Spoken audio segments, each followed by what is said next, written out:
The original intention of the film was just for my personal use, but I thought that it being such a unique thing that I'd like to offer it to anybody who wants to see it.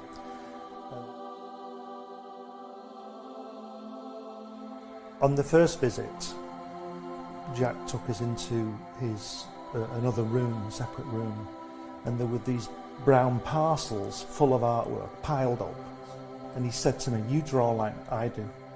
We were in the studio for 5 hours, you know, it was fantastic, and there's this, he's got this desk, and everything he's ever drawn has come from this desk, and then I would just go with the flow, and that's what this film is about. It's just a unique film of him. He says, "I beat you." He says, "They say we came in under the dead heat." He says, "That's not true because I beat you." And the American said, "Well," he says, "if you like to think so," he says, "but I know the real story." He says, I know I clearly won that one." See? Well, Joe is 6'3", and I was a run, say, from the Lower East Side. And being Joe's partner was an advantage to me because Joe was believable, you know, they would talk to Joe, and the Goodman brothers would get to know him. Martin Goodman owned Marvel at that time. He went to his mother and he says, "Look, Jackie got a job drawing." He says, "They're paying him part, they're paying him money for drawing." He says, "Suppose I go with Jackie." He says, "And he says, they'll pay me money." He says, "I'll draw and they'll pay me money." He said, "I'll give the money to you," which we did. We gave it all to our mothers. They called me from Nassau. You know, I lived in Long Island. And they say, "Would you like to come down and draw these guys in training?" I swear, this is not a story. And I said, "Yes, of course, I'd love to come down."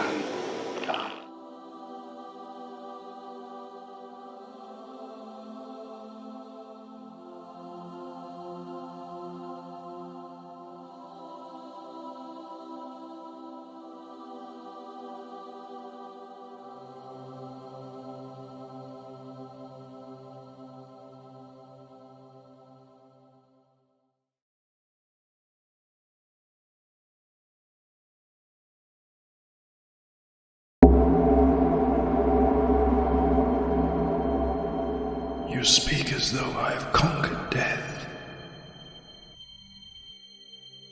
I live death every day.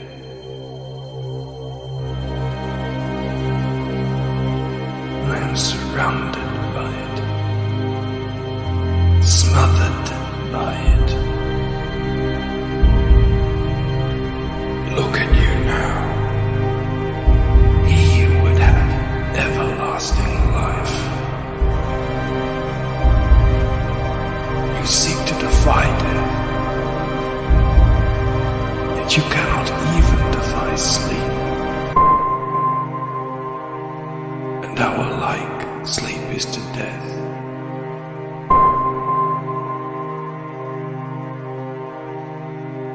It is a painted death.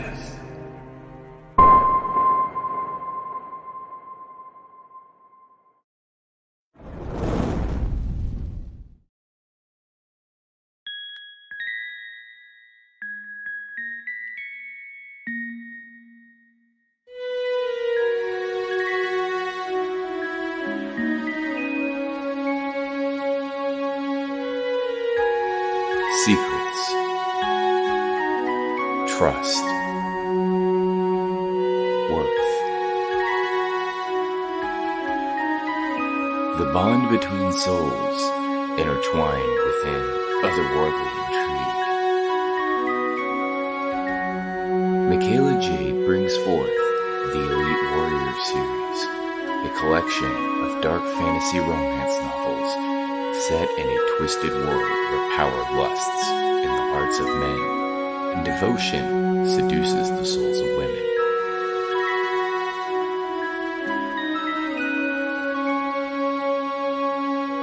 Warrior's Secret, Warrior's Trust, and Warrior's Worth. Available now at authormichaelajade.com.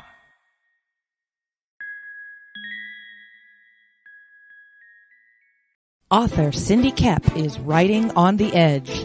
Books include Remnant in the Stars, The Loudest Actions, Lines of Succession, Mindstorm,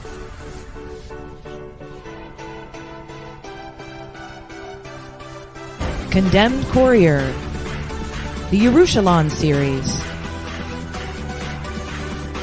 and Animal Eye. Find author Cindy Kep at CKOEPP.com today. Sunsworn Wings of Vengeance is funding now on Indiegogo. Don't miss this action-packed space fantasy adventure sure to rekindle your love for the genre. Get it now on Indiegogo or just go to sunsworn.com.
From author Brian K. Morris comes a classic hero in a high-flying, fast-paced, and action-packed steampunk adventure.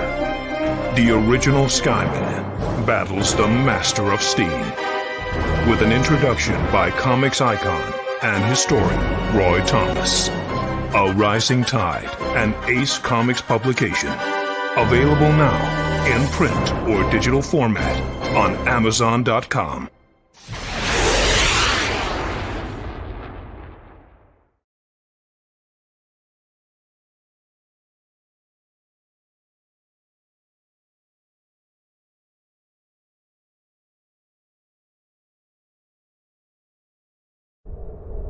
In a world ravaged by monsters, a new evil has risen, poisoning the land and threatening humanity. Now, the Monster Matador, along with the meanest and baddest kaiju killers, have joined forces to kick its ass.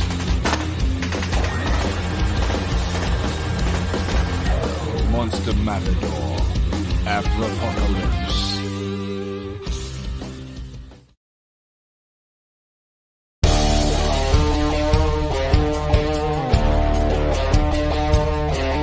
The Comics-Related Madness presents Enter the CRoMiverse, an anthology featuring the little green dude with a bad attitude. Follow CRoM as he crosses over into some of today's best independent comic books and graphic novels, featuring the creative talents of Don Blaylock, Ryan Niss, Eric Hodson, Hex Allen, Lynn Fleming, Paul Gomez, Anthony Romano of Dark Kid Comics, Allison McClone, Hakeem Amir, Brian Christgau, Edwin Artex Badillo, Daniel Monroe, Tank Ferret, Manny Soto, Pedro Hain, Jim O'Reilly, Cindy Kep, Nick Chiafalo, Timothy Fling, Tim Andreas, Rich Parada, Bill Mouse, and more. Sign up today on Indiegogo.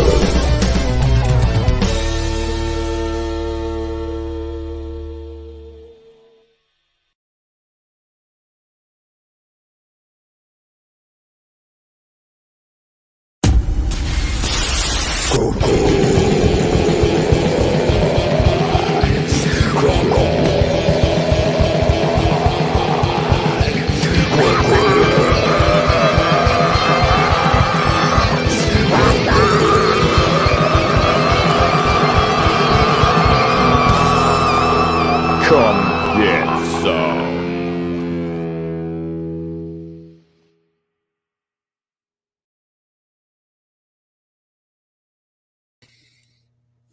Yo, we're back. Segment 2. Ready to do this some more. But our first 6 o'clock guest had to cancel, wasn't feeling good. So we just gonna sit here with the dogs. What are you doing, Rocky? Oh, you can't even see that one. You got one right down there too. Yep, there's both of them. Both of them, the boys. They right here because I'm the only one home. So the only one they're gonna get any attention from is me. What do you guys want?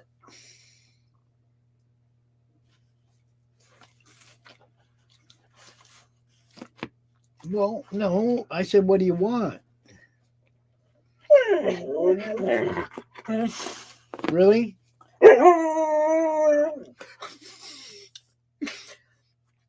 Hi, everybody. I think the dogs want to go outside. Yeah, that's how it works. I'm out here with no guest and no co-host, but the dogs want me to walk away. Do you want to entertain everybody? Why are you biting me? You always bite me. Why do you bite me, Zeus? What? See? See what I got to put up with? What? You going to fight me if I don't let you out? Huh? If I don't let you out, you're going to fight me? You going to bite me and fight me if I don't let you outside right now? Go ahead. Just chew on my arm, you big galoot. Y'all don't know. They are fun. They are fun to deal with. But I can't just walk away from the show. So you're going to have to wait till I got a guest or a co-host or something. You're just going to have to wait a minute. Don't bite me. Butthead. All right, so you know what's up. Sim, you can jump in early because our 6 o'clock is not going to make it. So if you want to come in and hang out early, you can. That would give me a chance to let them out, which I think I got to do because now I got one on each side of me. They're closing in. What, dude? Okay, just hold on. Sim's here. Okay. What's up, Sim? What's up? Like, I know I'm here. I'm supposed to be at 6:30, but I see you alone here. I'm like, I'll jump in. I'll go say hi, and I won't leave. Yeah. I was making myself a little like ramen, and I'm like, I'll go say hi. So I might absent myself for 5 seconds to go finish my ramen soon. Oh well, I mean, I just got the message that my 6 o'clock wasn't going to be here, and my co-host, here I am. My co-host ain't feeling well, and so come on out early, man. Tell everybody what you're doing. Hell. Well, here I am. I was while not. You introduce yourself, I'm going to go open the door and let the mongrels out. Oh, you is that? That's what you want. You say hi to Sim? Are you going to say hi to Sim before we go? Yeah, of course he's going to say hi to me. I love freaking Huskies. They're my, we're part of the same breed. Dude, I'm telling you, they just don't know how, Dude, I grew up with a Husky. I love them. Best dog in the goddamn world. Let's go. So yeah, chat. I'm Sim. What's up? Pops is gone there, taking care of the dog for a second, and I'm here, kind of like winging it. So I'm Sim. I'm the creator of Blood Hunt. I'm behind Tales and an Adverse. I'm an indie creator, self-taught artist, and I have a degree in 3D animation and digital design. I've done some storyboard. I've done some concept art for some video games and movies, and I've been doing independent comics since 2009. Ever since I met Michael Turner in 2004, and he told me to stop trying to knock at the door of Marvel and DC and trying to get a gig and just create my own gig and work for my own goddamn self and create myself because they don't appreciate us. And here I am with my own stuff. We've seen that over and over in the last couple of years, haven't we? Oh, yes, we did. and how they treat their artists and how they don't care about them unless they dance to their song. And I'm sorry, the best stuff that ever came out of comic was people that went, fuck you, what you telling me? Same thing with movies. Look, I figured out what the dog's problem was. Obviously, as soon as the family left, they got up on the couch so they could see out the window, and there's snow falling. And he wants to go play in the snow. They wanted to go play in the snow. Yes. Yep. They're huskies. They want to go play in the snow. I know. And trying to get them back in is going to be a pain in the ass. I'm just letting you know. I might be down for 3-4 minutes trying to get them back in the house because when they're out there in the snow, they don't want to come back in. You know, they're crazy. They're crazy animals. We love them though. So, okay, Sim, you know what? Let's start with this. I got 2 little videos to line up, and let's do this. You ready? Yes, hell yes.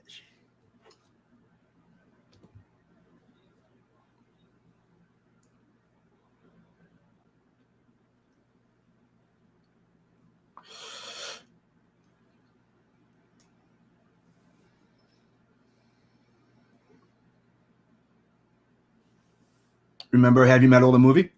Oh, yeah.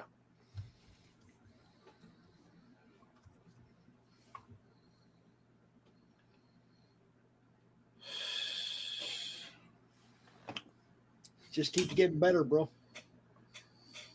There you go. It just keeps getting better. Yeah, man, for you guys that don't know, Tales from the Nightverse, you need to go check it out. That's all. And here's the actual pitch of the book. And then we'll be talking about it.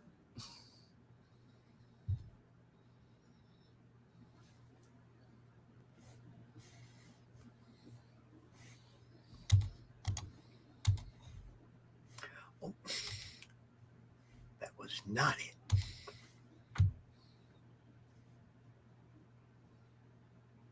We getting no sound, dude? What's up?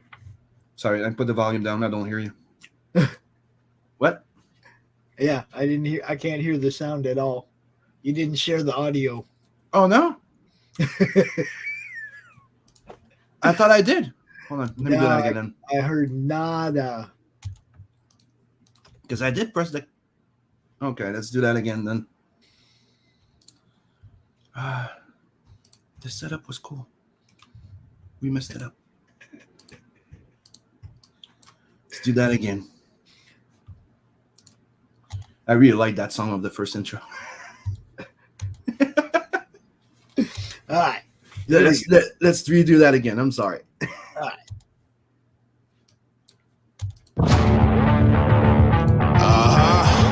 It's time we settle the score. Yeah. It's time we settle the score. Come on. Are you ready? Let's go. I got this hunger inside of me. A vicious vendetta that won't ever let up. It's bringing the fire up out of me. Yeah. I come alive for the rivalry. I hear the talk, but that ain't enough. I'm about to pull the rug on your bluff. I'm fresh out of mercy, you out of luck. Yeah, I stand on my rep and I back it up. Turn up the drama, let's set it off. I'm like a beast on the battleground. This kingdom ain't built for the both of us. I'm on my way to come knock you down. Watch out, mainstream.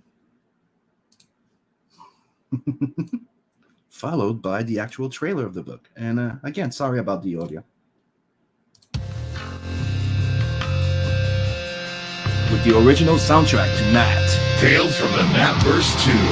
An 80-page full-color anthology series by Sim. Wait, is this an original soundtrack? What the... Animation and an original soundtrack? That's so cool. Okay. Back to the book. In this series, you will get 3 stories plus 1 extra unlockable story if we reach 10K during funding. Lawani, Murder Doll. 13 pages. Nat the Merc, Planet 69. 37 pages. Lawani, Metal Valkyrie, 28 pages. And Nat the Merc, Blood Brothers Part 2, 13 pages.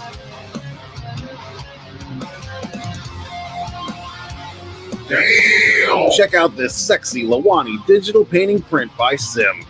And this amazing Sim and Inkspot's heavy metal style cover. The book is 69% done. We got more 6 a.m. stickers to be unlocked and a free sketch card to every physical backer when we reach 15K. Tales from the Natverse 2, only on Indiegogo. Booyah. Dude, it gets better every time. I'm telling you. Every time. And right now, I got 2 videos right here. The intro videos for my Doodle and Chill show that's coming back. And Yes. people, go vote. Which one do you prefer? Like, we can show them off online if you want, but you can go on my channel and go vote for which one you prefer. It's the same song in it. It's just I did a different edit. So let me know which one you prefer. Like, I can sample, like, that one starts like this.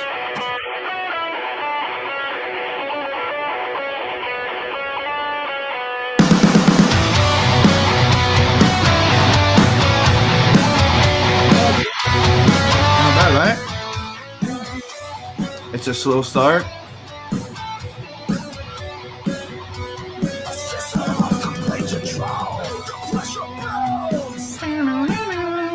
Love the riff.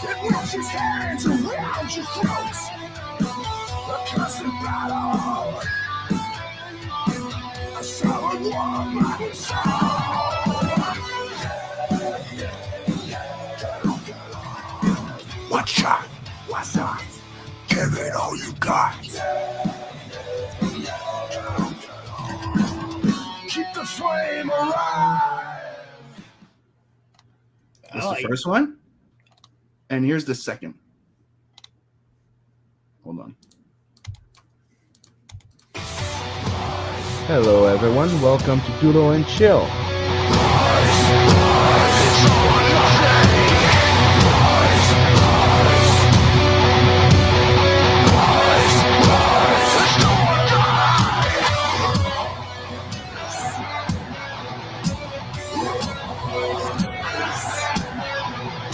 I like the way you introduced the show. I like how you introduced the show. Doodle and Chill? One shot. Give it all you got. Keep the flame alive. For the hopeless. Light in the darkness. For the hopeless. Light in the darkness. Oh, let me know which one you prefer. I like the second one. You like the second one more? I like it because you introduced you introduce yourself in the show at the beginning. Oh, I'm gonna add that on the other one too. Like it's always starting with the hello and welcome to then Doodle I and would Chill. like the first one better because I like the slow to pound. Oh yeah? Okay. There you go. So far, that's the one that has more likes. If you have not signed up for the frog, go sign up for the frog. I'm just saying, just go do it. A lot of people, a lot of us owe more to Frog than we like to believe. Yeah, Frog G is a really great promoter, and he's a great guy. Mm-hmm. Frog, Mo, Felix, Mm-hmm. Eric, all those guys. So let's not forget Soul Lion as well. Yeah, if we leave him out, you'd have, Yeah, come on.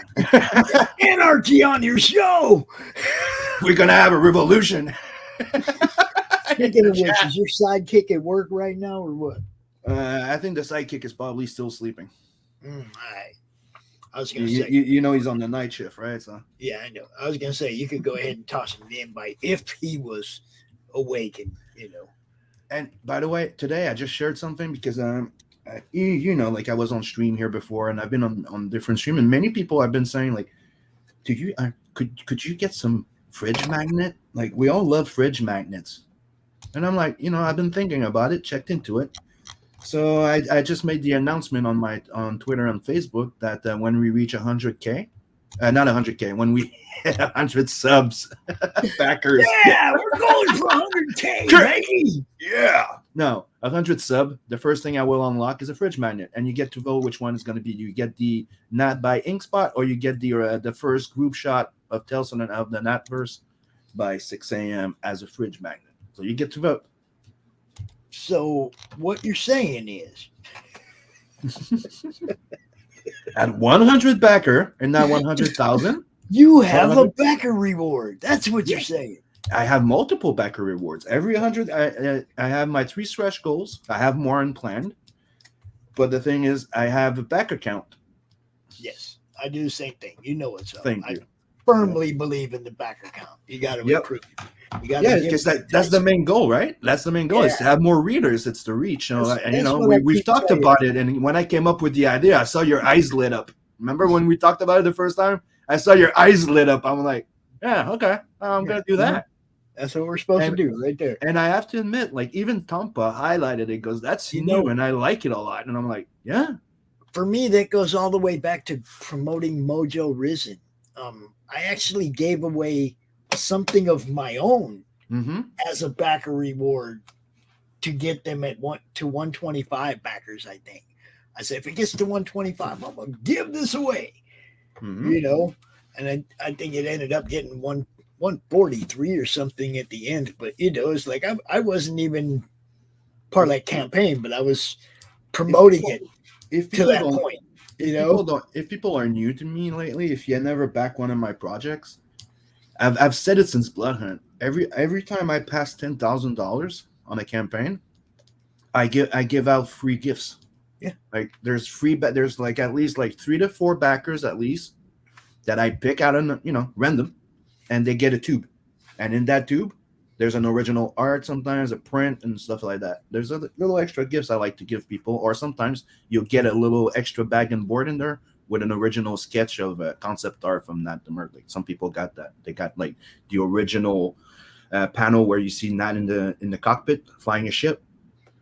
If I'm not mistaken, it's Christine Werner that got that one. Yeah. We got like 20 minutes, Sim. So how about if you interview me about my book, the last 20, and I interview you about your book, the first 20? Okay.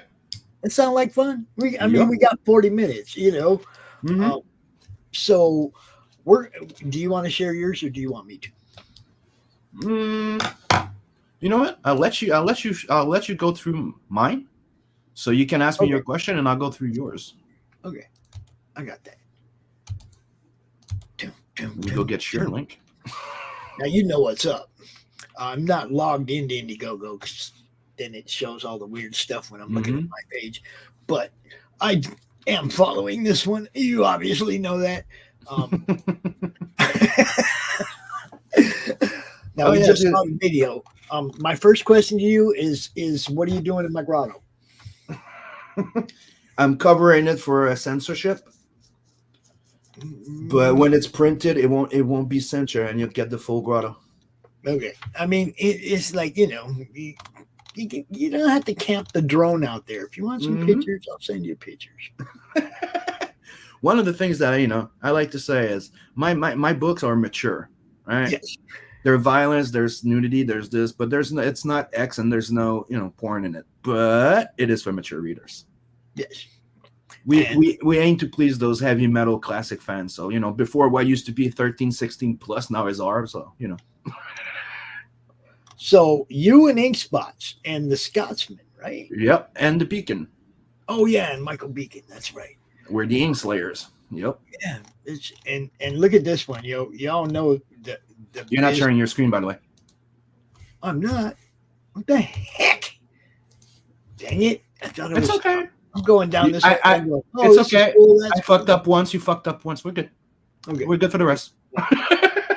This is what I was talking about anyway. Okay, you got Nat, you got Bob, you got Zed, you got Roz, and you got Money. The only one I realized I missed, I should have put Ulrika, but she's not in that one. That's why I didn't put it. But people are like, yes, Ulrika's missing. But she's not in that one. So this is the Biz. The Biz, the heavy metal Biz. Yeah, that's the homage to Biz. That's me that did a digital painting, and that's a long story. Like in 2014, I was asked to do a story and a variant cover for Sidara 9. Right. And that's when I introduced the Rose story, and the variant cover was introducing Loani, which was supposed to be the next one.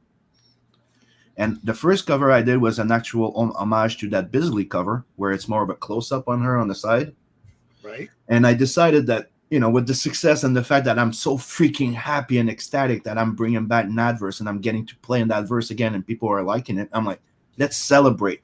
So like what Scotsman did, he went back and surprised me on Tales from Nadverse 1, and he went to get that first image, which was the original cover of the Nadverse of Nat the Mer, and he remastered it without even telling me. Right? He re-inked it. He recolored it, and he showed it to me, and I went, holy goddamn shit, this is a cover. So we had that as a cover. So I thought I would do the same thing, like a type of celebration, of they're back, So I decided to redo that cover, digitally painted. So that's why. And I'm going to call bullshit on StreamYard right now.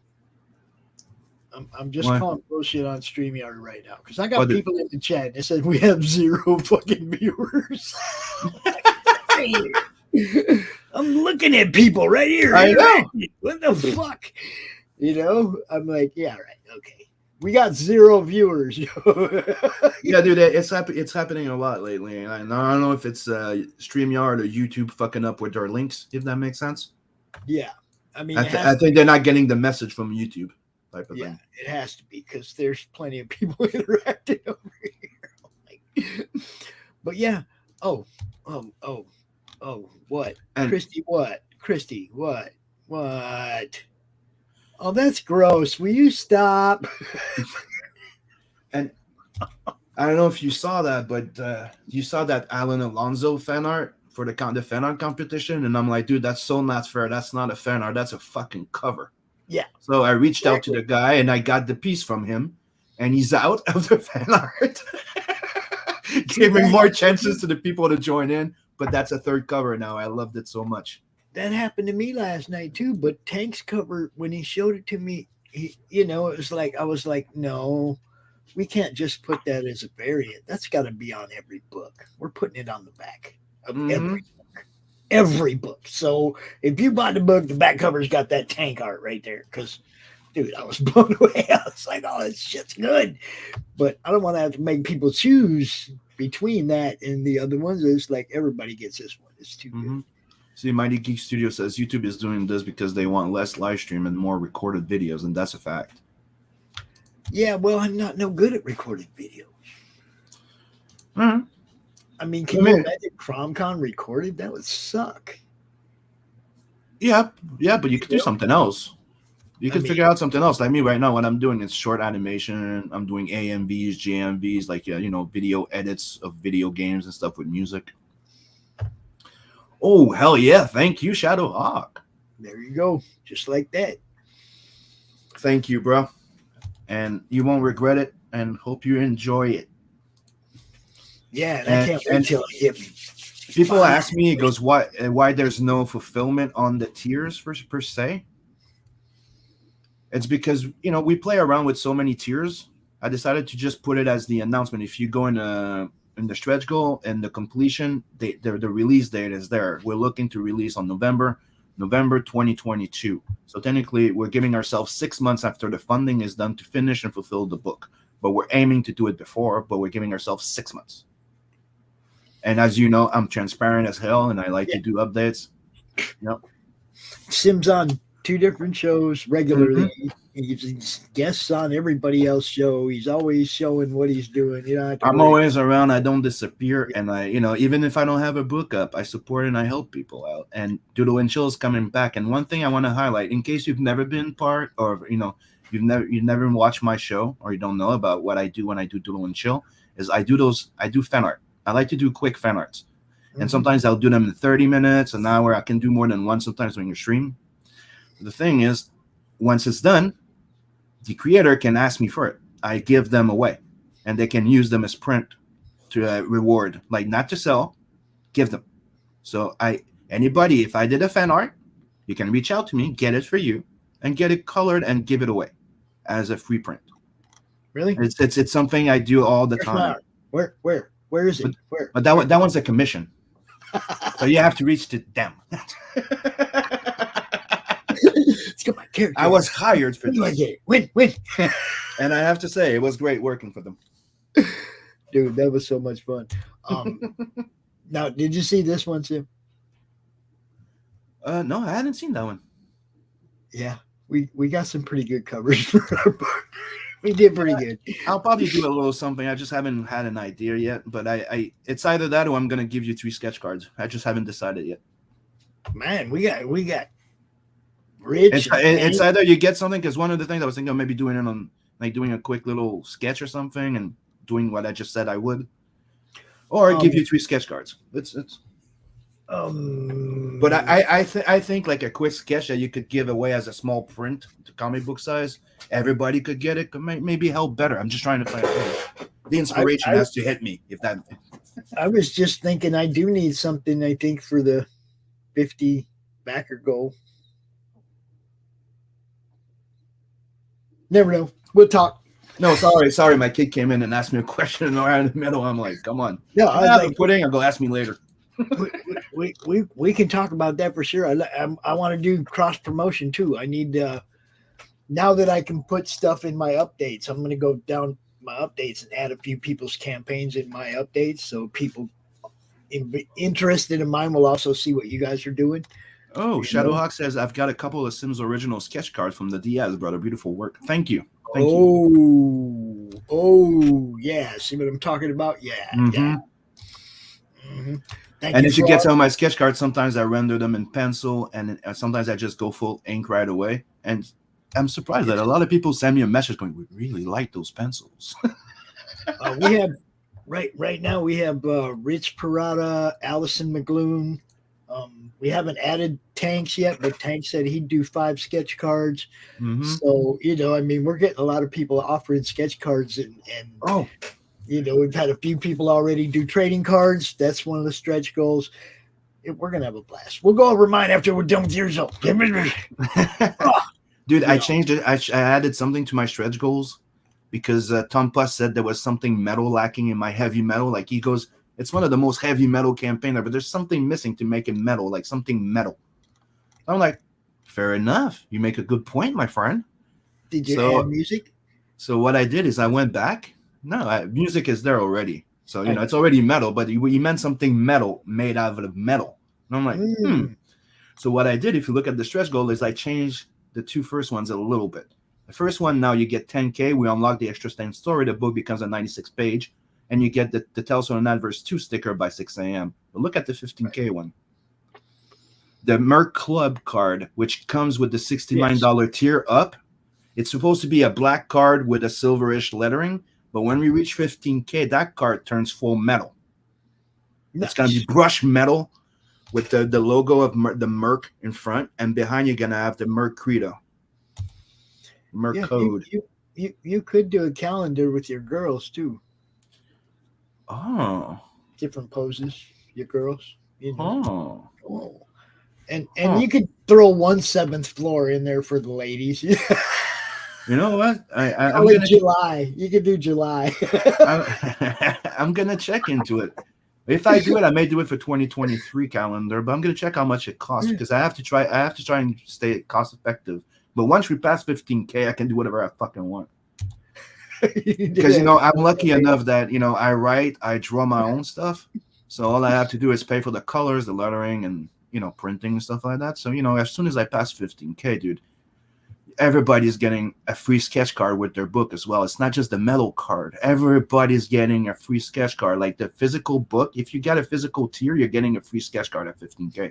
And I don't care if there's 200, 500. I've already drawn 300 sketch card. I'm not afraid of it. And you can see the sample of the card. That's the original. And bottom, go down, the metal card. Nice. Cool. And this is the fan art contest. So if you win first place, you get to be an interior the interior back cover, and you get a free sketch cover by me with a sketch on it. If you win second place, you get to pick the book that you want from me. So that's what I think. Instead of giving like a specific book, I'm like, well, the person who wins can get the book he didn't get from me. If I have one, you can have it. Like if you want an Outlaw Night that I did half of it, I'll send it to you. I got a few copies.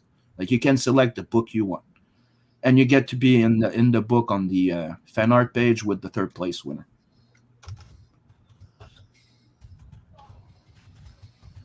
Oh, passing on messages in the middle of my show. Hell yeah, thanks, Shadow. He goes, oh sweet, let's get that to 15K, people. Yeah. Yeah. And at 20,000, I'll unlock another an extra short story. Technically, the completion of Blood Brother, which is supposed to be a 3-part, and it's planned to be in the issue number 3. And by the way, one thing that you need to know with me, when I have a book out on the campaign, I'm already working on the second one. Yeah. So that one's there, and I already have 2 stories started for Tales from the Adverse 3, and Blood Brothers number 3 or number 2. If they don't get unlocked, they're going in 3. I always have a head start. I've learned. Now, this one. This is your grotto, your grotto issue. Stay out of my grotto, bro. Quit sneaking pictures of my girl. Just leave her alone. And like I was saying, here's the cover of Tales from the Adverse 3. One of them. Money, baby. Look at that. Yep. Just keeps getting better, dude. And one of the things I want to do if I like it's not there, I removed it for now. But if I reach 25,000, I was thinking of doing an ashcan of Tales from the Adverse 3. Hell yeah. So like they used to do like a little black and white preview of the next issue. Mm-hmm. I thought people would like that. Mm-hmm. But I like to run a consensus. That's why I took it out. I want to ask around. What would you prefer? At 25K. That's why I took it out. Well, see, and I like that too. That shows that you give a shit first what the fans think. Okay, and I listen. You got to. You got to go out here and act like you care about what everybody else is suggesting and what everybody else wants to see. Because look at the fridge magnet, the metal car, and like I really listen to my fan. Like when somebody asked me, goes, why don't you start hitting everybody on the first week or 2 of your campaign, like to go on shows? Because I hit a few, then I listen to what people are telling me, and then I tweak it up and I add something, and I'm like, okay, you make a good point. Let's tweak this up. Let's tweak that up. Now I'm ready. Let's hit it. So I've hit everybody up. I like to see my first my first week as tester. Let's go around, see how people react. Like some people, I didn't sell any posters, so I removed the posters out, reducing some of my costs for the moment. It's not going to be available. I might put it on my store. You know what I mean? Instead of putting it on the campaign. I'm listening to people and I'm paying attention to what people are saying. And, I'm sorry, but I say it all the time, and it's on my campaign too, okay? We may be the dreamers, but you are the dream makers. By supporting us, you're making this happen. Oh, yeah. The fans are where it's at, man. Dude, if there's no readers, see, it's right there. Go down. Just a second. Right there. Right there. No, under the, just... One scroll down there. You may be the dreamers, but you are the dream makers. Thank you, Sim. Yes, very much. Dude, without you guys, this would not happen. And, thank you.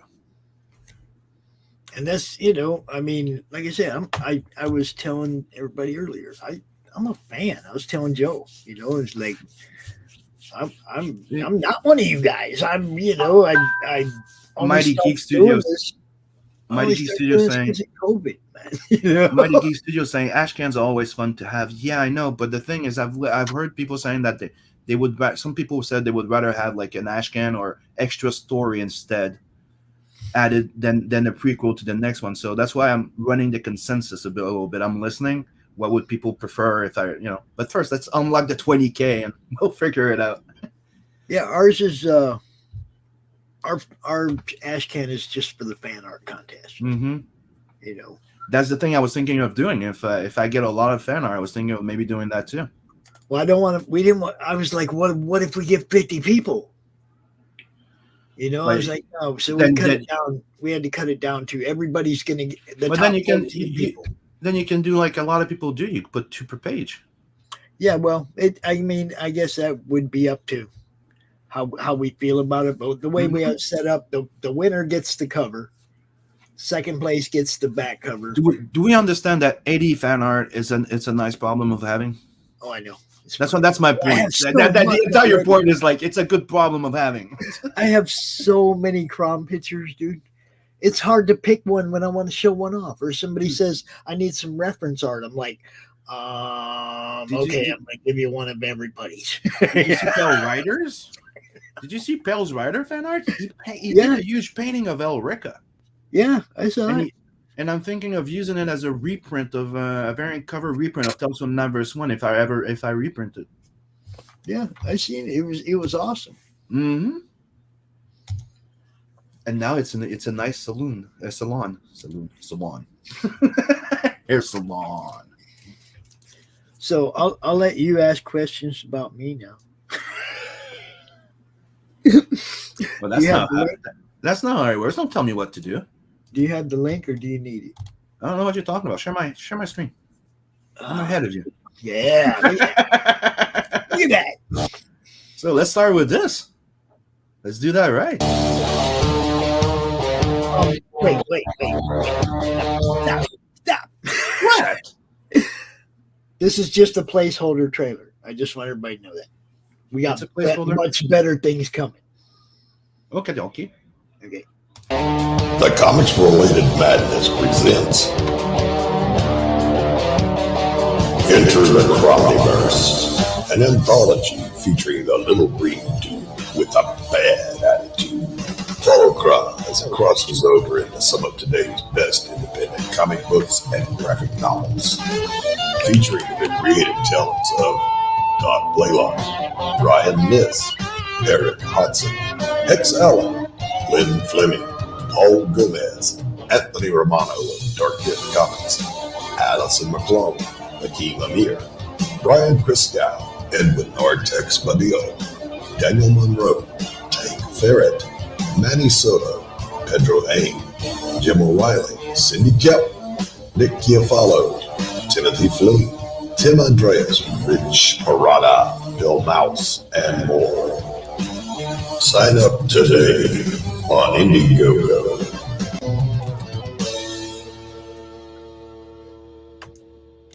See, now we got to add Sim to that too.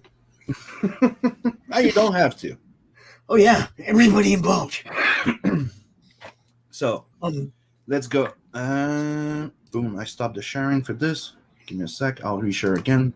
So I don't want to have a mistake by audio and then you hear an audio on my stuff. Now the cool part of this is that we built this in like 2 days, and we're going to be adding stuff to it as we go on. You know, so we're going to keep adding stuff. Wait a minute, what's that say? I don't know. Oh, it's Canadian, right? Okay. Yeah, it's in Canadian. Okay. Yeah, hold on, let me fix that for you. I almost got happy for a minute. Okay, and there you go. So let's start with the first question, Pops. Okay. How many pages is that going to be? Because I'm looking quickly here. It should be on the top somewhere. Right there. Where? 90 plus. Oh, no, one more down. It'll tell you. 90 plus. There you go. Yeah. 90 plus page anthology. So 90 pages of sequential art or 90 page in total of the book? 90 pages of one story. We have 14 stories. Over 20 creatives involved. But we're not talking about a whole bunch of fluff. It's one story after another. There might be an ad or two, specialized ad or two in the book. Maybe I can get a dispensary or two to let me drop their ads in the book. I'll be down with that. So, Pops, I got a little question here. Okay. Like I've seen you do little doodles and shit like that, right? Uh-huh. Are you doing anything on this campaign? I did the first page layout, but somebody else is drawing it. So there's nothing you're doing. So there's, I would recommend you It would be cool to have something by Pops on the campaign. Let it be one print or maybe a sketch card or two. You never know. You never know. That's what I mean. We got a 60-day campaign, and we are going to keep adding stuff to this. Like today, just today, Allison McLuhan, who I thought was doing 2 sketch cards, said, "Oh no, I'm doing 3." Then Tank jumped in and said, "I want to do 5," and then you jumped up, said you're going to do something. So this is all stuff we're going to be adding, right? We haven't put the stretch goals up here yet, but I can tell you what the first few are going to be. But I mean, we built this page in 2 days. We were really under the crunch to get it done, and we got it done so that it's functional. But there's going to be so much more we're going to be adding to this. You guys are going to love it. I promise. So it'll keep getting better and better. This is your featured tier. So why is that your featured tier? You'll have to ask Anthony. He built the page. No, usually it's supposed to be the bigger bang for your buck. We built the body of the thing and the bios and all that together, but when it came to putting up the tiers, I don't know nothing about that shit. So you know that. The chat agrees with me, dude. Yeah. Mighty Geek Pops, you have to draw something for this book. Well, you have to do something. You guys don't want one of these, do you? They probably do. You don't want one of these, do you? But dude, it's a Pops project. They obviously want a little something from Pops. You know what I mean? The CRoM I drew really sucked, though. The first time I tried to draw him, it was really bad. But then practice, redo it, and then you put it on. I'm not. You guys know. I talk. Because I didn't agree with you. Just here vibing. Yeah, I draw the Fair attention. Enough. That's what I do. No, it's like I might. You never know what's going to happen. That's the cool thing about this. It's like just like you said, suggestions come in, and you're like, "Damn, I might have to do that." Yeah, you have to listen to backers. Yeah. Now, Jay, you back it yet, bro? Your wife wants one of them crochet CRoMs. There's only 2 left, bro. Ooh.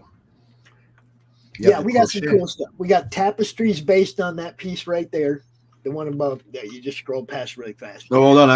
Hold on. I was going through. I was checking the tiers, and I'm like, oh god damn it, that looks like a Kickstarter thing with 25 years. But no, it's okay. Okay, I'm back to where it was. There you go. The cover. Go up one. Go up one. Okay. Yeah. Boom. That piece right there is going to be the blacklight tapestry. Okay. We've already sold 2 of those. Sweet. So, we have the Eric Hodson cover, and I'm sorry, Eric, your first name's spelled wrong. I'm sorry. He writes his with a K, if I'm not mistaken, right? Yes, and what happened is that the last name had been up there wrong, and I keyed right on that, and I was like, that's not, but I never even looked at the first name. Yeah, I'm sorry, dude. The problem with it is it's on the tiers that way, and you can't edit the tiers once somebody buys something. So, but you can. You cannot edit the tier. You can make that tier invisible. You can duplicate that tier, and then you can make that one live, and you can change it.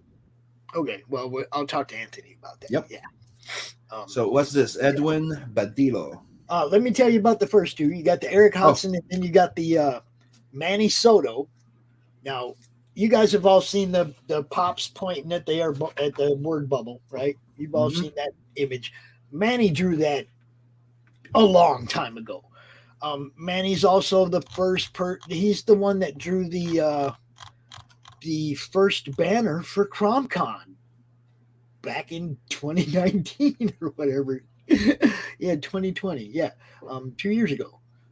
So Manny's been part of the madness for a long time, part of the group, and I was really glad that he jumped into this. Now the next guy down, Edwin is the guy who drew CRoM first. He's the guy who did the Madness logo. And CRoM didn't have a personality or a backstory or anything. He was just the logo, and we turned him into the group mascot. And then it just, it snowballed. You know what's up. Now he's a little green dude with a bad attitude. You'll see to the right the Crochet Croms by Cindy Kemp. Just happen to have one of those right here. Yeah, there's only 2 left. There's 3 sold out of 5, yeah? Oh, yeah. There's only a couple left. And she was very happy with that. You never know. She said she was going to record the pattern this time. She didn't record the pattern when she made the first one. But she's going to record the pattern this time. So people will be able to get them in the future if you want them on her website, I'm sure. And then Daniel Monroe is hand painting a cover right now. I saw the rough sketch. I like it. He's going to be at Grand Rapids Comic-Con in a couple of weeks, and I told him to save some of the paintings so that we can record it live right there with him while he's painting it. And show everybody, do a reveal in that way. So, I'm trying to have fun. Sim, you know what's up. Yep. Email you the link. And here you have some page samples. Yeah, we only have a few of those because some of this stuff is stuff I don't want to see yet, or don't want to see it all till I get the book in my hand. Like Glenn's story's done, but I don't want to see it. The Eric Hudson story. Eric Hudson. Then you have some original art. This, everybody knows, is the sign-up print. The early sign-up bonus is the Jim O'Reilly print. But we also have the pencils and inks on a tier available. And then, like you said, we got sketch cards. We have Allison McGlone, Rich Parada, and we added Tank to that today. And I'm, something that you're going to do. Let's see.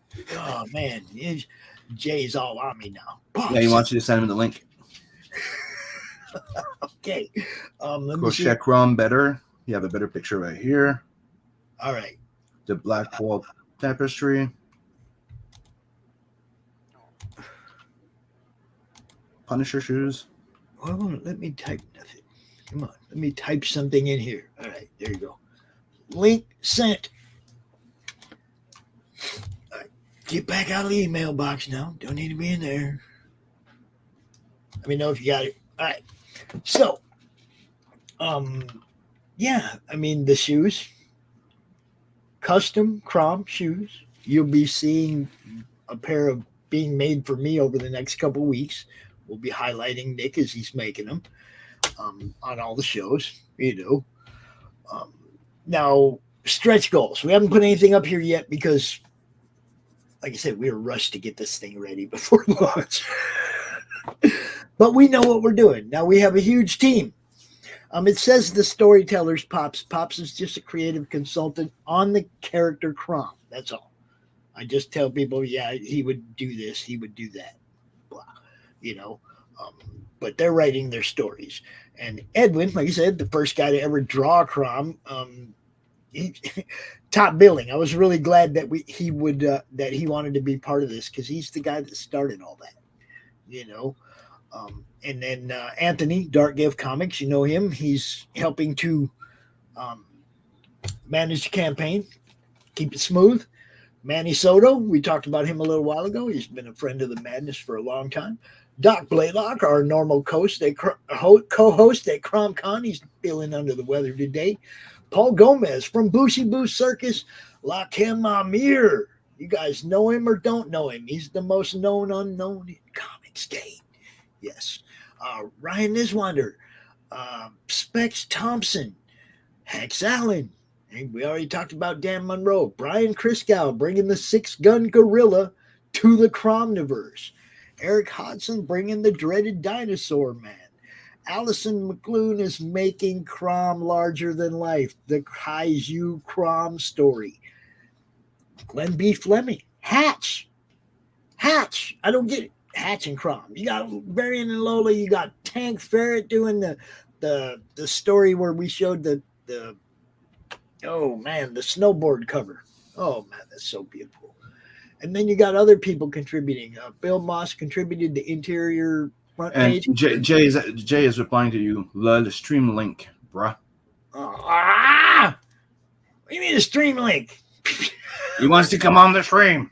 I know, but I was like totally. Sure? You probably send him the link to the campaign. Am I right? Yes, and I told him. I told him back this because send me the link. Hurry up before my wife gets home. Gee. So I'll name the contributors quickly while you do that. So in contributors, you got Bill Mouse, Rich Perota, Nick Chafalo, Pedro and Casido. You have Tim Ivory Andreas. You have Cindy Coep and Vic King. Okay, we're gonna try that. We're gonna try that one more time. Go back down there. Which one? We got Bill Moss. He did the interior front cover. Yes, indeed. You guys know him from Beard Zerker and Nira X. Rich Peralta, my Monday night co-host. Nick Chiafalo is new Genesis Designs. He's the one making them badass shoes we've been talking about. You guys know Pedro Wong. He's doing the animation for the trailer you haven't seen yet. Tim Ivory Andreas also doing a beat for that trailer that you haven't seen yet. What else do we got there? Scroll down, Sim. Scroll down. Oh, Cindy Kep. Cindy Kep is the lady who made these beautiful little crommies, these little crochet croms. And Vic King is donating trading card. He's doing one of the trading cards. Daphne Lage is doing one of the trading cards.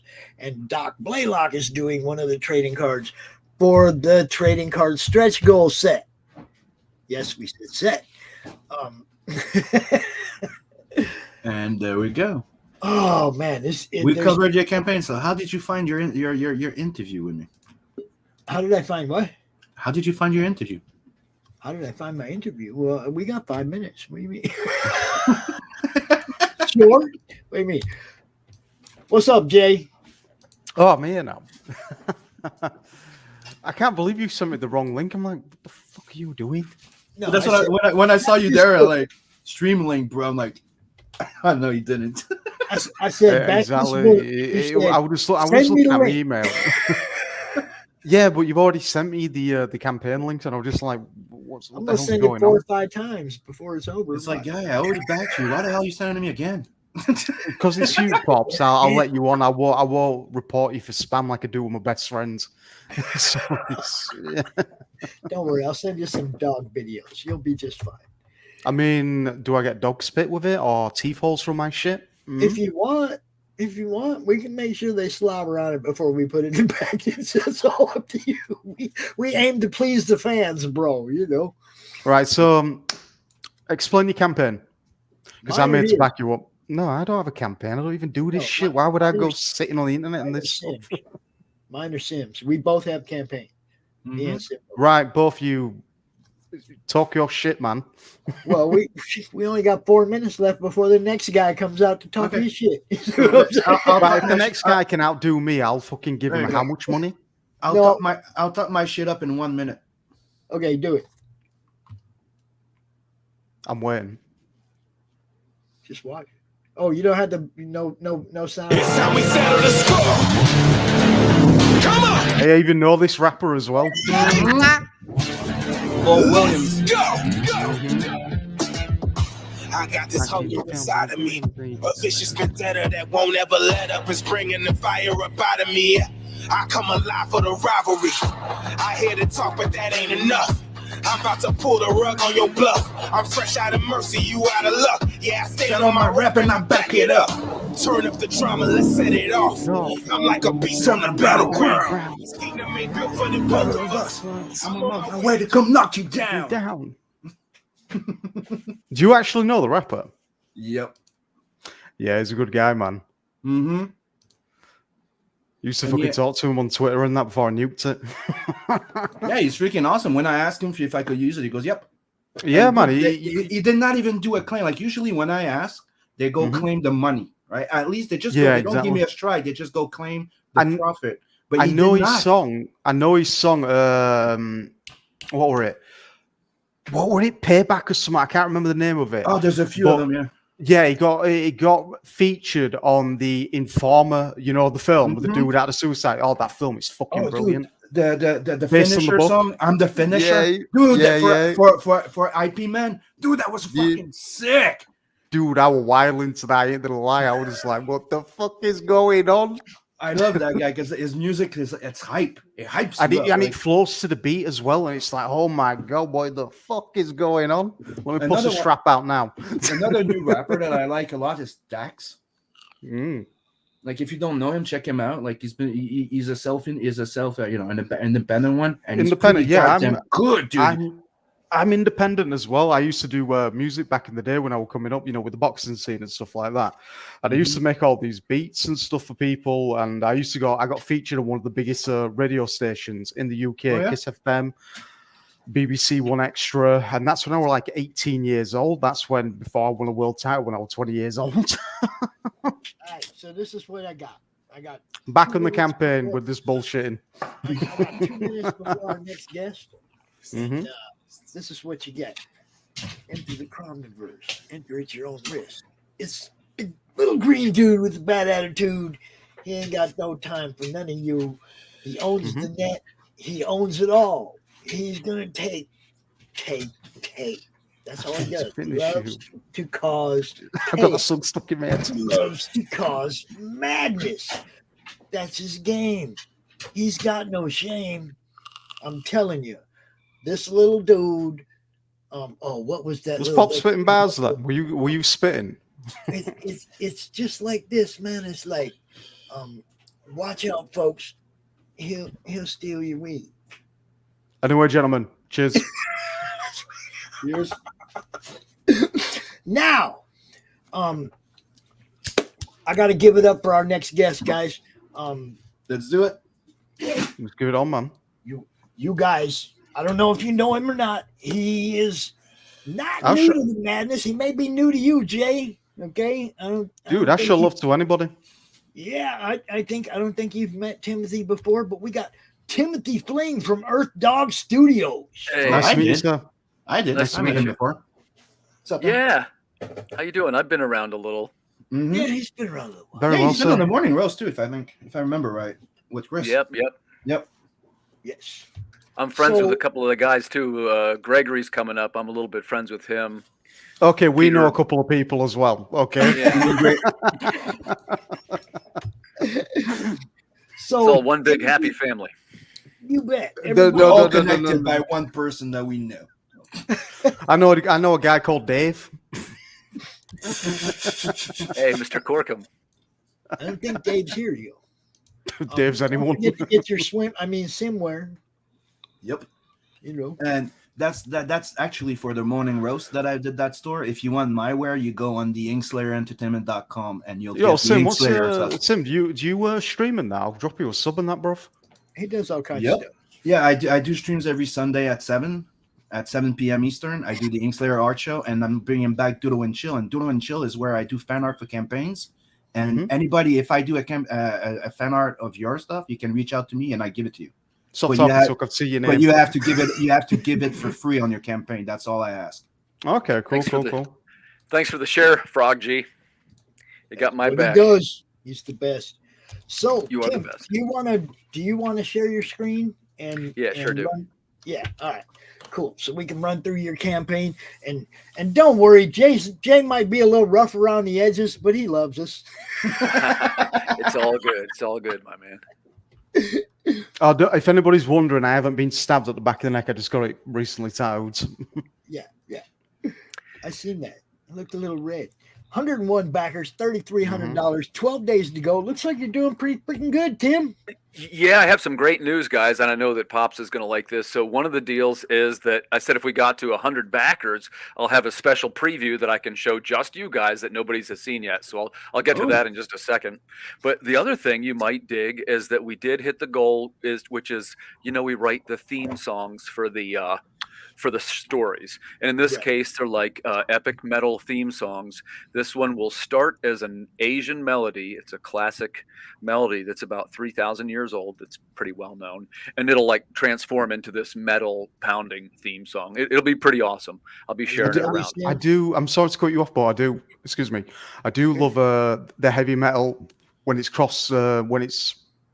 a bit of the hybrid, if you get what I mean, like Oriental, Asian, everything when it mixes it together, it's really actually does blow my mind. And that's a little bit of what we're doing here. Like each short story that we write has it's a 2-minute theme song is what it is.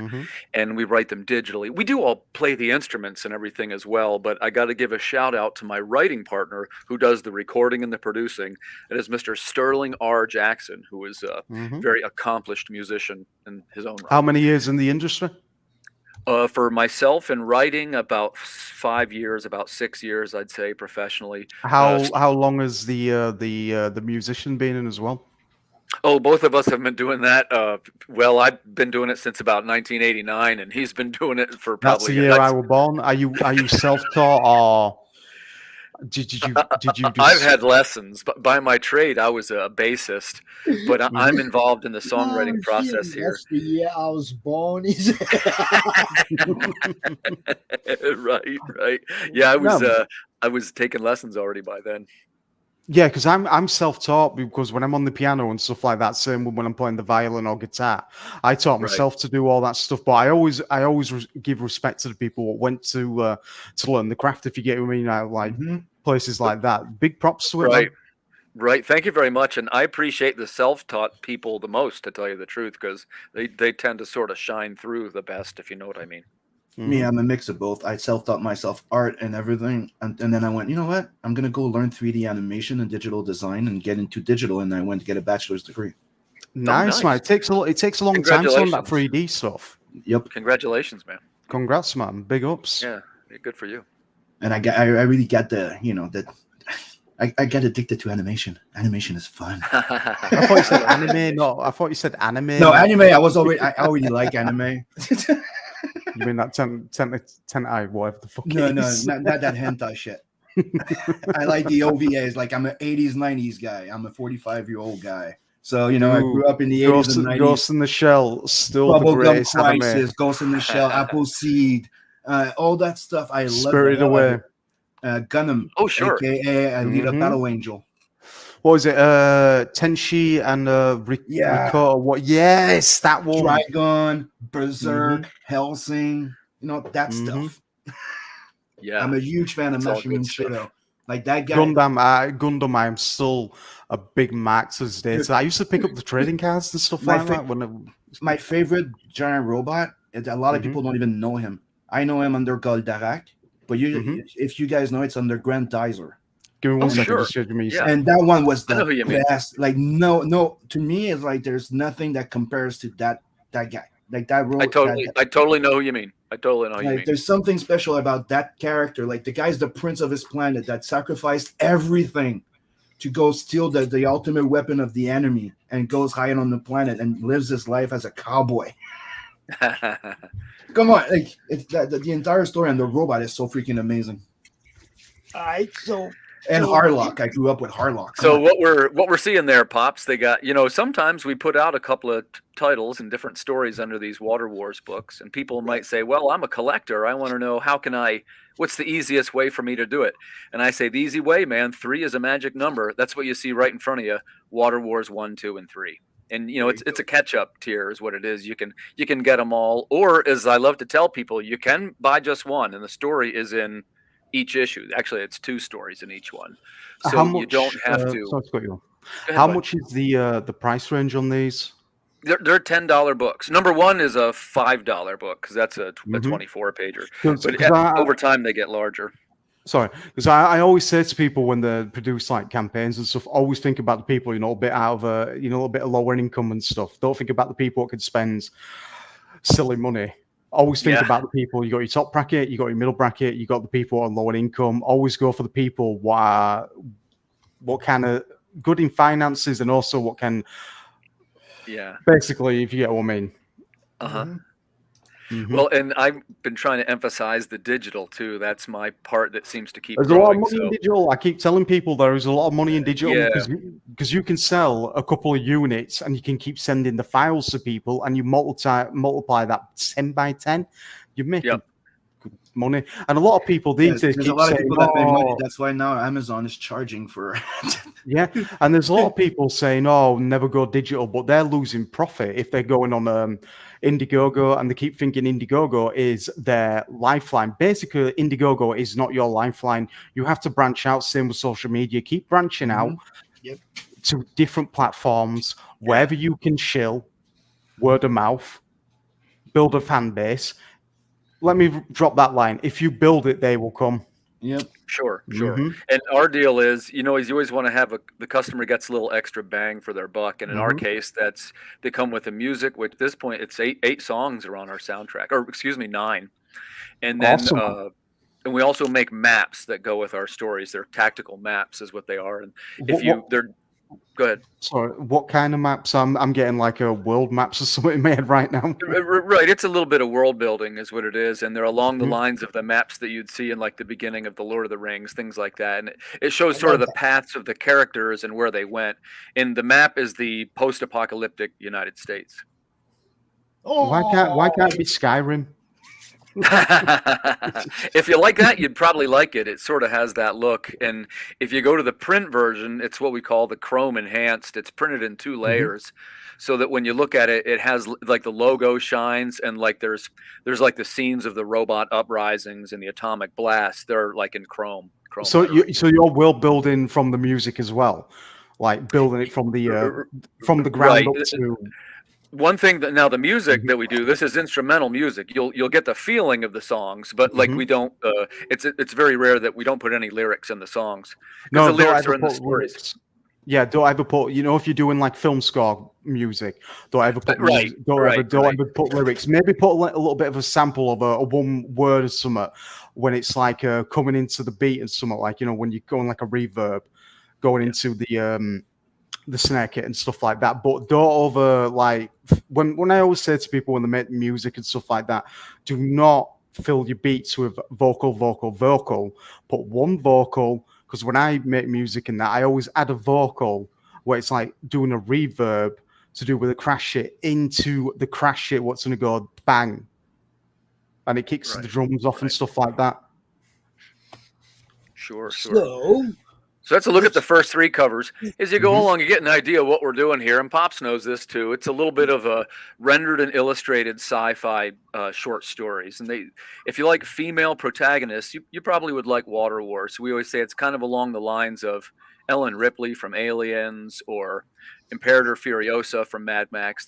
They tend to be kick-ass female heroes, right? And they're all most of our characters are either cybernetically enhanced or they're robotic partly in some way, because it is this disturbing future, right? The stories themselves sort of have a retro sci-fi kind of feel to them, as if they were coming out of one of the 1970s style movies that we all I got a little dug. steampunk off that first one. Yeah, and some people say that too. It's a little bit like Atom Cyberpunk. Punk, right? It's a little bit like a near future ruined civilization. And as you know, what we try to do, the characters are all sort of loosely connected to each other, and in many cases they do cross over, and that's going to be something I'll show you a little bit of while we're here. Matter of fact, I'll do that right now because I got it queued up. Let me see if you guys can. So is this a crossbreed between cyberpunk and steampunk? Well, the only thing that would make it not steampunk in my sense is that it's in the future, and the years are all kind of named already. I'll show you what I mean by that. Okay. One of the features that we do is you can have yourself drawn in to our series, and there's like little histories in the back. It's an appendix is what it is, and we call it the codex, and it shows each amount of whatever critical event happened in the Water Wars universe in that year. And there's a ton of bad ones. It's all the dystopias happening at once, as we like to say. And what you're going to see here, here's a couple of our backers. One is leading a robot army in 2207. Another one is witnessing the solar flare in 2273. And this character, you see, he even had his likeness drawn in. He looks just like this fella. And he even, his daughter liked this stuffed animal. So if you look in there, you can see he's got the little stuffed animal. See the rabbit. Yeah, and this is the kind of thing we're doing for our customers, right? This one guy, the pterodactyl man, he's a friend of mine, and basically what you can do is you can have yourself drawn in either as a hero, as a villain, as a human, cybernetic enhanced, or there's these terrifying genetic I would like monsters. to be a hobbit, please. I would like to be a hobbit. I can work that in, boy. If you're a Lord of the Rings fan, you came to the right guy. I'll tell you that. No. You know, it's I keep saying to people, it's like, you don't even have to CGI my ass. I literally am a fucking hobbit. it's Tolkien Appreciation Weekend or whatever this weekend. Mm-hmm. Every day is Tolkien Appreciation Day. There you go, buddy. So I'll go through and show you a couple of the things. I'll go right to the point, which I know Pops is going to want to see. We are selling original art for the first time. Yes. And what we're doing, we're trying to sell original pages, and I'm trying to keep it affordable to collectors. As some of you guys know, I'm a comic collector and a little bit of an art collector, but not to the big level like I know some of the guys are, and I respect that, but I got away before I'm going to hit that kind of level, if you know what I mean. So what we have here is, if you like the kind of classical rendering that is in the Water Wars stories, these pages start at $88 a piece. And if you go even to the top ones, which I'll show you, there's even the splash pages, the big ones, those are $188. Now, we did have the cover that was $488. That did sell already. So, you know, we got a little lucky with the cover art. But it's something new, Pops, that I'm trying out. When I do have the pages from the projects, I'm going to try and sell them to art collectors. And I mean that with love. And I even, tell you what, I see if I can jump back, because I got one here I want to show you. Give you an idea of the size of these panels are. I think you'll think this is cool. Oh, this is about the size of the artwork that we're talking about. Sorry, I got a little glare there. Let's see if I can move that. So that's a good size piece. And that's an example of a piece that you would get. That's one of the $188 pieces. Nice. So, man, that's a beautiful piece of art. We would love to have you follow our project. You know, it is an ongoing story. So if you like the kind of things that we did before, you probably would like this. But if you want to just try one issue and be drawn in, you can jump right in at the digital level. That's a $6 level, and you get all the maps, you get all the music, you get the digital bundles. No, Mr. Quirkham, that is a fair question. What I did, that's Renan Shoddy. So what I do is I cover the costs and the shipping, so forth, out of the sold art. It basically comes out to we split it, because once I pay Kickstarter and everything, I'm pretty much out of the deal. But that's his way to get a little bonus. I paid him for the pages when we made the pages, of course, but he was nice enough to put them up. And I feel that's a way an artist can kind of, if I can make a little there, he's going to make a little bonus. I did sell 3 or 4 already, so he's pretty much guaranteed to get something. Yeah, I have people dropping stuff on me, and it's like, you know, you're part of the project now, right? If we do good, you get something on the other end, right? Because right. I'm just trying to everybody give me stuff. That ain't what I'm gonna give it all right back. One way or another, that's what we do. Let me see if I can. I'm going to share this. I told you guys if I got to 100, I was going to share this panel. I'll see if you can see that. Oh, yeah. So what you're seeing there, that is a preview of number 4. And, I'm still learning. I was a little bit of a new creator. But one of the things you do while you run Kickstarter, you start the other one in the background. And here's the one you're seeing in our background. This is number 4. In which the 2 characters, after escaping a dystopian government holding facility, they get trapped in the lair of a genetically enhanced minotaur. Are you, when I'm looking at this panel right now, I'm seeing the inspiration from Hellboy to do with the darkness of the black lines. I think so too. This is the fellow, his name is David Dion. He's done a terrific job for us, and he actually is he's the penciler from number 2. He's returning. So, we were so happy with the way he did it on the first one. Thank you, sir. I appreciate that. We're trying to keep the good stuff coming. And a couple of people have asked, yes, there will be a Minotaur song as well. We're trying to make something that's sort of Greek-themed metal, or maybe it might even have a little bit Egyptian in it. Do you take inspiration from Dungeons and Dragons as well? Yeah, you're going to laugh out loud when I tell you this. My son and I just got back from, we went to the comic store is what we did. And we got the character sheets, and he's trying to be a DM. The DM for the game I play was the last guest on the first segment. Max DeVille, he's running the game that I play. When I was getting tattooed yesterday, my tattoo says, Lord of the Rings were the birthplace of like D&Ds's. Yeah, you're fucking right. Because the gobbling language back in the Hobbits were gobbledygook in it. You remember that little phrase back when you were talking shit when you were little, like, why are you speaking gobbledygook and stuff like that? That's where it originated from. Yeah, definitely. No. Yeah, I'm a huge Lord of the Rings fan. Oh yeah, me too. I'll show you one more thing before I. Gandalf's gangster. You still got 12 minutes to talk about this campaign, Timothy. Good. I was gonna say I only got through about half. I didn't want to hog it, but one of the things we do is if you're a pin collector, we do offer a custom enamel pin, and I've been doing it long enough to where I've actually got them if people would like to buy them. And what you see there in the pin collection, you've got the Hunchback on the left. In the center, we've got Citizen 0313, which is the guard that turns up in our stories. And of course, the Lost at Sea pin, which is the robot Marilyn Monroe that's been kind of popular. The robot. Yeah, but we joke about it. Just about all of the stories that we're making over here revolve around robots in some way. And it just kind of happened that way because, it's about this apocalyptic future, and it's so realistic that artificial intelligence Marilyn? is. How'd you get Yeah, Marilyn? Robot Marilyn is from the Lost at Sea story. I'm saying, how did you come to the conclusion? I want to do a robot Marilyn Monroe. Well, I didn't get there in a comic book. That's what I want to know. It's funny. We wanted to make sort of weird characters starting out, and those were the two that made the cut. Which is the poetry quoting sea captain, and he's basically chasing Marilyn Monroe across the seas. Okay, if you were going for weird characters, that's good. That's Yeah, good. yeah. And of course, here's a spoiler. She destructs herself at the end. It's actually a pretty cool story. Oh shit! He shouldn't have told us that. Yeah, for real, man. Okay, the other thing we kind of got going on is, for the first time, I've accumulated enough issues that, we've been making through Kickstarter and so forth.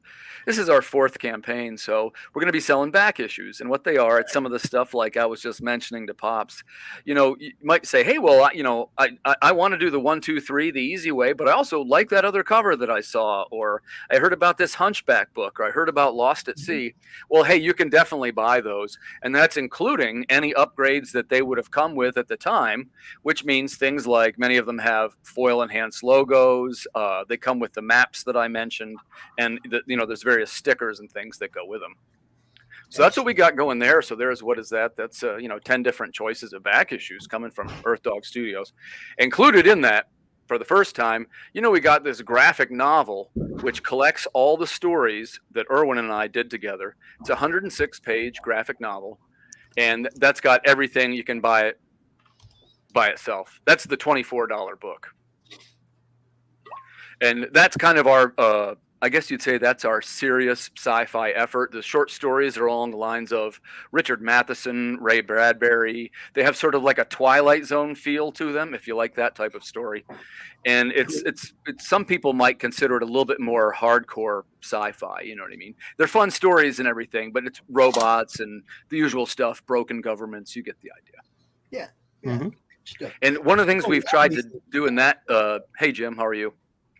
One of the things we tried to include into the Water Wars series, there's a little bit of, what I call some emotional content in the stories. Like a couple of them you've noticed are actually very sad stories, and they always have a little bit of what we call some emotional development. It's there's always one character that either is regretting what he's done or getting himself into some kind of jam.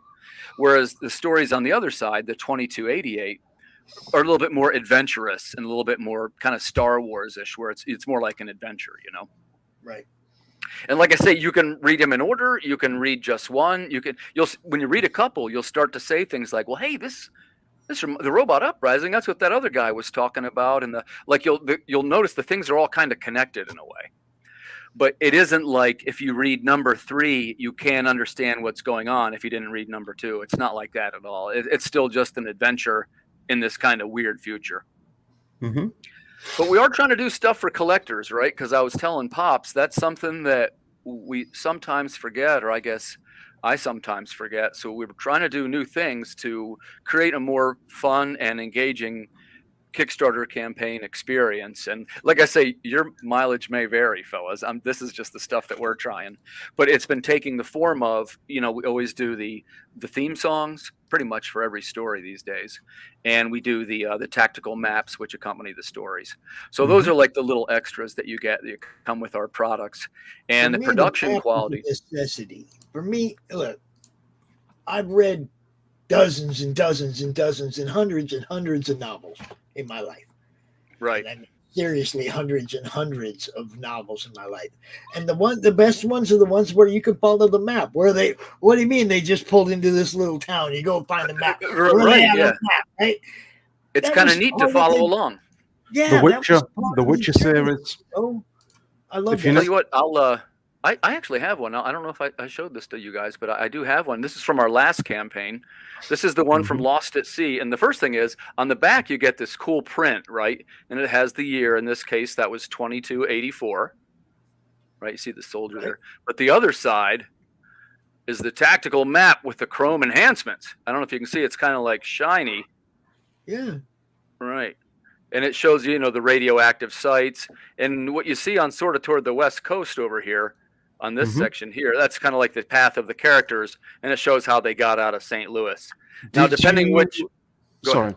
Did you envision this map in your head? Yeah, so I sort of draw it on a simple software program, but then I give it to a fella. Honestly, it's the same fella who does our covers. His name's Luis Santamarina, and he does all the logos and everything. And he also is the fella who makes these... It's a 2-layer file is what it is, where, one layer is the ink and then the other layer is the foil. And when you print it together, it just looks shiny. But, I need somebody to help me figure that stuff out, right? I'm not necessarily... So you already will builded this in your heads before you even... Well, I put the locations on and the details, because it tells like where the battles are from the book and stuff like that. And it shows where like the government has these disposal sites where they're putting dead bodies. That stuff's on there. So yeah, I put the details on. But in this case, he drew 90% of it. Awesome, man. Have you been in the crowdfunding for long? No, I'm kind of new. This is only my 4th one, but I've been lucky so far. I start with small goals, right? And I don't know how correct or how accurate that is, but I always get funded every time that way. So what I do always start with small goals instead of going this big mad like stretch goals, stuff like that. Always learn from your first encounter.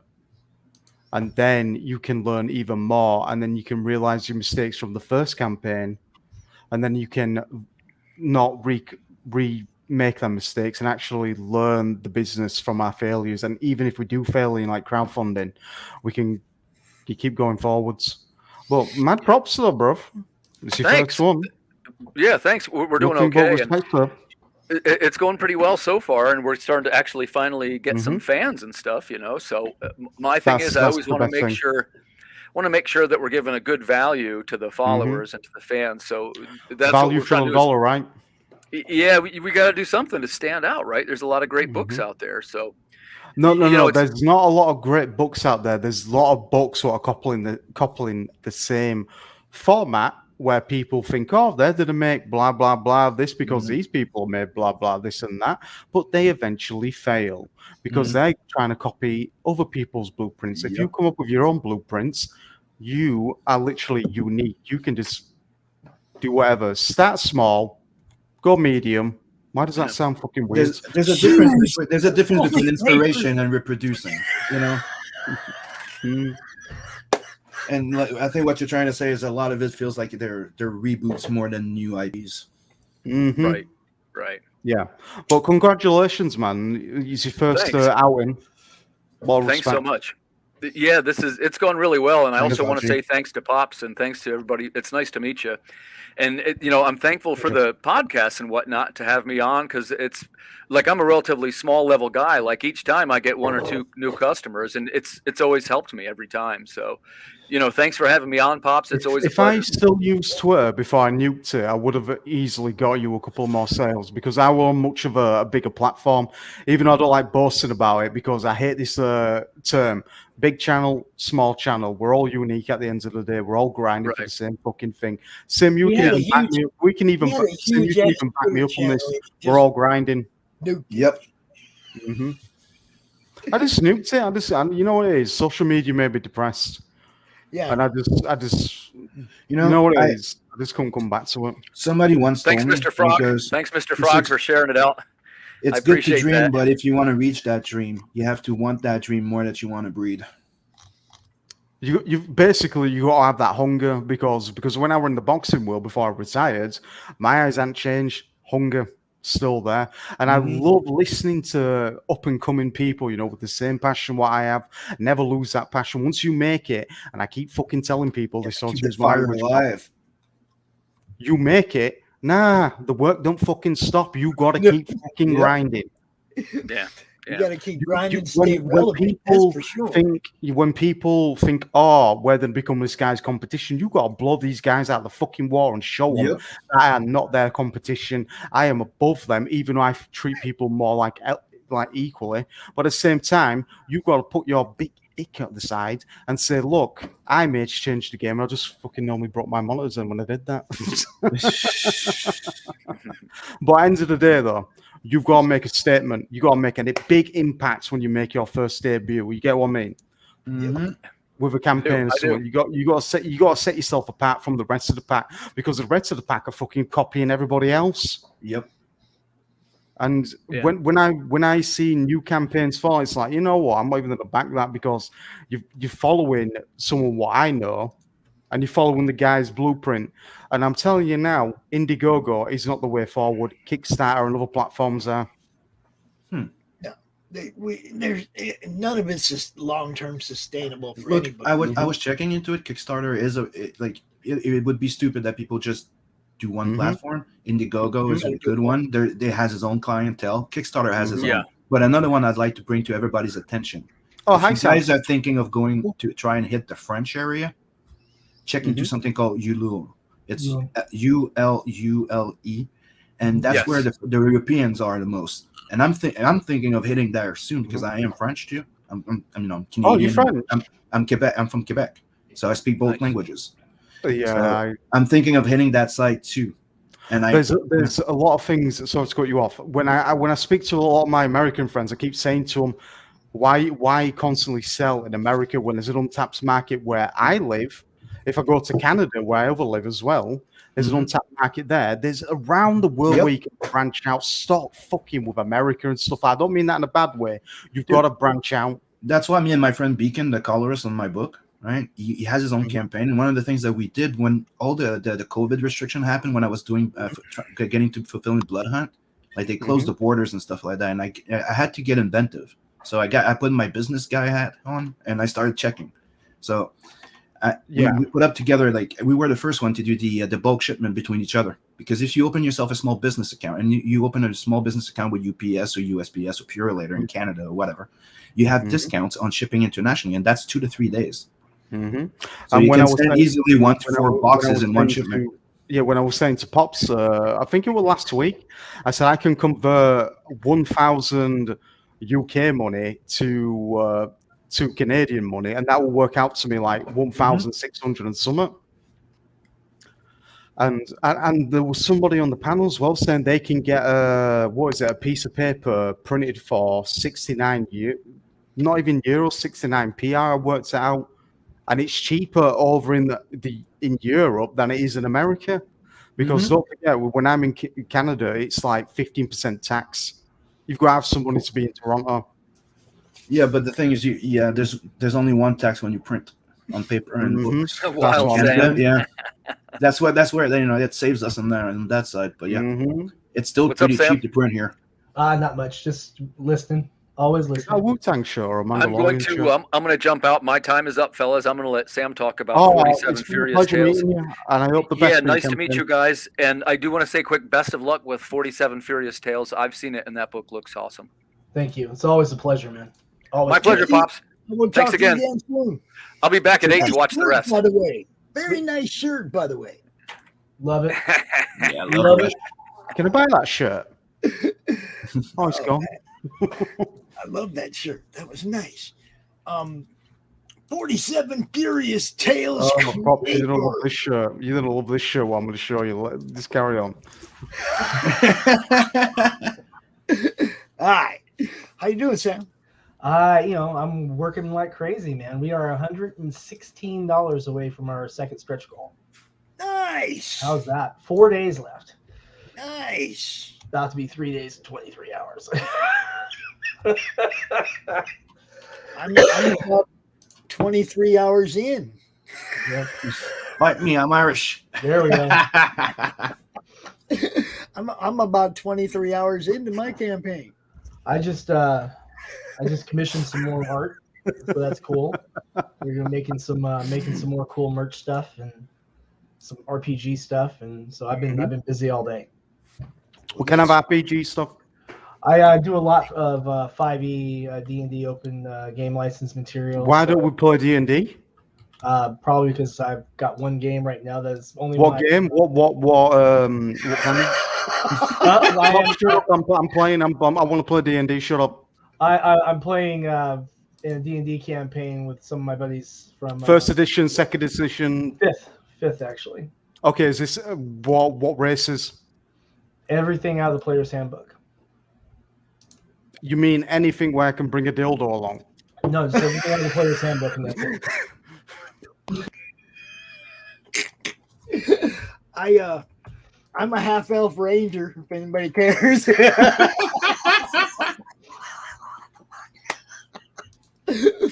Y'all know what's up. Sam. Yes. Looks good, bro. I'm glad to see you moving right along with this one. I've been working my tail off, as has Alexia. She's doing art like mad. We are on schedule to fulfill next month. We had fortunately we built in some padding into that to make sure that we can make it, and she's going to be done with the book probably around the 15th, 16th, something like that. Should have lettering done 17th and get our books ordered and get them in 10 days after that and shipped the very next day. Somebody's wife must be home. I've been pre-packaging art prints. It's beautiful. Oh, he's back. So you know what it is when I've got my microphone plugged in, it goes weird. Yep. I thought your wife was home.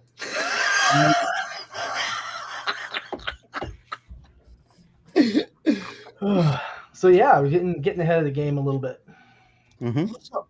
What's up, Phil? Do you play Pathfinder? I haven't in a long time. I actually really do enjoy Pathfinder. I just haven't had a chance to play much. I've been releasing books for the last 5 years, and it's it's eaten up a lot of my playtime. Do you play Magic the Gathering at all? No, not since 2001. I would never get into that game because I've got too many expensive habits. But I tell you a game what I did really love. You remember that game, Pillars of Eternity? Yeah. How phenomenal was that? It was all right. It didn't really strike me as much as it did. A lot of my friends were far more engrossed in it. I actually, about the same time, I went on like a vintage game kick and went right back to Talislanta and to Fading Suns. Fading Suns is just fantastic. It's really lamentable that the company that put that out didn't last very long because that's a really remarkable game. Baldur's Gate, Neverwinter's Night will always be my favorite. I loved Baldur's We Gate. actually made getting a new D&D campaign if the computer game, if the rumors are true. That'll be interesting to see. Well, I know the new D&D game came out, Baldur's Gate 3, and they released some another Dungeons and Dragons game. I can't remember the goddamn name. Yeah, but we should have another one like in I think they said 2 years from now. So apparently there's something in development. Oh, thank you. I didn't really hear anything like that because all I've been following because my missus she wants to know everything about the new Hogwarts Legends. You know the new Harry Potter game that's coming out. I said, yeah, I'll pick it up just so I can join Civil and be a little asshole in it. But the one game what I am looking forward to playing is the Avatar game because Avatar 2 is coming out. Mm-hmm. I am I think the only thing I'm really, really excited about right now is I've been putting off trying Elden Ring, and I'm gonna have to actually get a new computer to do that. So you're completely PC? Yeah, I'm mostly PC because I don't have a current gen console. So. I've got the Xbox Series X, what is an absolute beast with loading times and the FPS, and I've got a gaming PC in front of me. But I with my title was yesterday says, "Oh, do you even game on the PC nowadays?" I'm like, that's all I do. Yep. Now, ever since I got that, it's the main game. What I'm recently playing is Elder Scrolls Online. I've been playing that since it released, and the new chapter's coming out. It's basically based on the Breton, like Legacy of the Bretons. So we're getting some Breton lore. Even though Elder Scrolls 3 Morrowind's still my favorite. Yeah, my brother's big ESO fan. But here's as Pops has brought up, this is 47 Fury Series. So the story of the 47 Ronin told through anthropomorphic animals. Beautiful art by Alexia Veldhausen. A limited 12-issue series. We're on book 3 right now. We should be doing book 4 in the late summer, early fall. Has it got Keanu Reeves in it? It does not. it does not. If it did, we'd probably be at 100,000 right now. But we're actually on an interesting trajectory. Our largest number of backers for 47 Furious Tales campaign to date has been 172. And looking at the trends, we're expecting to land somewhere right around that, like 170 to 175.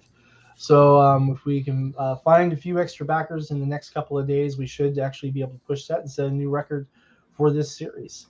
How much is the book? How much is it? In print, you get book 3, including shipping in the United States, for $15. If you want digital, all 3 issues are $6, and you can get all 3 books in digital plus the 92-page artist edition, which is the original art pages without the lettering in its own separate book format, digitally for $10 total. That's See, these prices agree with me. These literally are. When you go into a shop, when you find a cheap item, what is it, 3 items for $25 or something like that? That's basically well, you can get 3 for $25 on this campaign, actually, issues 1, 2, and 3. And if you have a local shop, we actually do retailer orders where we customize the retailer order for the shop, and we'll put that out to them. There is a 25 copy minimum, but it's not 25 per issue. It's just 25 per total. Okay. We've got 2 shops that have taken up already. We've got a couple others I'm still working on. And then we've got a pretty sizable selection of pre-orders for some shops that didn't want to go through the Kickstarter this time around. But yeah, it's pretty optimistic right now about where we're going. We unlocked the first stretch goal that added a variant cover that's available as an add-on. And so, of course, we priced that the same price as the regular cover, so that's $5. And then it adds another $1 on top of that to help with the additional shipping. And then this is the cover for the artist edition. We are using the original cover for issue 1. And I say original because I don't reprint covers. So the people who backed the first campaign, we only printed 500 copies of that book. We sold out pretty quick. And so we are using the raw unlettered version of that for the cover on it, just showcasing Alexia Veldhausen's fine work. So basically what you're doing is when the campaign closes, it closes. You're not going over the mark or anything like that. No, actually we take in I have used Indiegogo with a flexible funding goal to put together other packages and send that. And then beyond that, we do a lot with retailers here in the United States. Looking at getting distribution set up in Japan, that's proving to be very, very difficult. I did finally find a couple of people who can translate English to Japanese and letter. So that's pretty nice. Thank you, ladies. So basically, you're not doing what... You're not going over the stretch goal where you're waiting like a year and then you just finally start printing it. No, we're printing this next month and shipping it next month. How long has this been in? Let me tell you a little story, Jay.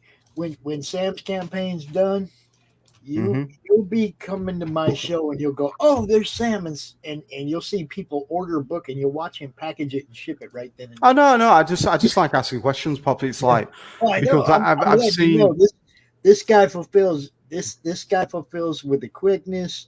He's solid. He's so. No, I meant no disrespect. I'm just asking questions. I'm just cluing you in a little bit. Who he is? He sold over 1,000 copies of both one. Pops. Let Sam talk, please. I actually order in bulk, so we have effective cost-effective printing, right? So we have our issue 1 in stock. We have our issue 2 in stock. Show me the side of the book. Show me the side of the book, please. Side of the book? Yeah. Like. Yeah, that. Okay, it's a 6x9 digest size. Like I said, featuring the art of Alexia Veldhausen. I love that artwork. That's the page right there that sold me, Jay. That page right there. And then hopefully you read the book after that. And it reminds me of this. Hold on. Do another little tease. But yeah, for all y'all watching, he sold over 1,000 copies of both number 1 and number 2. Yep. No reason not to foresee that he's going to me of. Oh, neat. I'll show the artwork.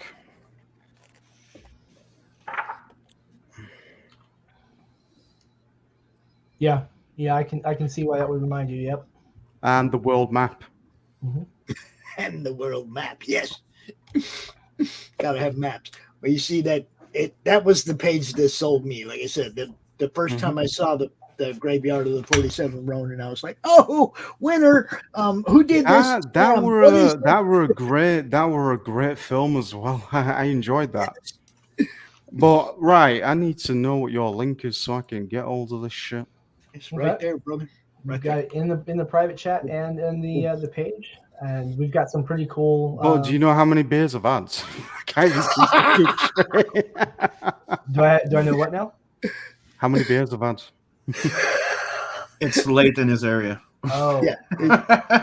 Do you need me to email you that link, Jay? I can do that for you. Just email me so I wake up the next morning. I'm just like, okay. Gotcha. I got you. The only thing I've been drinking today is coffee, so I'm same here. Wired as I can be. I needed too many coffees yesterday just so I can get my sugar levels up done for that. We've actually been working with a lot of artists today. We had a lot of stuff going on. How's that been going on? Good. Try it one more time. How's that been going on? Good. It's been good actually. I just had a couple pieces to commission today. We had a couple of folks we had to line out some contract points. And it's gone over pretty well. Actually, I just finished putting together another agreement right before I came on. So we're going to be doing having another illustration done for Reign of Ages. Stop throwing fast so I can have a look at this. So these color pages here are out of issue 3. We went with the unlettered pages to showcase those. That one scene with the monkey mask, that reminds me of a film I watched, Kung Fu, and I don't know what Japanese, Korean, Chinese film, and Kung Fu Hustle. That's what it was called. Gotcha. That film was funny as fuck. And we're showing off some of the original art pages for issue 3 as well, so that people can see. They're going to be, of course, in the artist edition. And Alexia has been working like crazy for the last few weeks, working on colors and finishing up a few. She actually went back and redid one page entirely because she just did not like the way a couple of the lines came out, and that was after having already inked the whole page by hand and everything. So redoing that kind of, reset some marks, but we did all right with it. It's looking really good. I'm really happy about how the book's turning out. As of course, it's the same artist throughout the 12-issue series. So on issue 3, and she's committed for the next 9 after this. So we are in pretty good shape. So give everybody the pitch. Okay, so the story of the 47 Ronin told through anthropomorphic animals. This is a bloody story. It is not, something for your small children, because we have decapitations, dismemberments. There's a lot of espionage type work that goes on through the middle issues, beginning largely in book 4, 5, and 6. A lot of people die because, of course, this is based on the history of the incident, and it is really a treat. Now, we produce these, we print them here in the United States through Mixam, and then we ship them everywhere. All of our tiers include shipping in the United States and the territories, and then we have additional postage appended for international backers. We cannot currently ship to Russia or to the Ukraine due to conflict.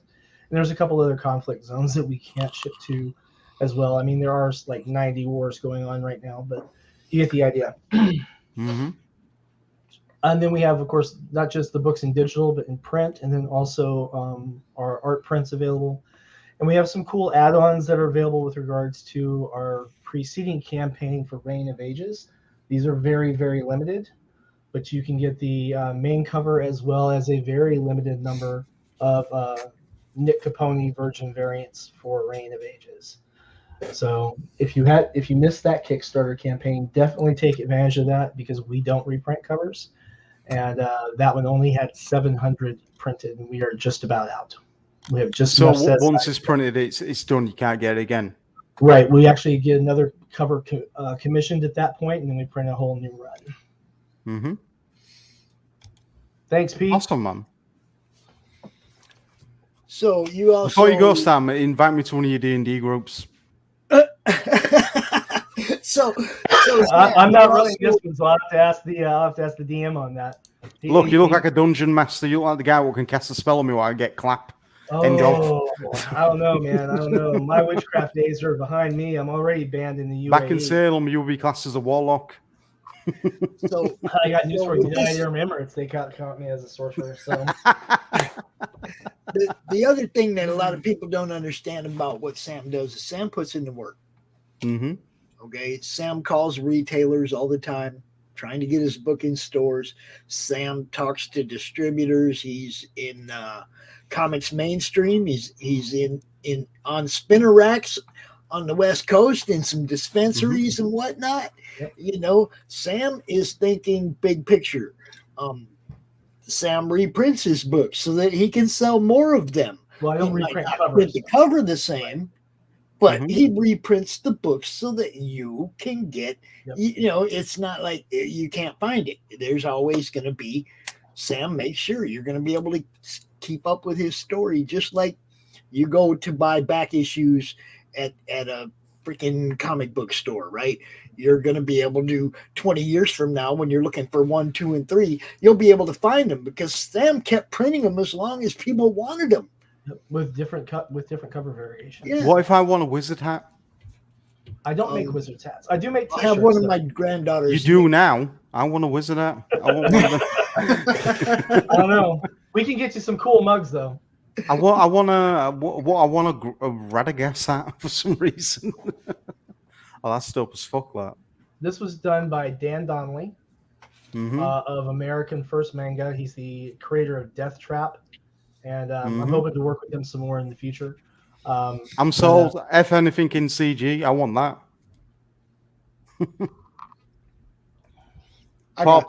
Pops, I love that, but I want that more.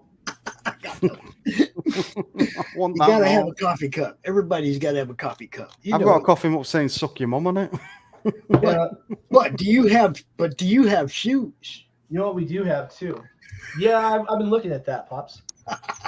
We also do have a very limited number of original pages. So this is the last one that's available from issue 2 that I still have, and that's available at the Wizard's hat, no good without the matching robe. I love it. I need the robe as well now. Thank you for somebody in the chat. Yeah, we're putting together great stuff and getting it to our backers. We had to find a cool solution too, because we do the 11x17 prints, right? But you're not doing a wizard hat. Not you, no, him. Put that back up there. But normally we ship these in top loaders, right?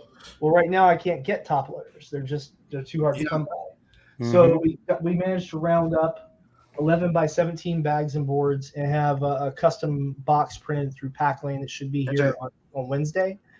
And then we're going to pack those. In those, we're going to get all those ready so that once issue 3 comes in from the printer, we're just going to be able to put them all together and drop them into the boxes, get their shipping labels on, and get them out the door. So I'm holding my hand up now. Do I get a wizard one with it? Jay, what about if you print a pattern on 11 by 17 print so you can roll in it as a cone and make your own wizard hat? How about that? No, it ruins my immersion. That sounds more like a dungeon. Roll your own. You go roll your hat. You call it the roll your hat tier. Bro, I've got too many hats. I just want a wizard hat, and Sam seems to hook me up. Hook me up with a druid hat. Because I can't be classed as a wizard. I ain't a virgin. I know this girl in San Francisco who might be able to make that happen for you, but how much? I'm talking money now, mate. She's probably going to charge you $100. $100? Really? I could whack my ass for that money? How much?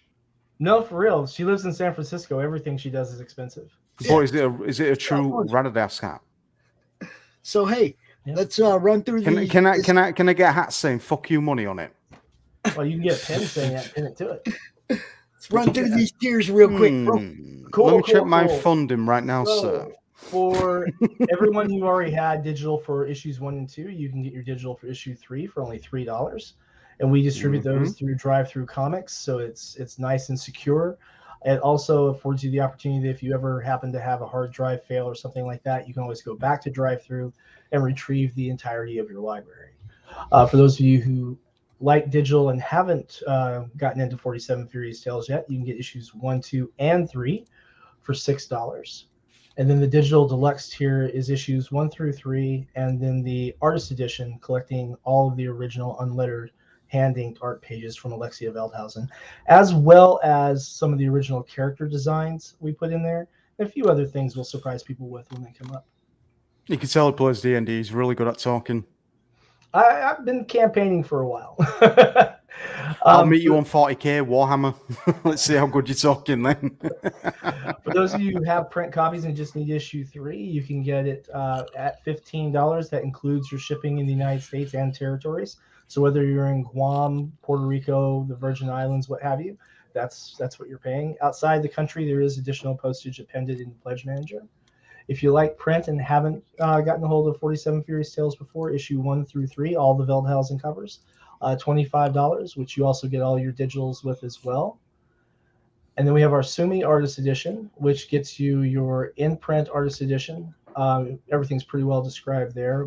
But what's been more popular than that actually has been the Veldhausen Fury tier.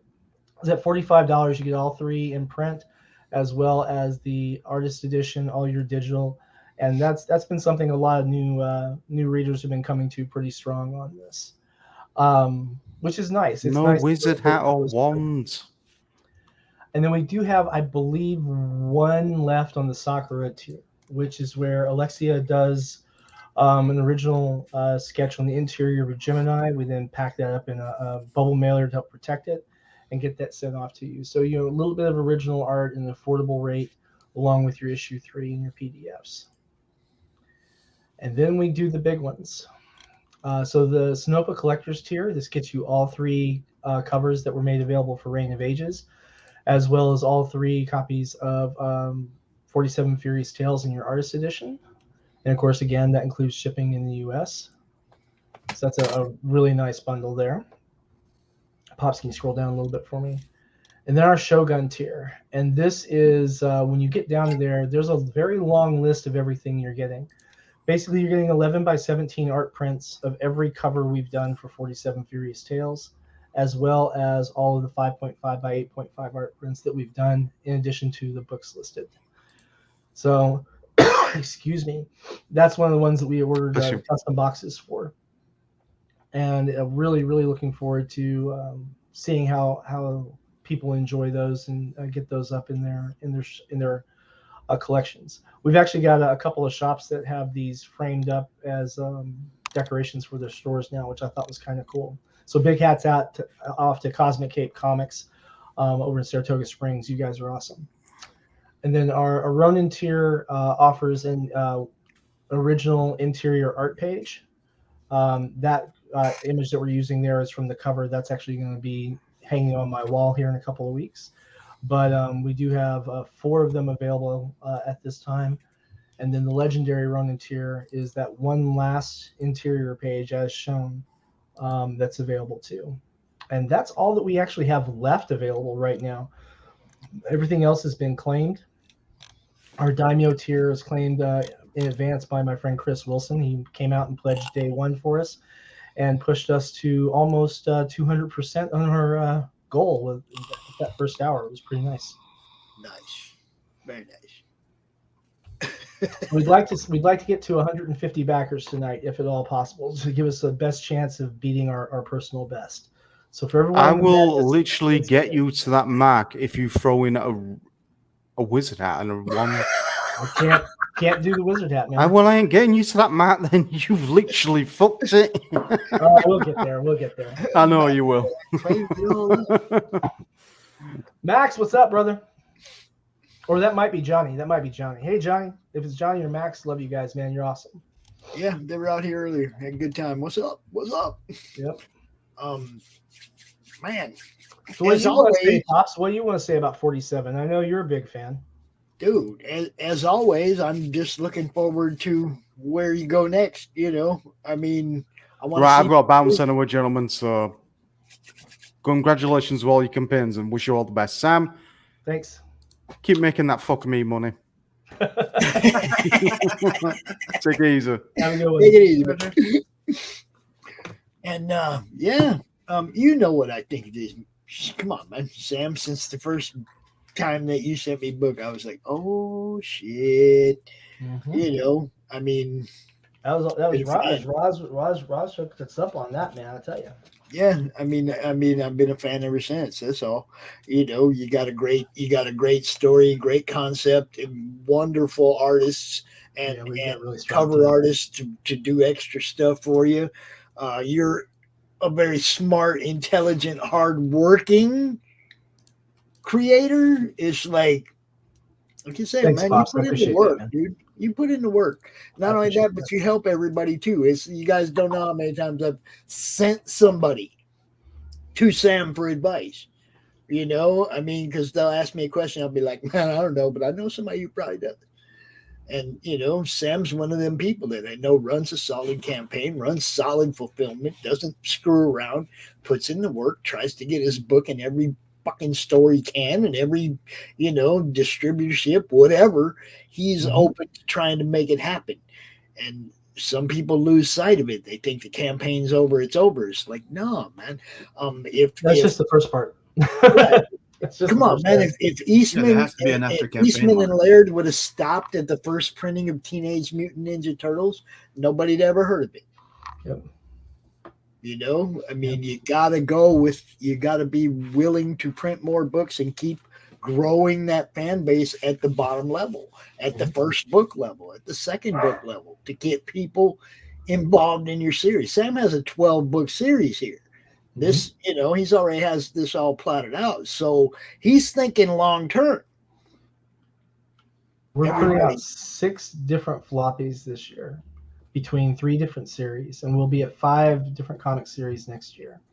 Maybe 6. It kind of depends on if we get this licensing deal lined out. So, and then there's that guy. Oh, you're about 30 seconds late from showing me blazing one, catching me in the middle of the act. That's part of the show around here. Hey, guys, how's it going? What's up, Greg? Chilling. What's up, Greg? Gotcha, Sorry, I'm man. sharing the link. I was sharing. I went to get the link for the campaign, sharing in the chat.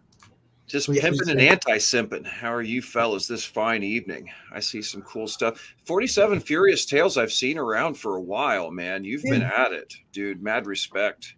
Thanks, man. Appreciate it. It's been, it's a labor of love and a lot of labor. The thing that he doesn't tell you about this book is all 3 books failed the first time. Yep. All 3 of them failed the first time. And he came back strong all 3 times, funded whooped ass. But book 4 is going to fund on the first try. But now look, It's like the castle falling into the swamp, right? Yeah, right. When this failed, what did you have when this failed this last time? I think we missed by like $1,100. No, I mean, how much did you have? We had just shy of $6,000, and we were on a $7,000 goal. And you're pushing that right now again, you know. Yeah. So some of those people may not know that you relaunched. I think they're probably part of the 113 people who have saved the campaign and haven't pledged yet. So we're if our numbers for our conversions stay consistent, we'll probably see at least 20 of those come out and pledge on it in the last 2 days, which is the big push to try and get up over 155 between today and tomorrow. As far as number of backers go, really want to set a new record for the number. For those of you who are waiting, the wait is over. There's 4 days left. Don't screw around. Get in the middle of your work week and go, oh damn, I missed it. Mm-hmm. Handle that stuff now while work ain't all in the way and everything. You know what's up. We've actually got all of our supplies in. The only thing we're waiting on is to get book 3 printed, and that should, like I said, she should be done in the middle of the month, and we'll be ordering it right off. We print through Mix'em, so we usually have the books within 10 days. We're good to go. It's going to be pretty smooth, I think. All of our supplies are in. Everything from tape, Geminis, bubble wrap, all of our extra mailers. Oh, well, I guess we're still waiting on the boxes from Pack Lane, but they should be here by Wednesday. Cool. So, but yeah, he's on top of this, man. He's been doing this for a while now, and fulfillment is always solid. Don't worry about it. You like to look at this book, you can get them with confidence. Yeah, this is what the 16th or 17th. I've lost track now. Go figure. Yeah, I know. 16th or 17th successful campaign since I started in 2017. Damn. And I've had some failed campaigns, certainly. Yeah. But we come back and keep swinging. Mm-hmm. So every time. And that goes for all you guys too, man. Anybody, if you don't make it, hell, I'm in the middle of one right now. I don't know if I'm gonna make it, but we're gonna push harder the next time if it don't. Indiegogo seems a little slow lately, though. The last few weeks, it seems really slow for everybody. Mm-hmm. I don't know. I'm just, I figure if people want it, they'll buy it. We got 60 days. I'm gonna talk about it till they're sick of me talking about it. Once Yeah,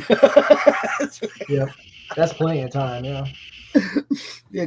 I'm not tripping.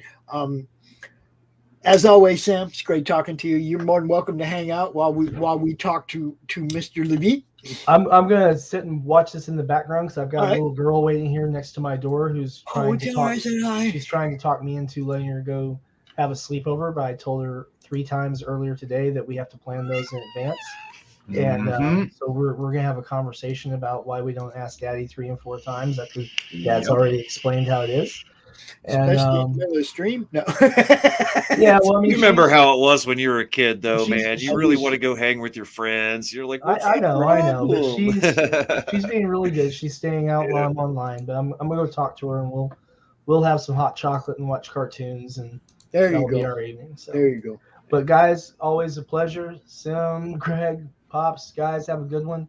And if you get a chance, share the link out. Help us get to 155 backers by Monday.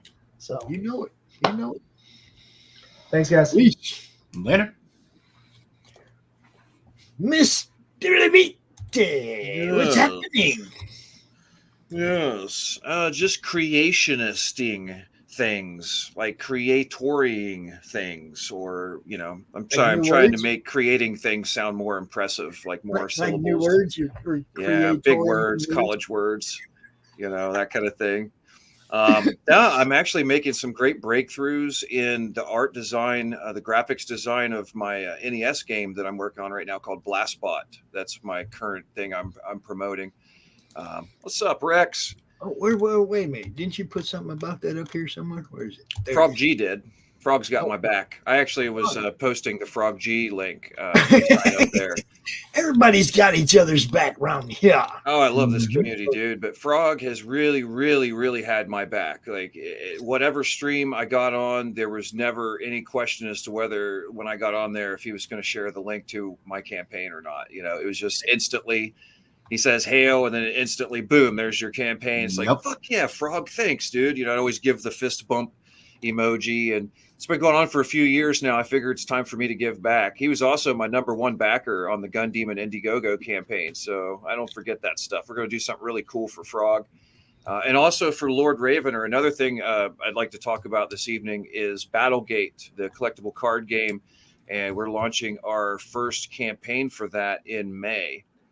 We actually had 10 people back the first deck, which is the Gun Demon deck. They backed that in the Indiegogo campaign. What's up, RJ? How's it This going? dude just crashes my party. Just crashing the stream. I wanted to see No, it's what I a could pleasure do to it. have him. Yeah, that's a partner. That's a partner right there to have, guys. He's it's been nothing but a pleasure working with RJ. I'm glad I picked Critical Blast to do my fulfillment. Totally. Yeah, very much like he pretty much gets right back to you and breaks stuff down really good for you. And I suggest, especially for first time creators.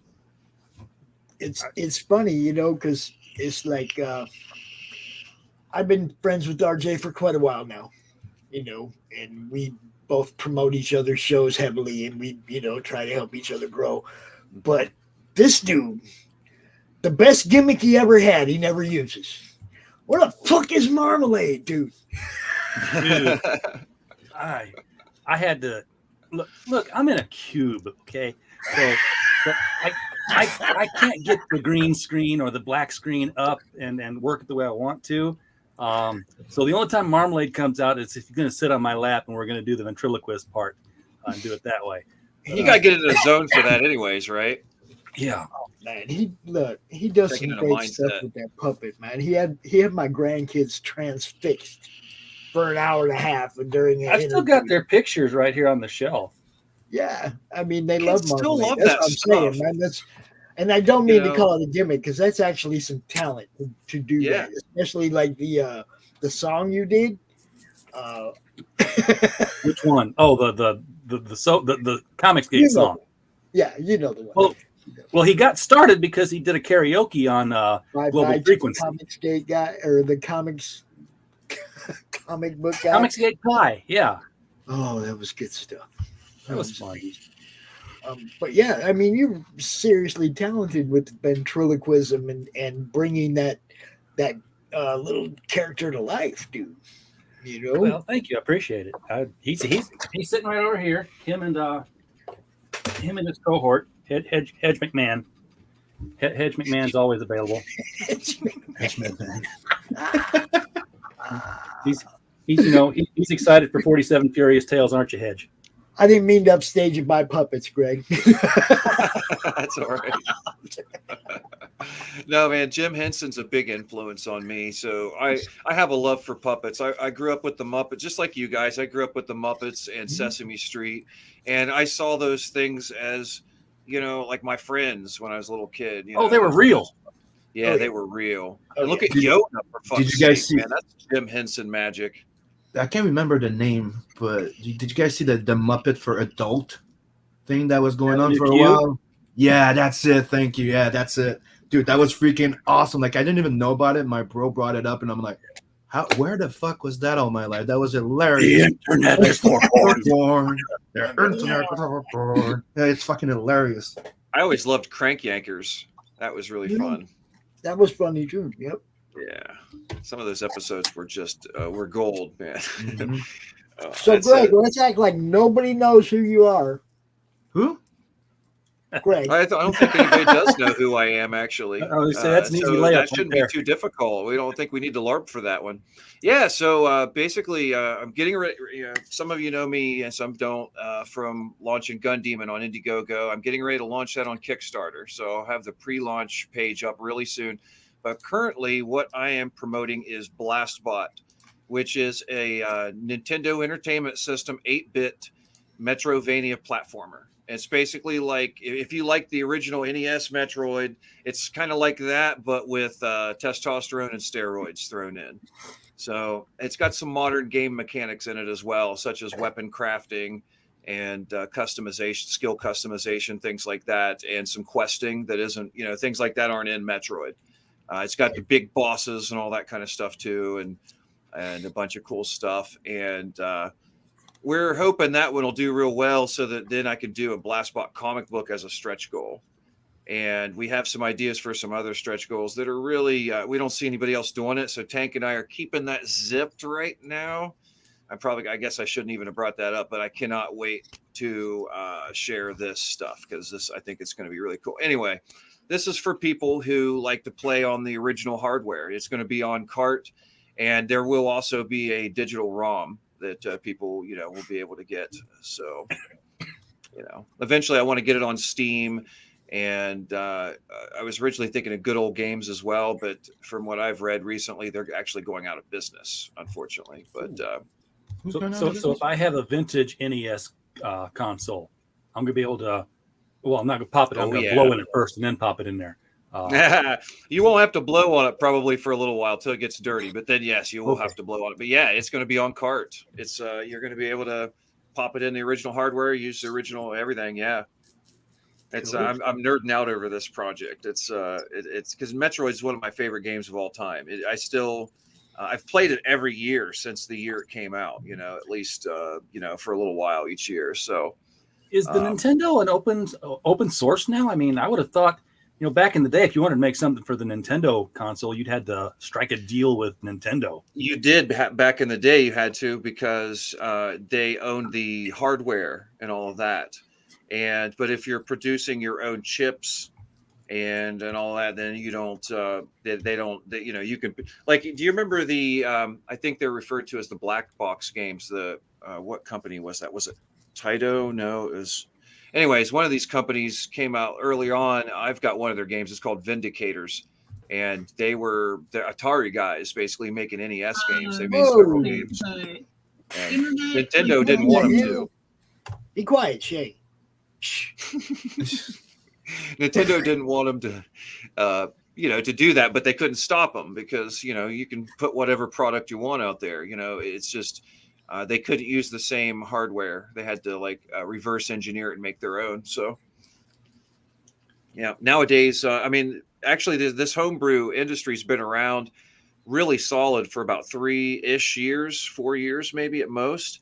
Yeah, and I've been really interactive in that community, and it's amazing, how many of these different games come out and how great some of them are. But a lot of them really aren't that great. They're just, you can tell there isn't an actual artist involved with it. It's it's a programmer, making a game, and doesn't have that spunk that the old NES games had, because you had really great artists, 8-bit artists in big teams of people doing stuff, back in the day. So. Sometimes you end up with something great. Sometimes a lot of the time you end up with very mediocre games, but they're still cool because it's a new game for your NES. I mean, for collectors, once they've got all the games they really want, then it's cool to have a new game out. Another thing I'd like to promote as well, I'm launching this in May. This is going to be May 1st, is the Battlegate collectible card game. And that is, we're coming out swinging hard with iron spiked gauntlets in the collectible card game industry, because right now we have 12 decks in the works, and we're going to launch a new 30-day campaign every 30 days for Battlegate. And it's each deck is from a different artist and different creator, except a few of them, which are mine. I'm starting with the Gun Demon deck. Then the second month campaign is going to be my Mighty Mechalore deck. And I believe we're still setting up the order of the rest of them. It depends on who gets their decks done and what time. We've got Pedro Ang doing a deck called Voodoo Business, which is cartoon. Who? Yeah, it's like plushy cartoon style characters that are like Pedro Voodoo. Ang. You know Pedro. Pedro who? Nobody knows Pedro. No. What's Pedro? It's funny because I've been Everybody doing knows Pedro. all day long. It's like people keep talking about people that are in my project. So you keep hearing names. Yeah, he's in it. Yeah, he's in it. You know what's going to be cool about this battle deck, though, is you got all these other decks being created. People don't have to create a whole deck either if this is the open source system that they work with.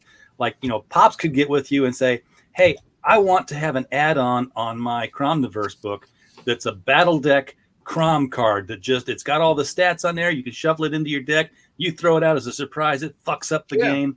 It's not open source though. I gotta correct you on that. Tank and I own Battlegate, and Good. each deck has to be developed by us. We know the the whole inner workings. We'll basically get to know a creator's IP and understand their character's abilities. Like basically, Tank's writing I'll the have to know. story for CRoM, so he'll be quite familiar with it. Yeah, Nice. So not open source, but and negotiable absolutely. mechanics. Well, we're doing it for Chris Fisk for his Infinitale Chronicles. So right there's a fantasy themed deck. We're doing one of the other decks I'm doing also with John Howard, who is my penciler on Gun Demon. We're doing I call it the Legacy Collection, and it's going to be. We'll probably do more Legacy Collection decks later too, but we're starting with the characters that are set in the 1800s, such as Zorro, the Lone Ranger, Tonto, Sherlock Holmes, John Henry, and we've got all these different characters. Oh, Nikola Tesla also. And basically the theme of this first deck is Martians are attacking Earth. The War of the Worlds Martians are attacking Earth.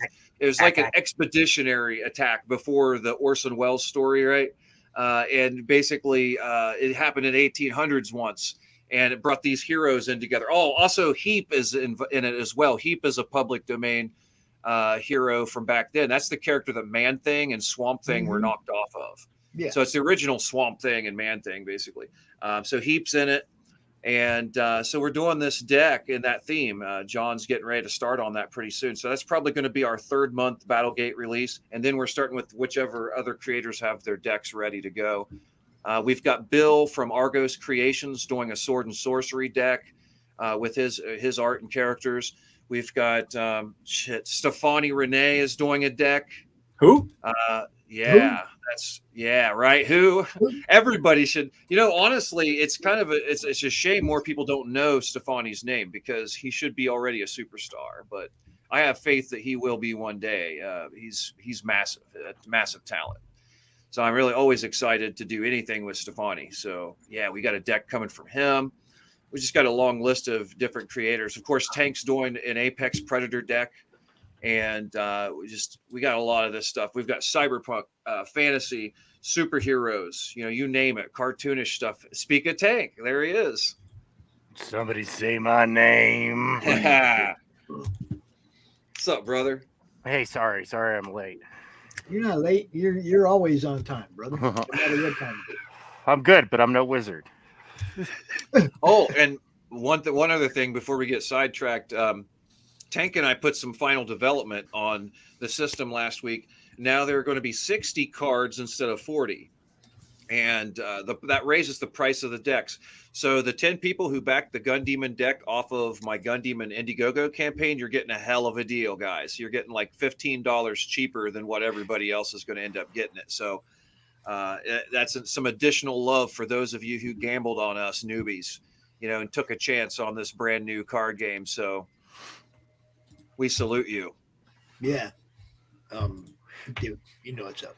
Frog is handling the work of a million people. He's in every channel right now, dropping links. He's amazing. I popped over to say hey yo to Shay and Cy over there, right? Because they got the Bryonic Bra over there right now, the Cobalt book, right? So I popped in. I was like, hey yo, from CRoM CoN, there's Frog dropping links, baby. Dude, you do it, man. Bionic Brawl really impressed me. Initially, when I first saw his campaign when he came in, I wasn't impressed with it. Cobalt? And yeah. Initially, I'll be honest. At first, I wasn't. I liked the idea and stuff, but I was like, I don't know. There's something about it. I was on the fence, right? But he has really improved, like the whole overall product. He's really great at presenting it now. And yeah, man, he's a great addition to Comicsgate. I think he's going to be highly successful, a highly successful creator. Just so much good stuff, man. I mean, I liked him. I met him last year. And I liked it. I was like, yeah, this guy, he's got something special here, and he's really refining it. Mm-hmm. A lot of people just kind of roll on what they have if it made it. And it's like, I love watching people refining. Mm-hmm. That's what I like about Katie. You guys know Katie Shaw, the little dragon child girl. You can see her first book up to her 7th book, and you can see how much better she's gotten as an artist. You get to see the whole progression. She didn't like hide how it looked before. It's like you get to go on that journey with her, man. It's fucking, I love that shit, man. Refine it, make it better. Keep going. Don't stop. You know, when I initially came in, I couldn't relate with that sentiment, and now I do 100%. Now I truly appreciate. Now that I've got about 3 years into being a creator now and getting it all rolling and going through it. Now I like to show progression now too. Like we have over the last couple years, we've shown our initial designs, and then like a week later we show, oh, Carlos fixed this demon design now, and it's this way, blah blah blah. And we do that now, and I'm not afraid to do that. Initially, I was like, everything's got to be perfect. You know, but you can't, you can't, gosh, man, if everything's got to be perfect when you first put the concept out there, there wouldn't be anything getting done. That's just how it is, you know? For me, it's like I have all these different people doing stories, and it's like, I don't want to ever tell them, hey, you got to change that. That's not going to work, that or whatever. I hate going to them and having to say, yeah, we got to edit that. We got to do something with that, But I hate doing it too, bud. But it's got to be done. If you have a specific vision, you have to do that. Well, see, that's what I'm saying. All these people are bringing their IPs and their thing to my thing, and I'm like, the only thing I tell them is talk about is my character, obviously. Mm-hmm. But CRoM, it's like I met a couple different people, like sort of work an origin into their story, and it's like, no, we have that. We got to fix that. It's been a neat experiment, honestly, in collaboration. Because it's been almost an open source. I mean, I know you handpicked, and I know some of the guys approached you, so it happened pretty organically. It's kind of neat. I didn't handpick anybody, but I put the post on Twitter, and I put the post in the Madness, and everybody come running. And it just happened like that. Wow, the complete collaboration then. Yeah, I mean, it was really cool because I didn't go out shopping for people. I don't have no money. And I'm not going to ask you to do anything on this project and not be able to pay you. Yeah. But if you want to do something, I will get you something on the back end if we make some money. No fucking doubt. You know, I mean, everybody gets the same. I get the same that Tank gets. It's like everybody gets the same. There's people like that. They do. They like a good profit share. Yeah, there's no heroes in this mess. It's all just fun people. This guy, I just hit him up earlier about a possible stretch goal. I was looking at those I was looking at those Canadian Shield bees. See, he's ready. See, right. Okay, now they come equipped, obviously, with a rose clip, right? If you wanted to, it's perfect for CRoM. It's perfect. Right? I want it to. I got to have some of those as a stretch goal, probably for the CRoMniverse, because a little CRoM with a rose clip just seems to fit the theme. Kind of works. Yeah. How you doing, Brian? I'm doing well, thanks. And hey, that's a good segue to tell you guys that on April 20th, my show is going to be called the 420 on 420. I'm going to have Billy Basco is going to be my guest co-host. Or sorry, no, Lord Crackhead's going to be my co-host. Billy Basco is going to be on the show. So is PTP and John Malin. Nice. That's exciting. That's a hell of a lineup. Yeah, I'm going to be on the Baron Earl show on 420. Nice. Okay. But it's recorded before that. But they're playing it on 420 just for me. Oh, nice.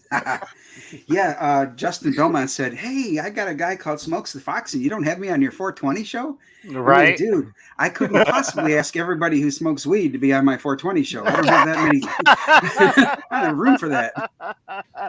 Ain't nobody got no room for that. I don't partake myself, but I don't judge. Whatever. CRoM and Smoke's going to run into each other on the pages of a book one of these days.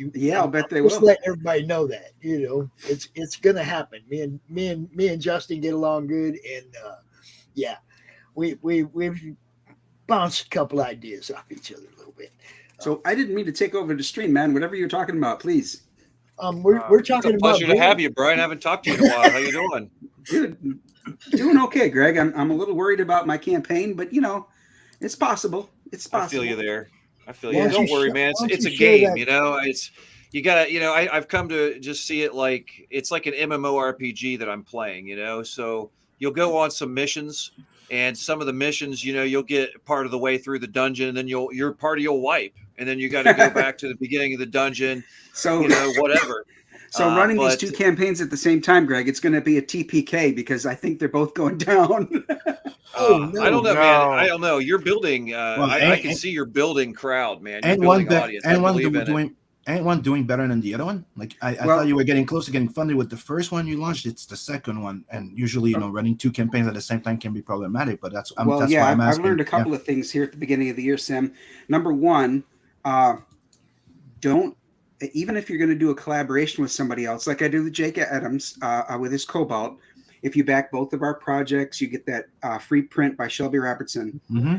It's not wise to launch on the same night because what you're doing there is you're dividing the people's attention. You're taking a little bit of shine off of each one. Mm-hmm. And if people are on a budget and they've got to decide, that makes them decide between two people perhaps they want to support and they don't know, what do I do? They may end up backing neither one. They may have back one or the other. And since his was a second issue of Cobalt, I would totally understand that people would pick his to back because they want to see more of what they've already seen. First, right, exactly. So the Shifter was the one that I launched with his on Michael Bancroft's show. And after 30 days, it hadn't even got to 10%. So I didn't extend it to the second 30. I just kind of let that one go. I'm going to re-strategize and maybe come back for a second chance, do something different with it. I don't want to let that IP go because, Janice Hardy has agreed to let me take her award-winning novels, make them into graphic novels. I'm still excited about that. We're going to have to regroup and see what else we can do. So the one Sim was talking about that he thought was doing better, he's right, it's doing better, but it closes tomorrow night. Mm-hmm. And I'm only at 53% the last time I looked. So chances are it's kind of unlikely, but it's still possible. I got a tip for you.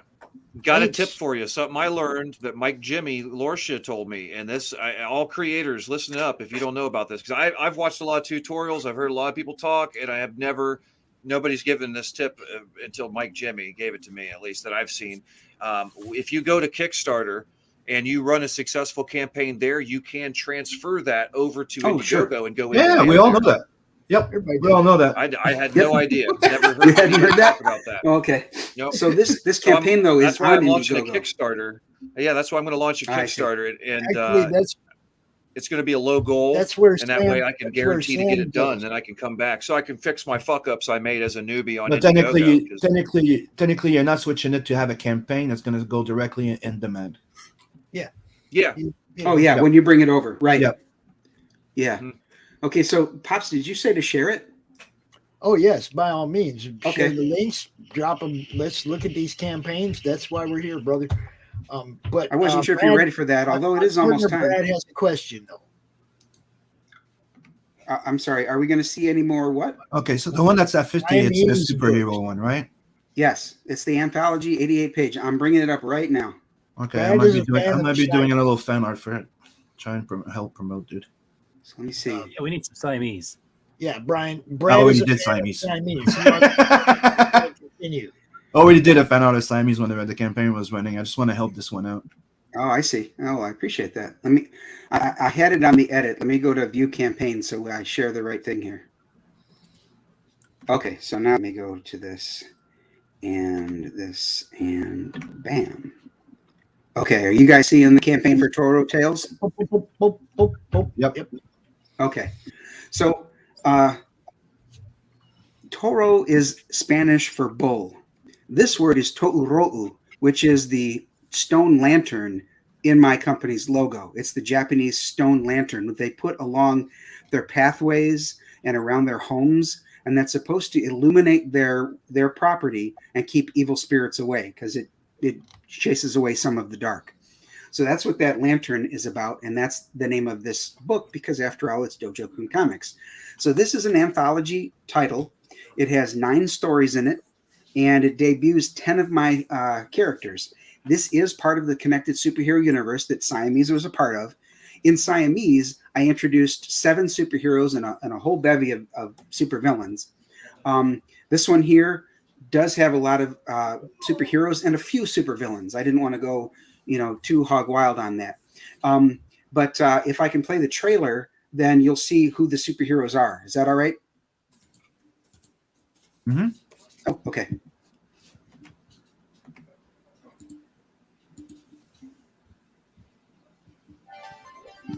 The Toro Tales trade paperback brings together the inaugural chapters of some of CRoM CoN Comics' greatest characters.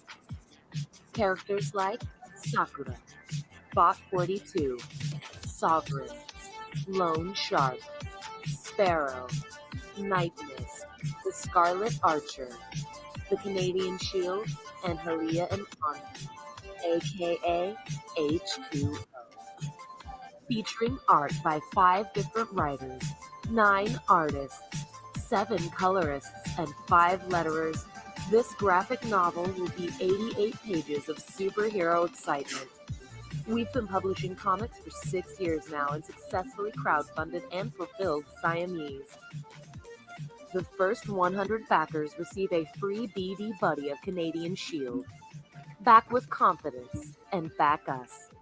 Only on Indiegogo. All right. So yeah, over the past few weeks in particular, I've been talking about the fact it's 88 pages, it's full color. Talked about the cover artists, which I will in a minute. But the thing I think I should lean into now is to talk about the characters, and maybe that would engender some excitement about the stories that the people will be getting. So let me scroll down here. I'll mention the cover artist here. It's Eric Minoltowski. He did Shadow Sentry, and his art is much more defined than you see right here, and that's because this is just a penciled version of the cover that I had watercolored to show on the campaign. Once it gets funded, I can pay him the rest of the money, and he can finish the cover, and it'll be far more detailed, and there'll be a background, not just a watercolor, esoteric thing. But however, having said all that, I really like this version right here. I think it's going to be either a print or it'll be a pinup inside the book. It's going to happen one way or the other. I think that people like this one as I do. Yeah, I like it. So here is some sample interior art. This is Bot 42. That stands for Biometric Organ Transport.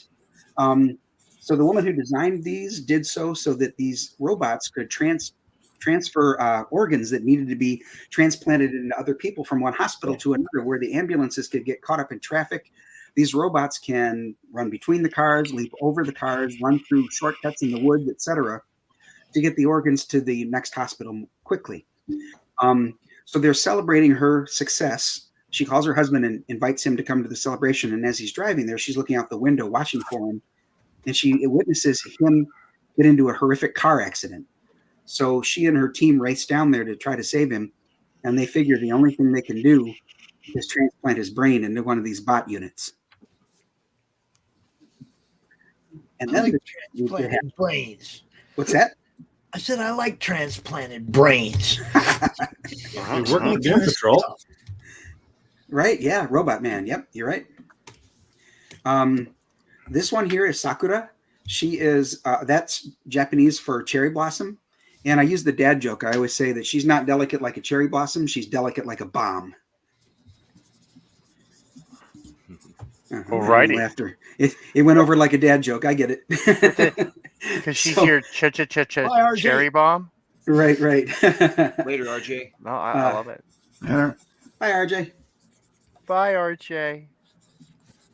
This one here is Lone Shark. He would be sort of my universe's version of Namor, if you will. So he's arrogant and aloof, at least at the start. He's going to learn some things as his hero's journey goes on. There's Sovereign. Now, this one here, he's a super powerful alien. He would be, I guess, the Kryptonian archetype, if you will. But the style here, the artist is Aaron Kearney out of the UK.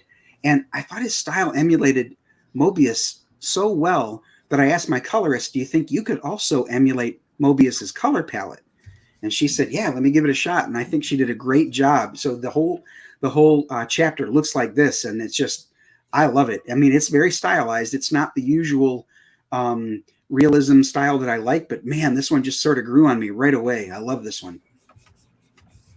And then, of course, there's other stories. There's Sparrow, there's Night Mist, Scarlet Archer, and Halia and Undine. And those two names are oceanic goddesses.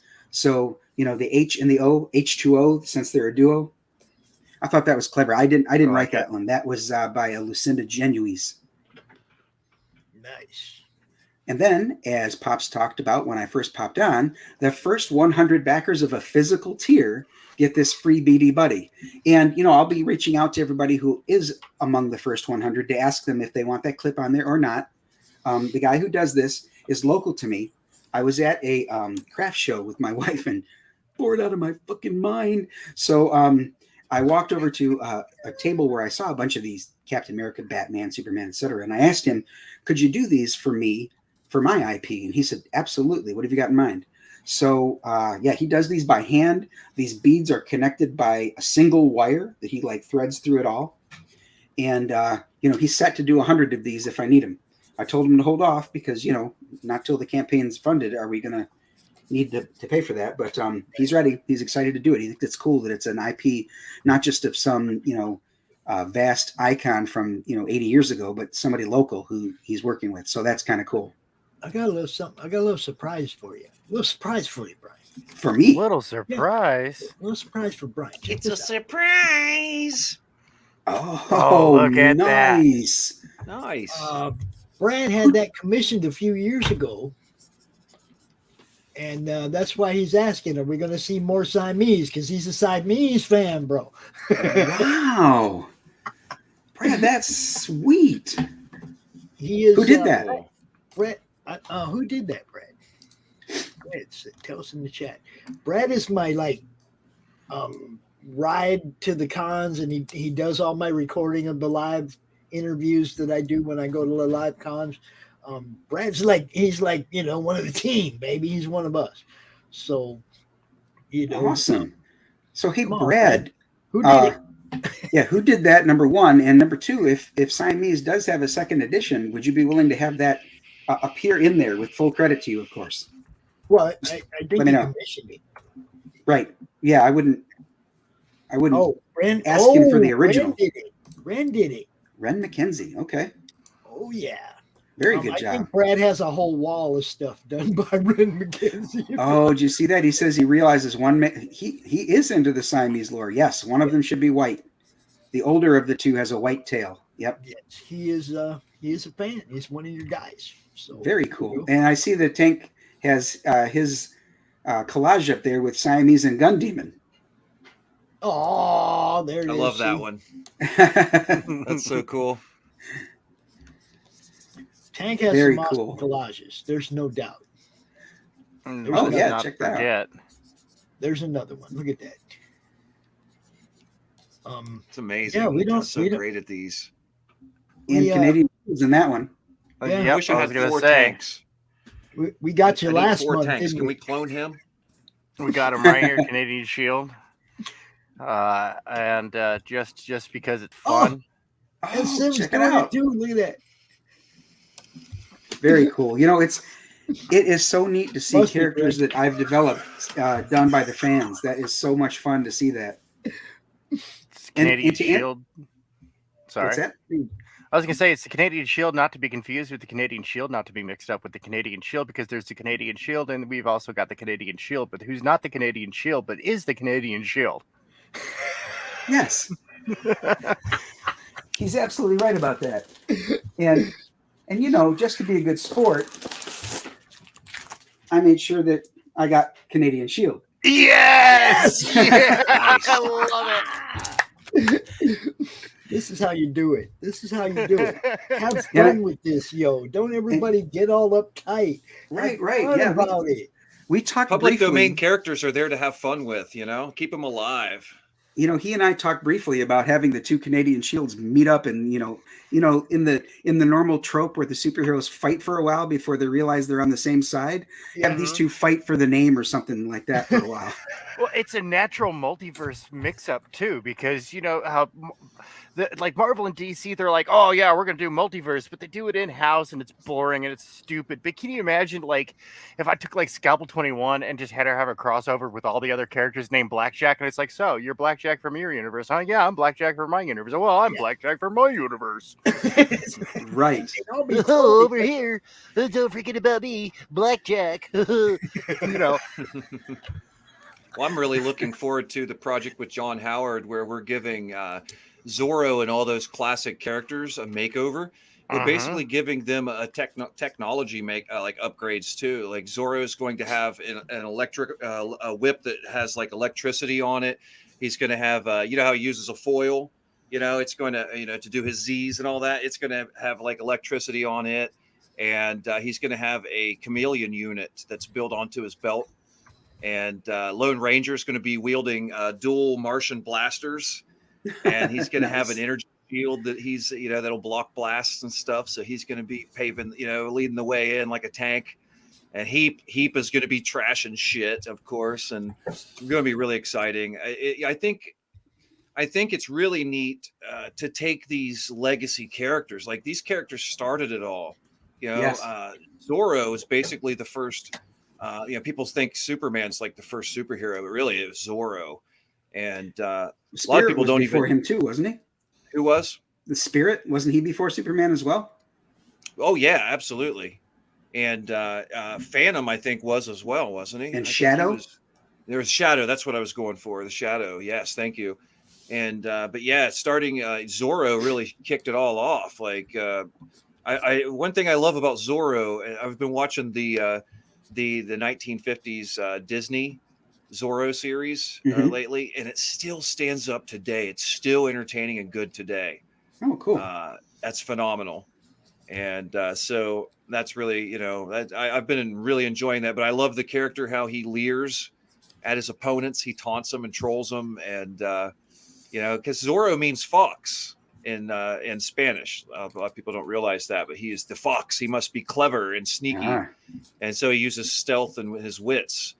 And so imagine Zorro with some equipment upgrades, like a chameleon thing where he's like kind of like the Predator, where he can go into like a, where he refract the light and all that. He's already stealthy anyways. But this is actually, this Zorro that we're doing is the son of Zorro, and he's in his 50s.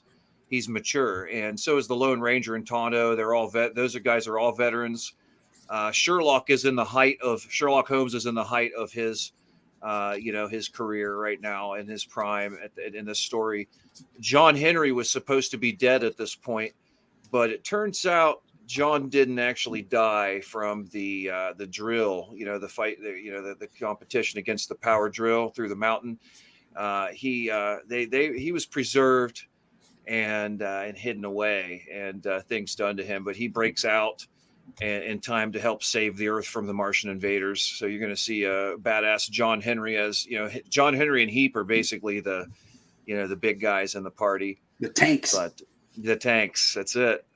So it's that's going to be really fun, and I think we all really, any of us creators, like get your own IPs rolling, but then when you can, try to take some of these, adopt, if you will, some of these public domain legacy characters and do something great with them. Do something absolutely fresh and new with them. Great minds think alike. I've got 5 of them that I'm going to be adapting and upgrading their technologies and all that. It's fun to do that. I got together with my artist who does Deanna Hammer of the Angels, and he did some character designs for me on characters just like that. Yep.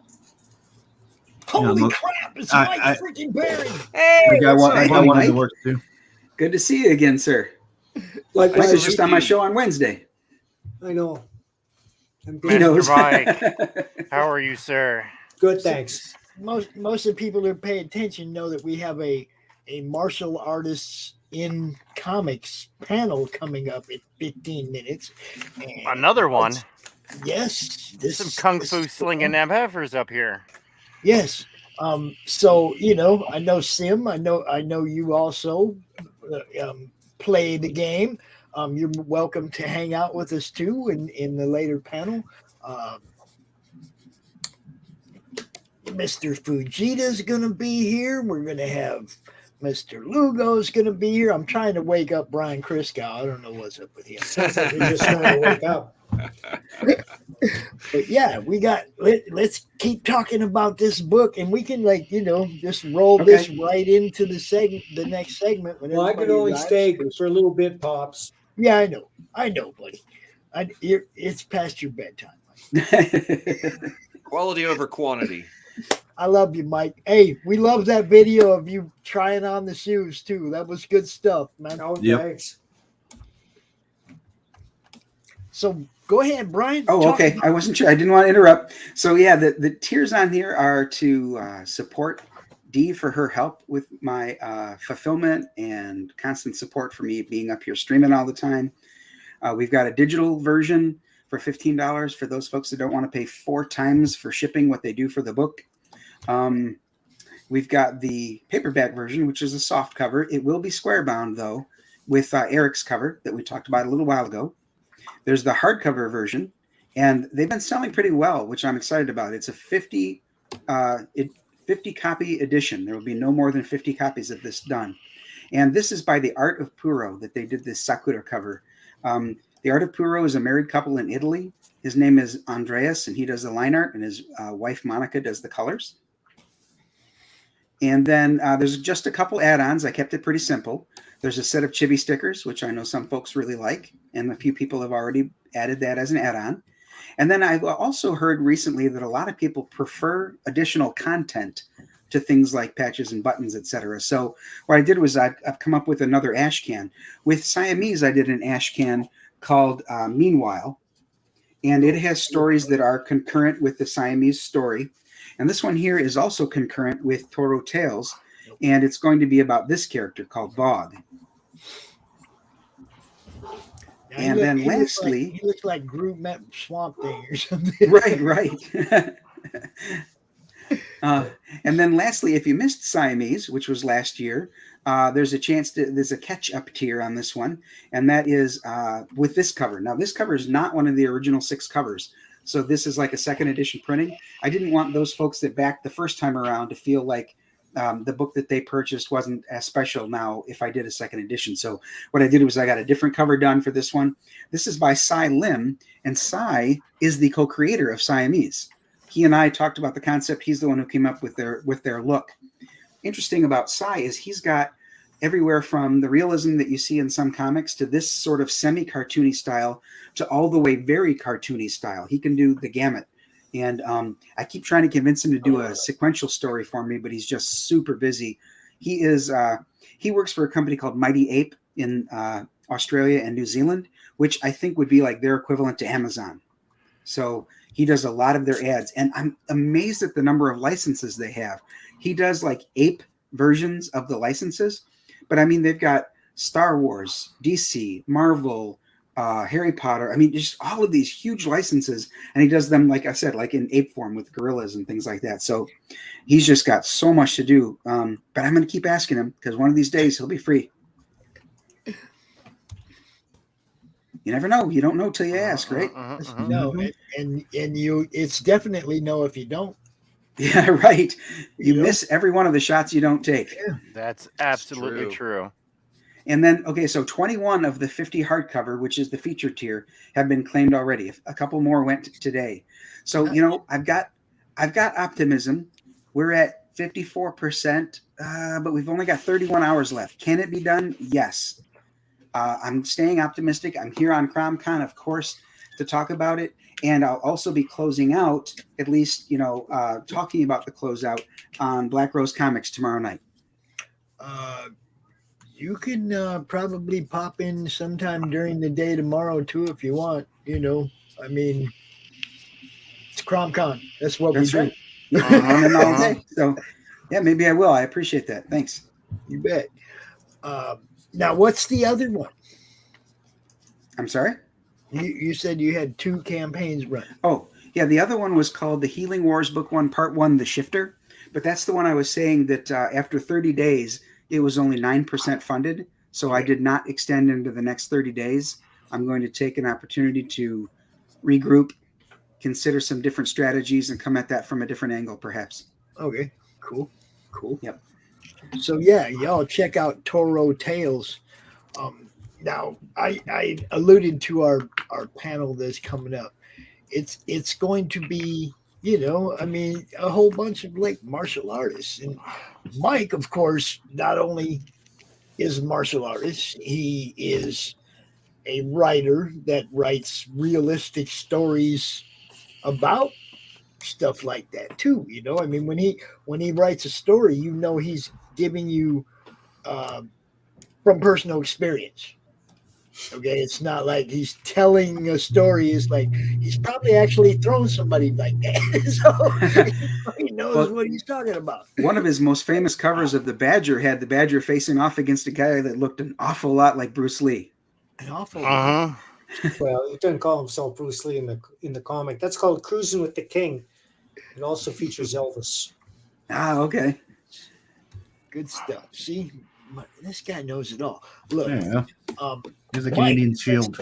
Since I know you don't have a lot of time, I'm going to let you go ahead awesome, and give us a little thin blue line and explain the jiu-jitsu angle with this book, the training for the police. Oh, give us as much as you can. Let me pull it up. Well, I introduced the protagonist, Val Baca, before we see her as a police officer. She's training for her brown belt in jiu-jitsu, and that's how the story starts. And my artist, Joe Arnold, whom I've known for many years, since long before he became a police officer, is a serious jiu-jitsu player. So the images he draws, the techniques that he draws them as they unfold realistically and in a dynamic manner, which is something I've always tried to bring to my comics. It was one of the reasons I took up comics and started training was when I looked at comics called Master of Kung Fu. I enjoyed them very much, but there was no Kung Fu in them. There was no martial arts. They were just poses taken from movie posters, and I wanted to change that. So I take great care in choreographing fight scenes in a realistic and dynamic manner so that you see the technique unfold in real time. It's not just a single panel. It's a series of panels as the protagonists position themselves to perform a technique. There's a lot more to martial arts and to comic book fighting than just waving a fist or a foot. There are joint locks and takedowns and chokes, and I want to show that. And we do show that in Thin Blue Line. And I've been showing it throughout the years in Badger and in Bruce Lee comic that we did. And I have some plans for intricate martial arts coming up in Private American, which is a new series I'm doing with Richard Bonk. And what is Private American? It's what Captain America should be, but isn't. It's also what Punisher should be, but isn't anymore. Launch that campaign in the fall, and I'm very excited about it. There it is. There's the very first page of the story. And you see Vale performing a standard jiu-jitsu throw where she grapples with her opponent and then abruptly initiates a counterclockwise turn and gets her hip under his hip so that she can throw him over her hip. And that's just one little thing in there. It's not a martial arts comic. There are a couple of fights, but the fights are intricately choreographed. The point is that you are a martial artist, and you're a martial artist that loves to write comics. And a lot of the comics you've written have this kind of stuff. You can work it in, yeah. I have another comic I'm doing with Jeff Palmer, who's a Kempo karate black belt, who trained with Ed Parker, among others. And Jeff did all the art. I wish I could show it to you, but we're looking for a publisher right now. It's martial arts espionage thriller. Speaking of which, I'm doing one with Barry McLean Jr., who did Billy the Kid. It's called Cue Ball. And it's another martial arts espionage thriller, although they could not be more different. And I can't wait for you to see the art in Cue Ball. If you're familiar with Barry McLean, you know that he's a monster. Yes. Pops, I could feed you a couple of images here on do it on message. Although, of course, I'm certainly not competent enough to get them up on the screen, but I think that you can do that. I love a man who defers to somebody else who doesn't know. Yeah, there they are. I'm getting them up right now. You can take a look. There's one up. Pops, are you saying it's the boomer leading the boomer? Is that what you're Yeah, saying? sort of something like that. Yeah. Here we go. Let me let's see, then I have to unshare this to share that. But okay. It's complicated. This is good stuff, Mike. As always. Look, if I went back 2 years in our messenger, just mine and Mike's, it would be one cool ass thing after another, just like this. You know, Barry drew these images 2 to 3 years ago, and he's been working on it steadily. I wish I had more of the images that he's drawn this year and last year. I'll ask him for that, so I'll have them in my file and I can show them to you. But that's just a little taste of Barry's art. That's not really an intricate martial arts move, but it's a terrific action page and gives you a hint of his style. Yeah, good stuff. Whoa, what is that? Oops. See, there got to be something else in here. There you go. Yeah, I have these promo pieces that he did. They're not really martial arts, but they're very exciting. Let's see what I got here. This is from Cue Ball 2.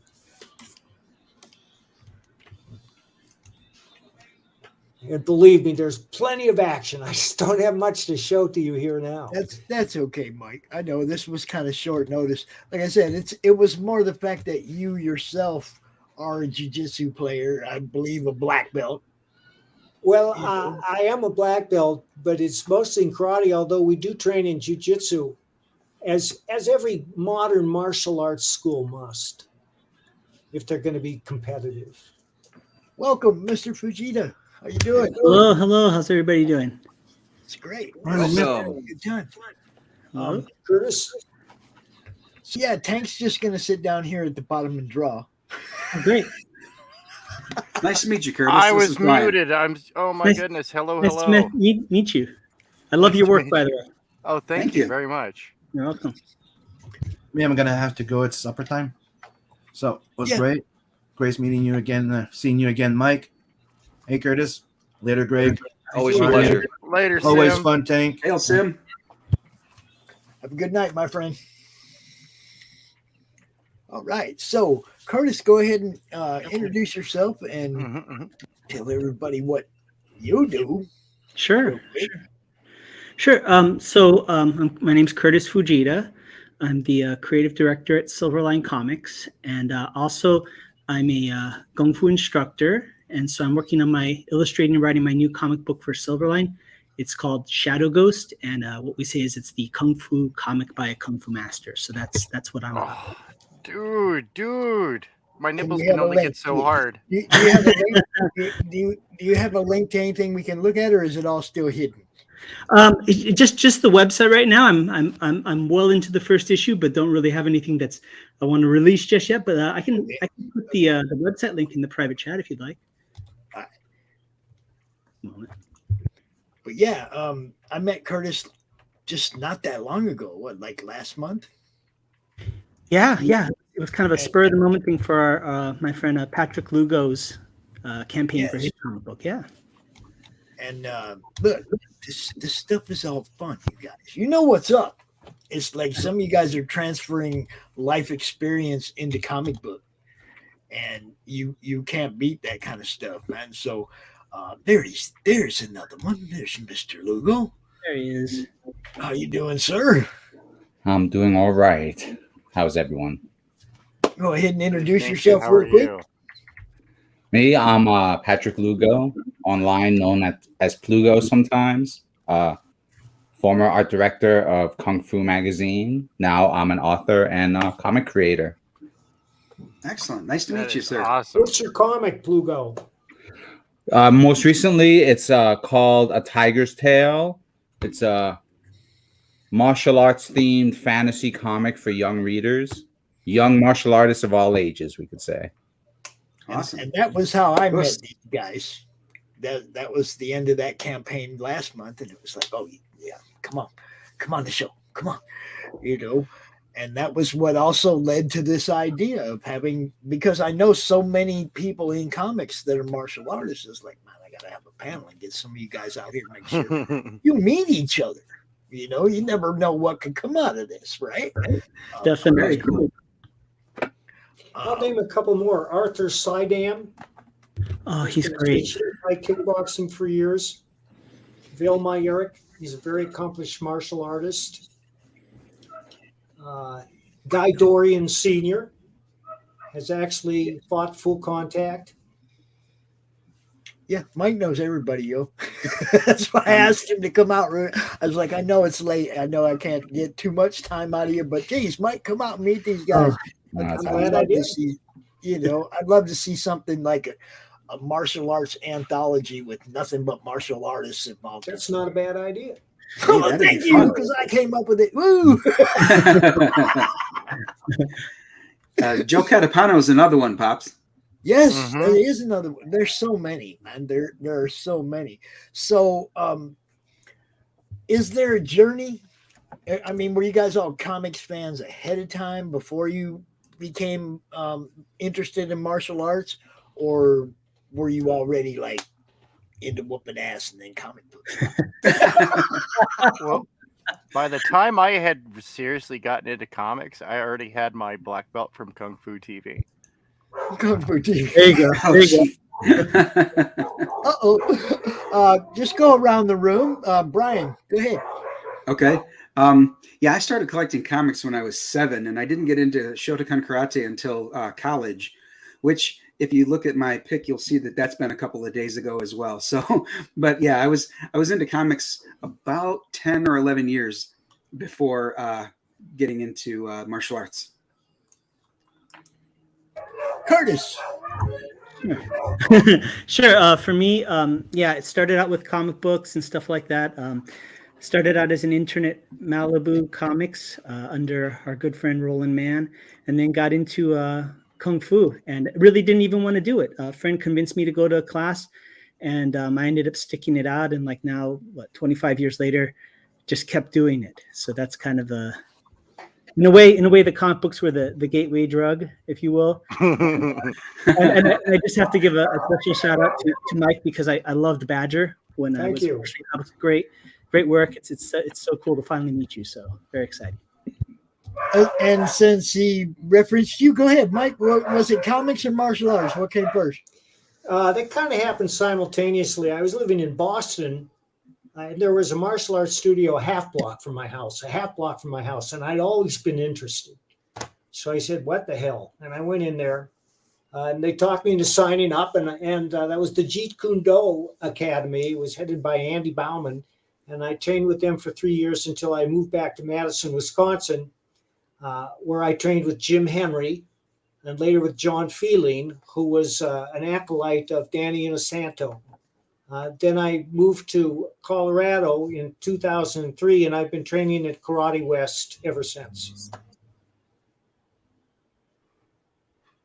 Groovy awesomeness. Mr. Plugo, was it karate or comic? Well, I would have to say that my exposure to comics and martial arts came from older brothers. So learned to read by having access to their box. And then if I started drawing in the pages, then I kind of got exposed to the martial arts side of things. and so that just fostered a lifelong, exchange, from one end to the other. And I have to give epic props to Mike Barron for being probably the first one to deliver twin tiger hooks on a comic page. We've all seen them now thanks to the movie Shang-Chi, but I remember, the Badger busting those out first. Thank you. Bill Reinhold drew that. Excellent. I mean, just something that, from the, from VP of the Kung Fu Club pointing that out. How does that happen? There it is. How does that happen? Oh, it's gorgeous. What happens? Gorgeous car. Look at that. You mentioned it. I provide it. It's okay. See, that is true comic kung fu in action right there. this comic book walked through the door one day while I was interviewing Mike. By itself? Yeah, remember when my son brought it down and gave it to me? And it's like his mom had brought it over because we collect comics, and she ran across some comics. And it was like, this was, yeah. And I was talking to Mike online at the time. It was like, look who just walked in the door. So I haven't even got a chance to like catalog it and put it away yet. So that must have been fairly recent. Been the last month or two, I guess. And I mean, I have to say that's just one of several. I remember the 3-section staff, and also the Barcham Do, which I think Kurtis probably has a special sensitivity for. Well, I used to rely on Inside Kung Fu and many other martial arts magazines when choreographing fights, and I think you can see those step-by-step photographs transmuted into comic book art.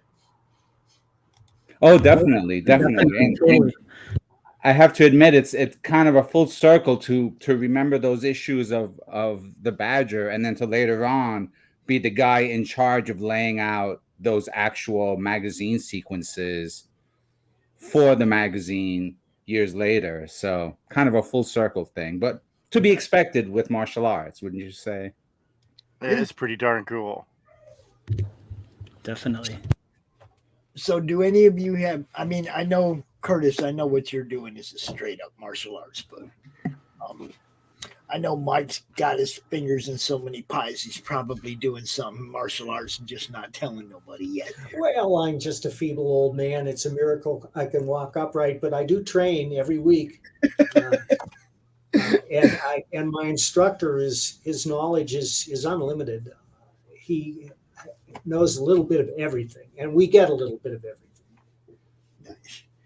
So what part of like storytelling, when you're thinking about storytelling, do you go back through some of the things you've learned training, or some of the stories you've been told by the people who have taught you?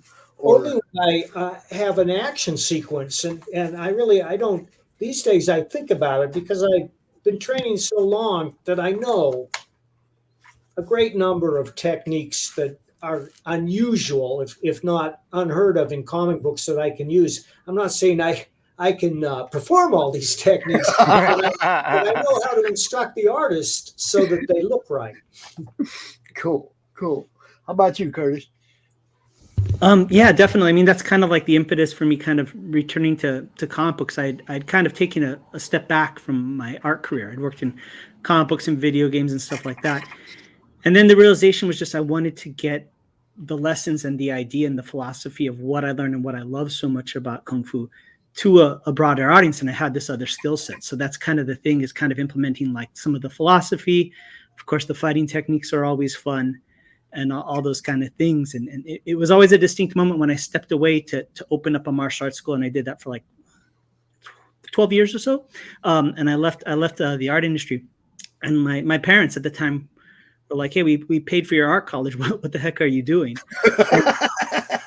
and what I said to them kind of shocked them, but it was kind of true, at least at that point in time, which was, all the stuff that I used to draw in comic books and I used to like to watch, I can do those in real life now. So I would rather live it and experience it, and now it kind of comes back full circle where how can I use one to promote the other? So that's kind of the idea.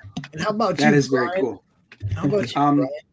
Yeah, so in Siamese, for example, I have a 4-page sequence where they're fighting, the two gals are fighting against 4 men, the Doberman gang, and they're using their martial arts, and it's a 4-page sequence of a fight. So I definitely try to incorporate that. And like Mike alluded to, I like to try to show them getting into their stance. I like to try to show them setting up the technique so that they perform it properly.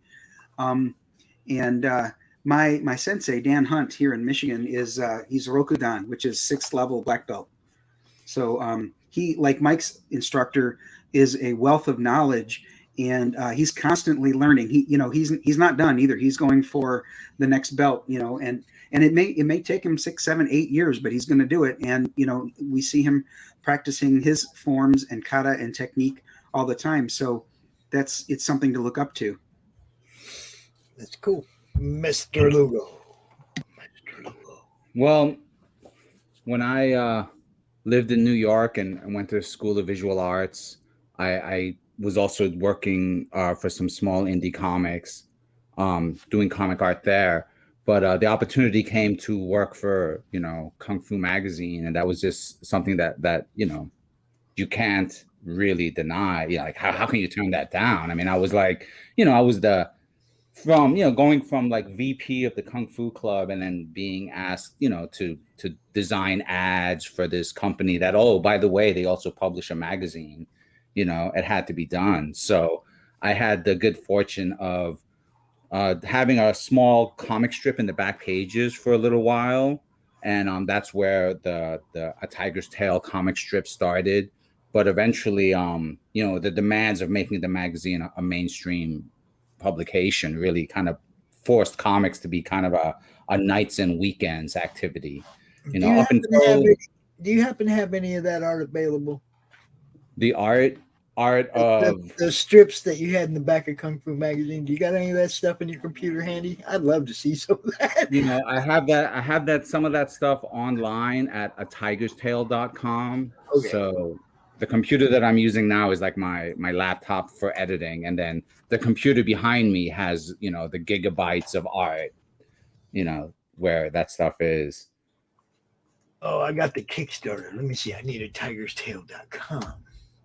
Oh yeah. All right, guys, I'm gonna bail. Thanks tons for having me. Nice to meet you. Take care. Nice meeting you, new guys that I just met. Greg. And Mike, always a major pleasure, mister. You Thank have you, a great sir. night. Peace out. Later, bro. Curtis, while Bops is looking for that, what was the name of your title again? Sure, it's called Shadow Ghost. Shadow Ghost. Yeah, and I have the website's up kind of in preparation for the release of the comic book. It's called theshadowghost.com. Okay. Yeah. I may reach out to you and to Patrick to see if you want to come on my show. I've got a show called the Dojo Kun Shill Shack. And when you guys release your books, or if they are already, we'll get you on and we'll put some more eyes on your projects. Oh, that'd be great. We'd love that. That sounds awesome. Thank you. My Kickstarter campaign finished in early March, and I think today finished coloring the last page. So one step closer towards fulfillment on that front. But once hard copies are, heading out, I'll make sure to have extras available for everyone else. Okay. And there we are, A Tiger's Tale. So one thing I tried to do with the website was to make it a place where you can see art, you can see pages from the comic itself. But on my blog, Tiger Tuesdays, I would do interviews with martial artists as well as other folks. I would be interviewed for the sake of the project, but I would also interview martial artists, right? So that the website could be a place where like the real teachings and lessons can be shared, to contrast or to support the fictional story that I'm presenting, that features talking dragons and tigers, which you won't really find in the wild. All right, I have a question to ask all of you. Well, Brian's already part of this, but I have to ask all of you. Can we see the Chromtastic collage, please, Tank?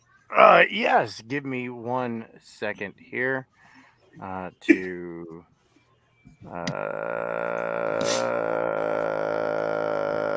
There's that. Let me get over to the other thing and do the whoop-a-dow. There we go.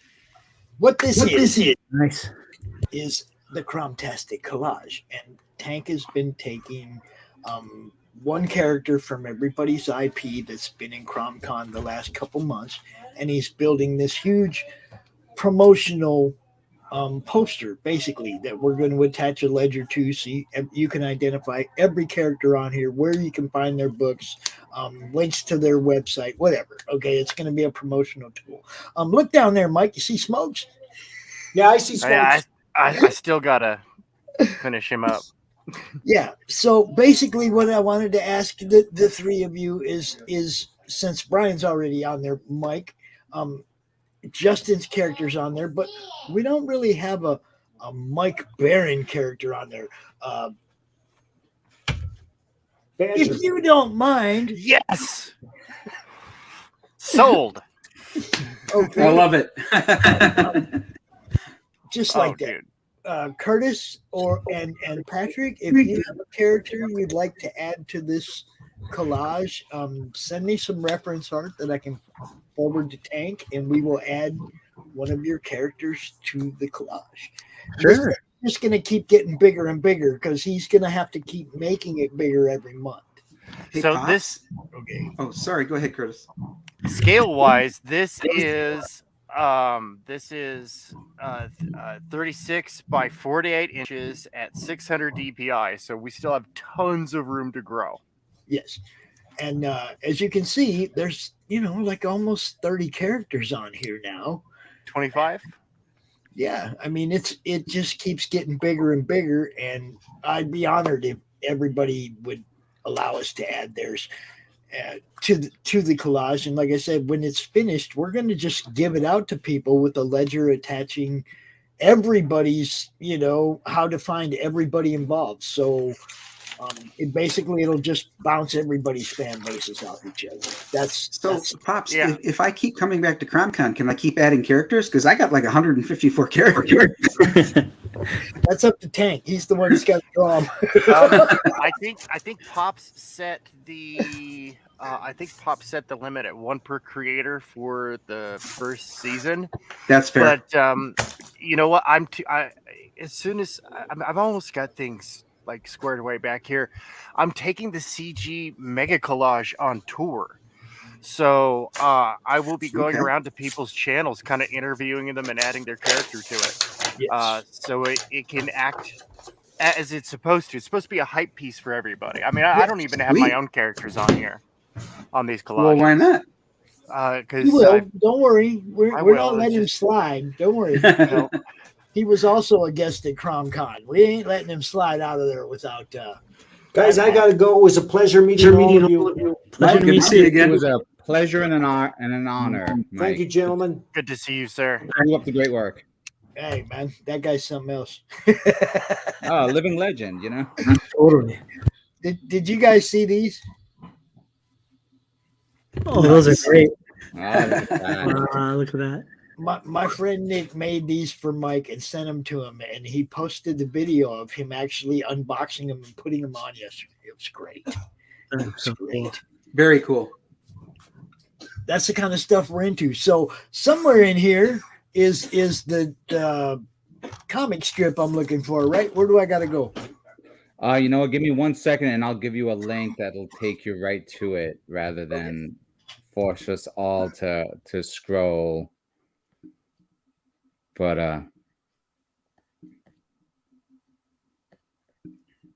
I would say in the meantime, let's give Kurtis's Shadow Ghost a shout out, because his campaign's coming soon, and I want people to really see what I've been lucky enough to have a glimpse at. Thanks, Patrick. Let's see. Yeah, the website's up there. Yeah, so it's coming along. Still don't have a set release date, but it's this year, and just having fun working on it. And it'll be published by Silverline Comics. So that's the game plan. I need links, guys, in the private chat. I'll put it. I think I put it, but I'll put it at the bottom. There you go. On the private chat. There you go. Yeah, that's it. Get this up here. See what we find.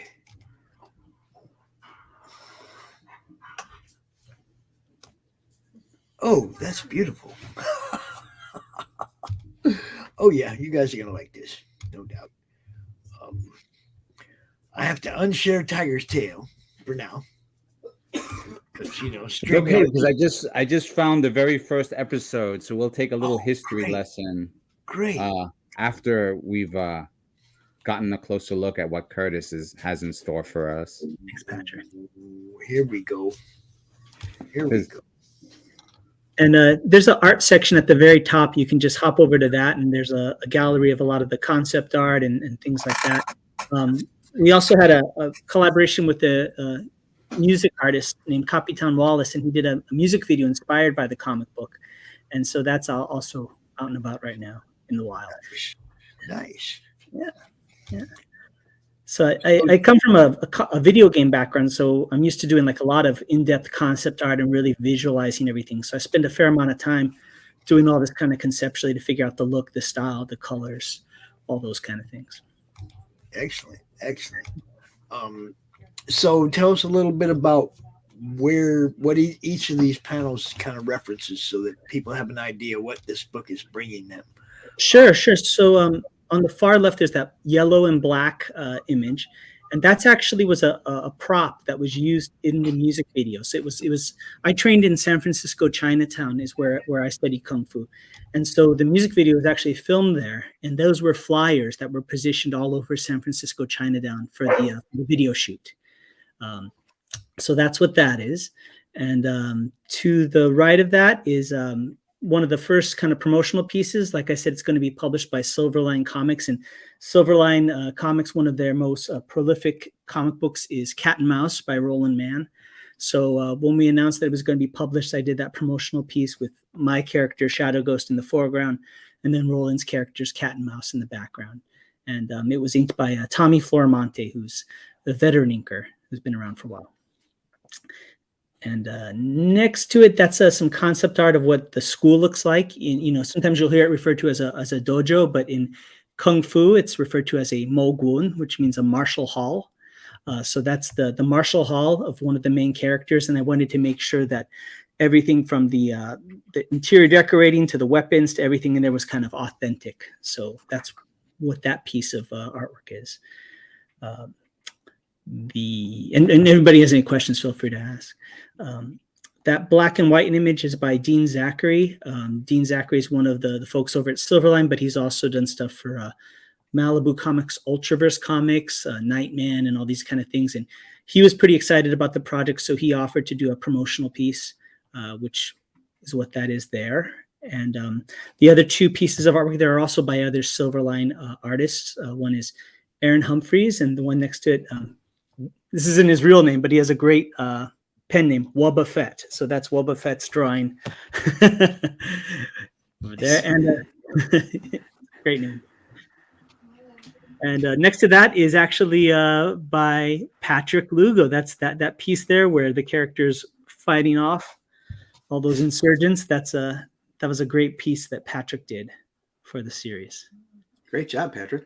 Yeah. And thanks. It was our first official collab, or at least on paper or screen pixels. Yeah, definitely. You did a spectacular job. Thank you. Mm-hmm. And then next to it is actual like concept art, so kind of coming from that video game background, having character turnarounds, figuring out the color schemes. For instance, that character in the green, he's a master of the snake style kung fu. So there's a lot of little detail and nuance. Like if you'll notice, his outfit is sleek and uniform, so it almost looks like a snake. Mm-hmm. And he has the yellow accents, which are all ribbed, kind of like the belly of a snake. And if you look at the soul patch, his soul patch comes down and splits into a fork, like the forked tongue of a snake. Love it. Thank you. And I'll be releasing more of the concept art, and those are some of the other characters, and kind of the visual look of the series. That's awesome. I like that. Very nice design. And you said it'll be released sometime this year. Is that what you said? Yes. I'm doing the whole thing. So I'm doing pencils, inks, colors, and I'm pretty far along. So we haven't set a date yet, but sooner than later. That's the best date I can give right now. Okay. And for Silverline, we always finish the book before we go to Kickstarter. So that's why it's taken a while. We wanted to get all the way essentially, and then we'll go to the campaign. The dog said hi. The dog said hi. So the buff dude in the red, what's his story? So he's one of the main villains. His name's Kingston Yam. And that kind of name, if you're familiar with people from Hong Kong, Hong Kong was the former crown colony of Britain. Mm-hmm. And they always had these very fascinating names that like there's a Sifu, a Kung Fu instructor named Shakespeare Chan. These names that we would never come up with, but they take one name that's English. It's usually a last name, and then put it to the Chinese surname. You have these very fanciful names like Wilkinson Wu or Samson Lau or something like that. So that's kind of a nod to that kind of nomenclature. And each of these characters do a kung fu style. I kind of match the style with their personality and so forth. And on the far right is a piece by Quinton Benwell, another artist at Silverline, and that's a rendition of that same character. That's his version of it. So I've been very fortunate that there's a lot of enthusiasm, and just my art friends just kind of want to contribute. So I'm more than happy to have somebody do art for me. So it's always a good thing. And so that's pretty much what I have up. I'll be releasing more artwork and more things, so feel free to follow the website or follow it on social media. I'm always posting updates. And the music video is called Drunken Tiger is the name of it. It's by Capitan Wallace, and that's on YouTube, and it has a lot of authentic kung fu performed in it. So you can check that out. I love this, man. Oh, thank you. The one thing that all of this great artwork isn't really revealing is the action that Kurtis has brought to the pages. You know, I've been lucky in that he's let me see a few of the actual inked pages, and you know, I'm just excited for others to have that chance to see them, because you know, there's something to be said for knowing how to deliver a kick when one delivers a kick on a page. You know. Definitely. You know, we talk about sometimes the overabundance of the flying sidekick in comics. If you ever want to do martial arts, there's always the flying sidekick. So it's always when you see other movements or other techniques in the comic book other than the flying sidekick, although it is a great technique. It's very flashy. Yeah. In Siamese, I had one of the girls deliver a hook kick, because you don't see that very often in comics. You don't. That's totally true. You know. Was that a challenge for you? I mean, I would like to ask everybody else. I mean, has that been a challenge how to translate? Because I mean, I have my martial arts side of the brain, and then I have the creator side of the brain, and I would love to draw, you know, every frame of the movement, but you know, that would be the whole book. So right. Yeah. For you guys trying to figure out how to reconcile those differences, I'd be curious.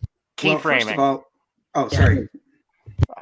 Sorry. I was going to say, for me, it's key framing the action into a start, change, stop. So just like kind of as if I'm going to teach a student, you know, this move, then I'm going to show it to the audience kind of like in the same manner.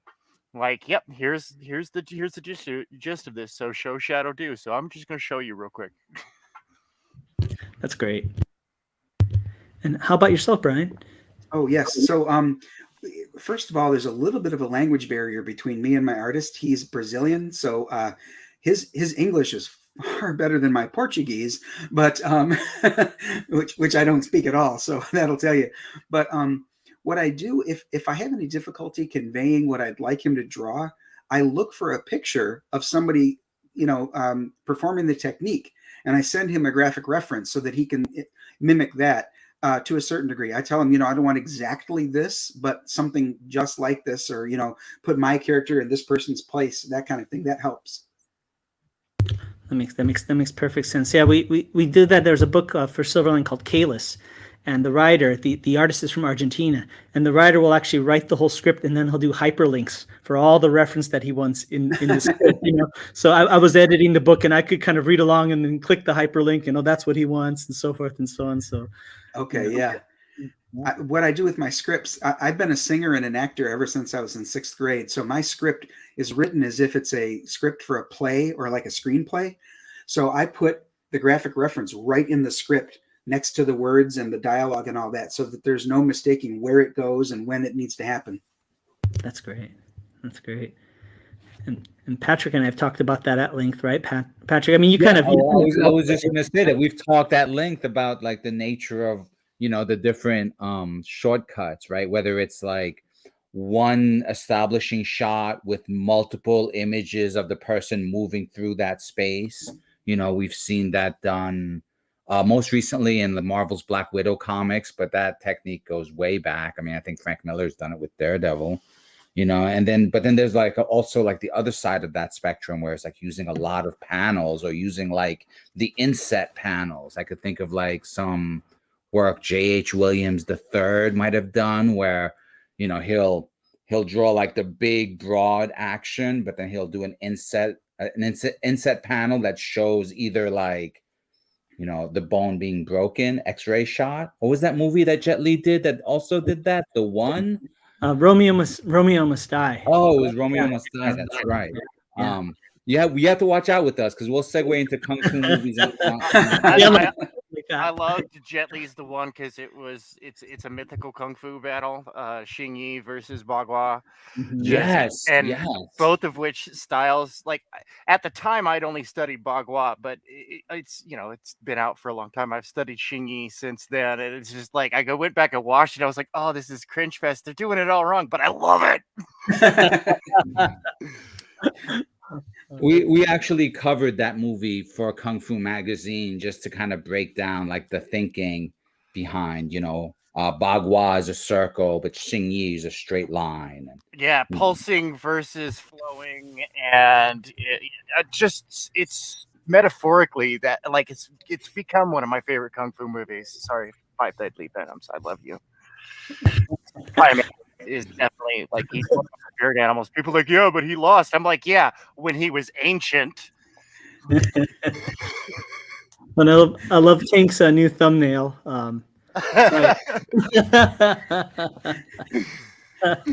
a minute, what do you got there? Whoa. No matter the size of your opponent, always give it your all. Smash that kid, no. Is that meant So to do you balance guys- out like the participation trophy effect? That's right.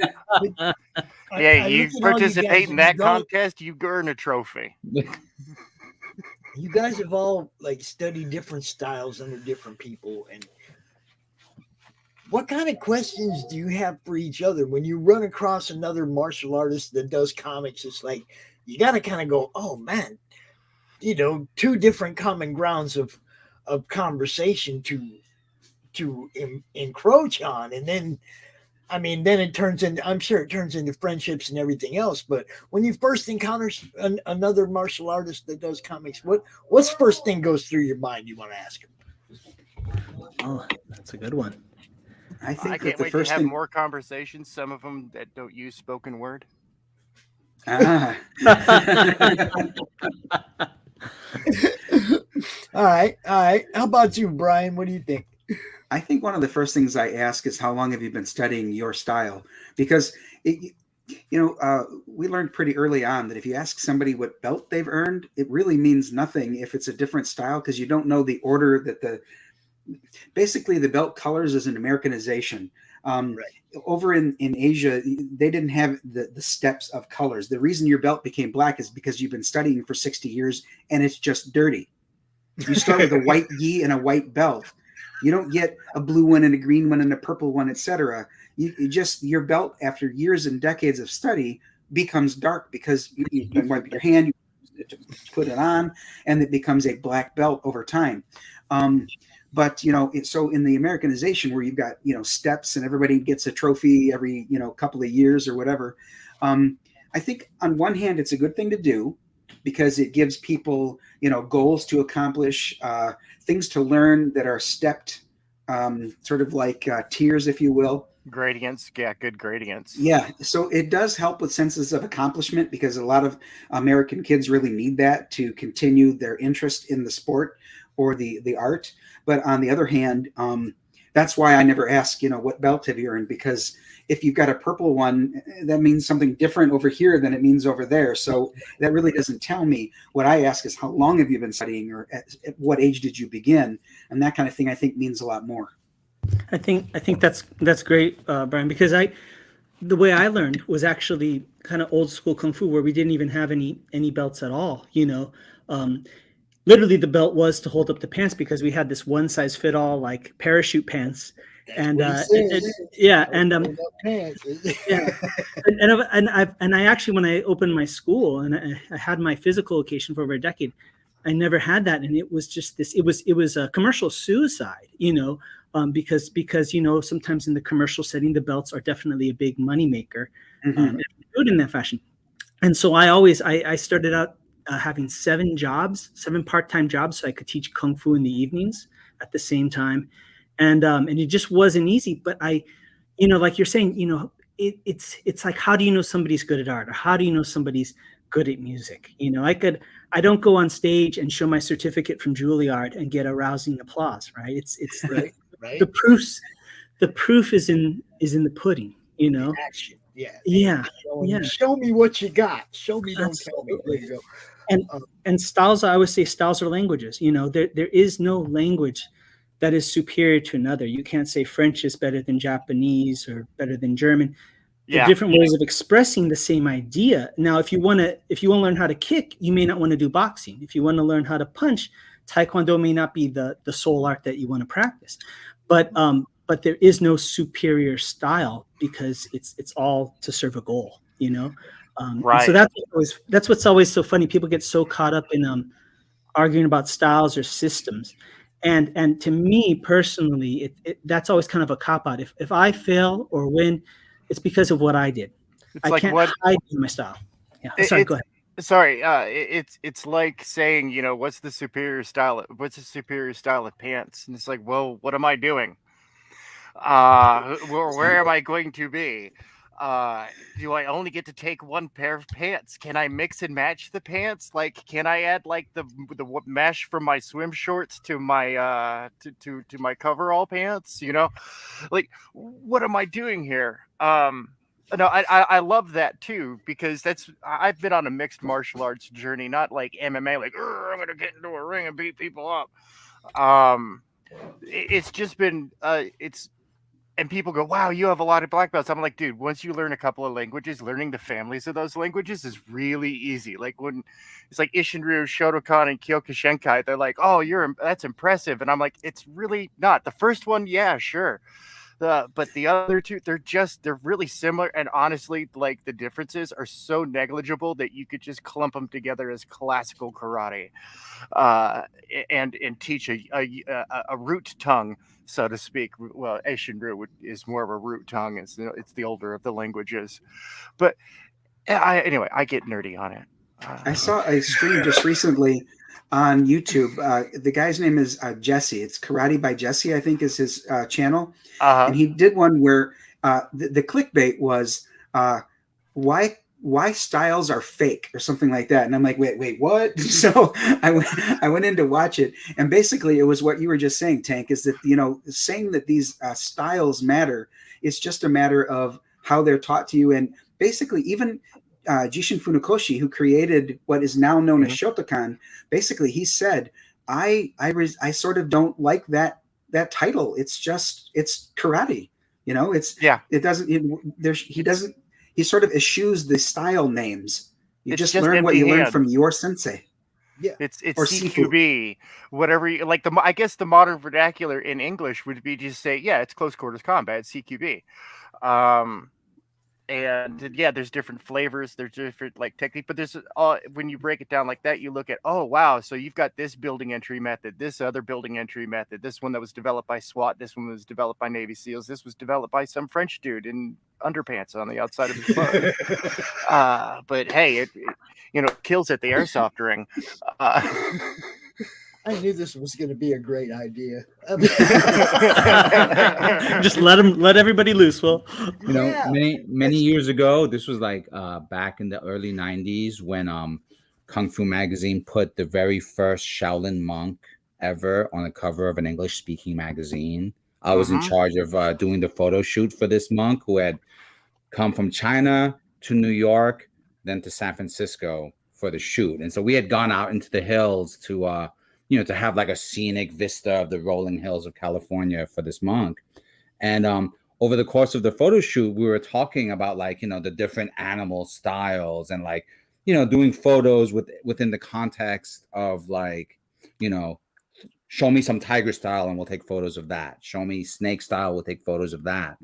But ultimately, as we were building the article around, his views, the one thing that really came out was that he instantly, pointed out that there's no way to do a sequence of applications with a specific style, because the moment all of those kung fu, the moment you have to use your kung fu, all style disappears, and it's just the moment. It's the Zen act of fighting. That's happening. Unless you're that wushu kid from that classic YouTube video that owns that gangbanger with his like super fancy windmill blocks, and I'm just like, dude, I wouldn't tell anybody what I did that day. I'd be like, no, I stayed in bed, bro.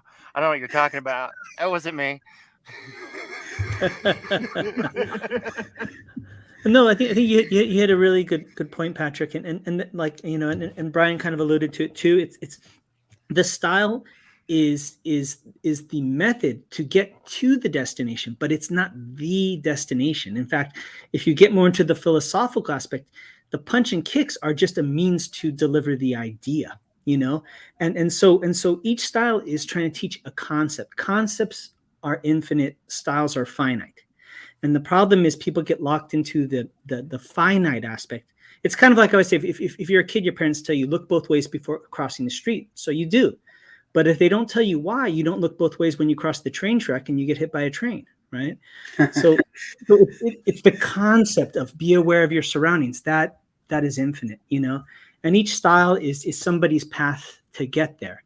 I think at some point the style it becomes your own style, and I don't think that means that you have to rename it. It's not Kurtis Doe, as much as I would like it to be that.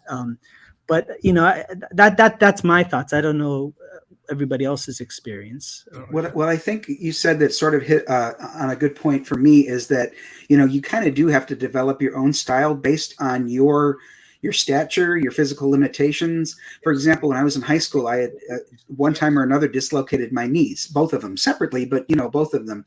So a lot of the things that are typical for a lot of Shotokan practitioners, I can't do with the same kind of force, or at least some of the techniques I can't. So I therefore have to, adapt and do something different. And in so doing, I'm not doing it exactly like the guy who might be right next to me, even though we're studying the same quote style. Right. You have to go within your strengths, use your strengths and avoid the things that are your weaknesses, right? Right. I mean, if I got a weak left front kick, I'm probably not going to use that one. Right. And if I'm defending myself, I'm of course going to be hyper defensive of my knees. Yes. You know what I mean? So I'm going to make sure that I stand in such a way that they present a much smaller target. Yes. And on definitely you think more about your center of gravity as well. Mm-hmm. Like the difference between water skiing on two skis and one. As soon as you step on one ski, that's all about center of gravity and it's so much different. Two skis, you kind of just ride on top of the water. One ski, you got to be able to maneuver this thing, and it's like got to have good core strength. Yes, it's much different. So that's what I liken it to. And whenever my son, when he was little, he would like, Dad, teach me stuff. And I would be like, I'd push him. And if it knocked him off balance, I was like, learn balance. Then come talk to me. Okay. And I wanted him to have a strong stance, not for people, not just to be able to push him, knock him, it's like, go work on this. Come back, talk to me later. It was funny because he really took that to heart and he paid attention to what I was saying. And he came back the next summer. We had a tree stump in the backyard. Wasn't much bigger around than his foot. He got up there on one foot. He got out his little foam nunchucks and he started swinging his chucks on one foot on this damn tree stump. And I was like, oh, he who fights on one leg sits on face. He was just showing me that he had been working on balance, which is what I had asked him to do, right. And it was like, and he did get something from that. You couldn't just, you couldn't even surprise him and knock him down, shoving him anymore. It's like, and he was still kind of little, but it was like, no, he was ready for it now. He was aware of his surroundings. It just made things way different. It was like, yeah, I like that. Kid learned something. When Dad was nearby that I might get pushed at any moment. Exactly. And he was fast. He was always like, Dad, I'm faster than you. Dad, I'm faster than you. And it was like, I had to, show him that he wasn't till he was. Right. Showing him that he wasn't until he really was. And he got there, no doubt. I mean, it's like I like cross country in high school and actually here in Three Rivers, he is on the 440 relay team, the record at the Three Rivers High School. Oh, nice. You know, I mean, the kid learned to get. He just drove him. He still does. He was an Iron Man in boot camp in the Army. He won the Iron Man award in boot camp. Wow. Yeah, speaking of the Army, Pops, you know, part of me would love to spar with my son Clark, who was in the Ranger program, and part of me would not. Because Clark says, he goes, you know, it can't be, there's no way of winning this. He said, if I beat you, people would say, yeah, you beat up your old man. So what? He said, but if I don't beat you, everybody will just say, yeah, well, you let him win. You just send me in as a proxy. I'll play. They call me Ferret for a reason. Oh, okay. You're probably a bit younger than me, too. My son is in great shape, works out regularly and everything. He'd probably squish me like a bug. I'd have to go dirty. I'd have to go dirty to beat him, and I wouldn't do that. Well, it's like I tell my younger students, is I go, look, I'm not faster than you. I'm just more efficient than you. Oh, that's such a. I was just talking to my students about efficiency versus speed, right? Yeah. And it's that idea of investing in technique. Technique will help you survive age, you know. But if you kind of push through and try and kind of manhandle everything, that's a young man's game, right? And so it's like that idea. You want to improve the technique as you get on in years, so that the fall gets declined or stabilizes. You know, that's how an older master can move as fast or faster than a 20-year-old, you know. That's a great example. Yeah, efficiency is the name of the game, right? I tell my students, I said, I did warn you that my gung fu is strong. And sometimes I'll say it I'll say it in this raspy voice like this, aha. And my lips, I have practiced for decades to move my lips out of sequence with that. Since I was a teenager. I have another question. As you've gotten older, have the rules changed? Like when I was younger, I was honorable. If I was in a fight with somebody, I wouldn't nut them or throw them, or you know what I mean.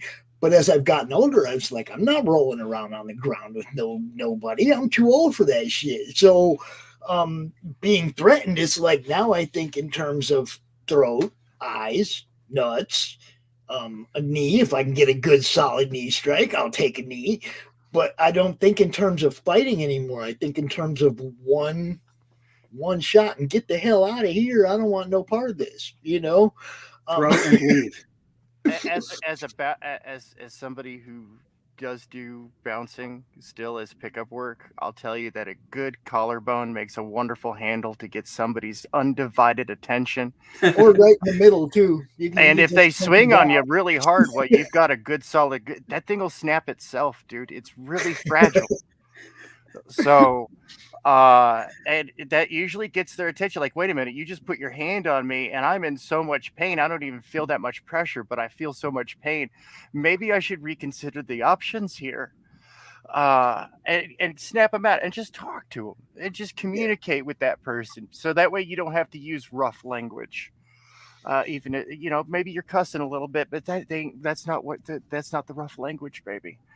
And besides, you know, as a bouncer, the job, my ultimate job is to make sure that everybody's having a good time. Everybody's playing along nicely and whatnot. So be nice. And I want the customers to be spending their money, but if they're sloppy, they got to go home. That's fine. You know, get them an Uber. It's all good. Tank is Patrick Swayze, y'all. Hey, pain don't hurt. And when the little bouncer, which I usually am, I'm 5'10", which is just, you know, that's about average height. But as when I'm bouncing, I'm the little guy on the crew. So when the little guy on the crew comes up to you and goes, "Hey man, you need to chill," maybe you should listen. What about you, Patrick? You're closer to my age. What do you think? You take the time to roll around on the ground with somebody, or just take them out? I mean, you know, I'm sure that there's some historic figure that probably said it much better, but I think the battle always starts in the mind. Yes. You know, and so the goal is to not even have to have the conflict. Oh yeah. Right. The art of fighting without fighting. I'm saying if somebody's actually coming at you, though. I mean, I'm old now. I'm not playing the wrestling match game or none of that. You know, I mean, it depends if I have my dire wolf with me. When I'm out in the world, I'm usually walking my dog, you know. And he's not joking. He actually has what looks like a dire wolf, just so you guys know. Oh my god! And it also depends on, you know, is this person actually capable of really doing damage, or are they just some wuss who's just really angry? And it's like, okay, well, maybe I could still talk to him. Okay, yes, I get it. You're punching me. All right, dude, like for real. Please, my kids hit harder than that. Thank you very much. There's no intention behind it. You know, it's just it's all they're saying is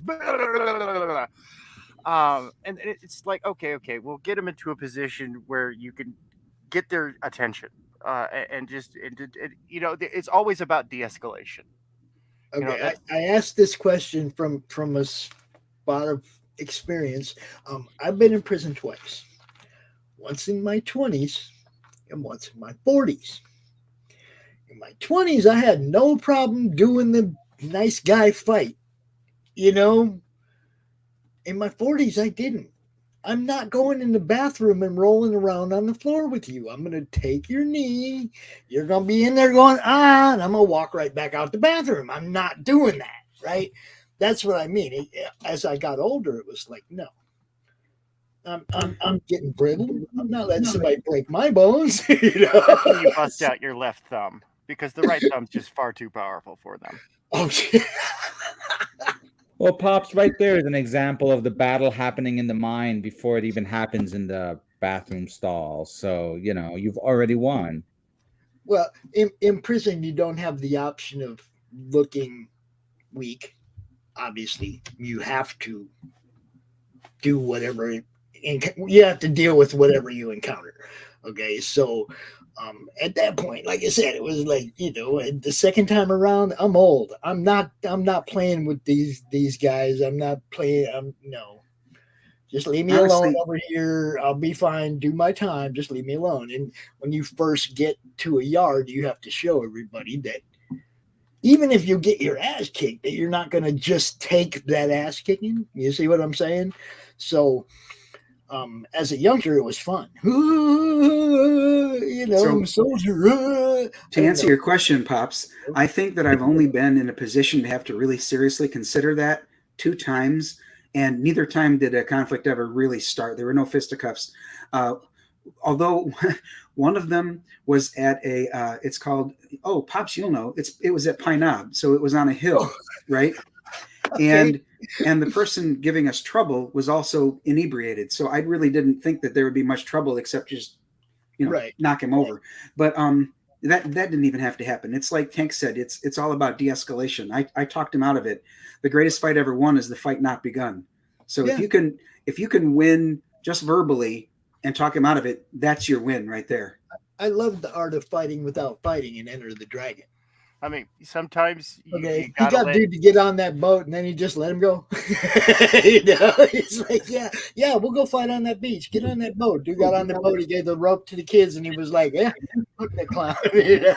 Most of the time, you know, it's telling your Kenpachi to go sit down, take a seat, go warm the bench. But when you release him, you know, his Zanbakuto is always in his second form, and he doesn't care what you throw at him. This is fun. The glee of combat, as it's known.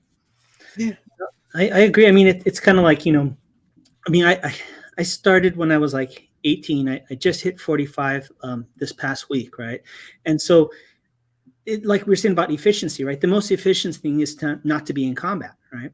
And for instance, I had a friend who does the Wing Chun style of Kung Fu, you know, popular style. One of Bruce Lee's original style. And, you know, they always are harping on how, you know, they're being efficient and a straight line and so forth and so on. And this guy did a fair amount of bouncing and fighting and was always getting in trouble. I mean, he was the security guard that literally told me he would wait for the, when he was talking to some guy who's mouthing off to him, he'd wait until the camera just went out of the way. When the camera swung back, the guy would be swinging at him and then he could beat the guy up, you know? And so we had to talk about it once, and I kind of chewed him out because he was older than me. He was a good friend. And I just said, you know, you are not doing Wing Chun. You think that you're doing Wing Chun because you're doing the punches and the kicks. I said, but you keep telling me your style's all about efficiency and the smallest amount of motion. I said, and you're getting into fights you don't need to. Right? Yeah. You know, and not only that, but setting them up as well to look like you're the guy in the right. That's come on. Well, it's fun to have contests, but when it comes to the actual fighting, it's nasty stuff. It was historically and systematically designed to kill a person in armor with your bare hands. So you don't want to unleash that on somebody. You want to de-escalate. You want to immobilize. That's why, even though my philosophy is if you go to the ground, you're dead, because that's when their friends can get involved. But Brazilian Jiu-Jitsu is integral for you to understand at minimum, even if you're never going to use it. Yeah. I mean, like I said, for me, it's just as I've gotten older, my mindset has changed. I'm not big, you know. I'm like 5'8", 160 pounds, and most everybody that I've ever gotten in conflict with in my life has been much bigger than me, which is why knees and nuts just fall right in the wheelhouse. I think the problem too is rules of engagement, right? I mean, you may think that it's just a tussle to settle something, but you don't know what level the other person. Yeah, there's no rules of engagement. There's no referee, you know, and we're not kids in high school. You know what I mean? The principal's not going to come out and break this up, you know. Nope. And so it's kind of that thing where it's like, you know, if it's not worth dying for, it's not worth fighting for, right? I mean, if you have to, you have to, and that's the paradox of martial arts is once you can do all these destructive, amazing things, you have nothing to prove to anybody, least of all yourself. And so the opportunity kind of goes away a lot of the time, which is so funny, right? It's diminishing. Yeah. Well, you know, the fifth rule of the Dojo Kun is avoid violent behavior, which sounds funny when you're talking about karate, you know, but better to be a warrior in a garden, never needed, than a gardener in a war. You know, to know how to fight and have that self-confidence and never need it is awesome. I don't expect to ever be in a fight. You know, I was in one in high school, and then another one that was, I wouldn't even call it a fight, but that's it. In my whole life, I've never really had to use any of it, but it's great to know I could. I often find that it's a young hormonal thing. Unless you go back to prison at 48. Yeah. You know what I'm saying? It's like, yeah, but I don't plan to do that either. No, I didn't plan to either. Trust me. You know, I mean, it was like, but the mindset, you know, it's completely different than yeah.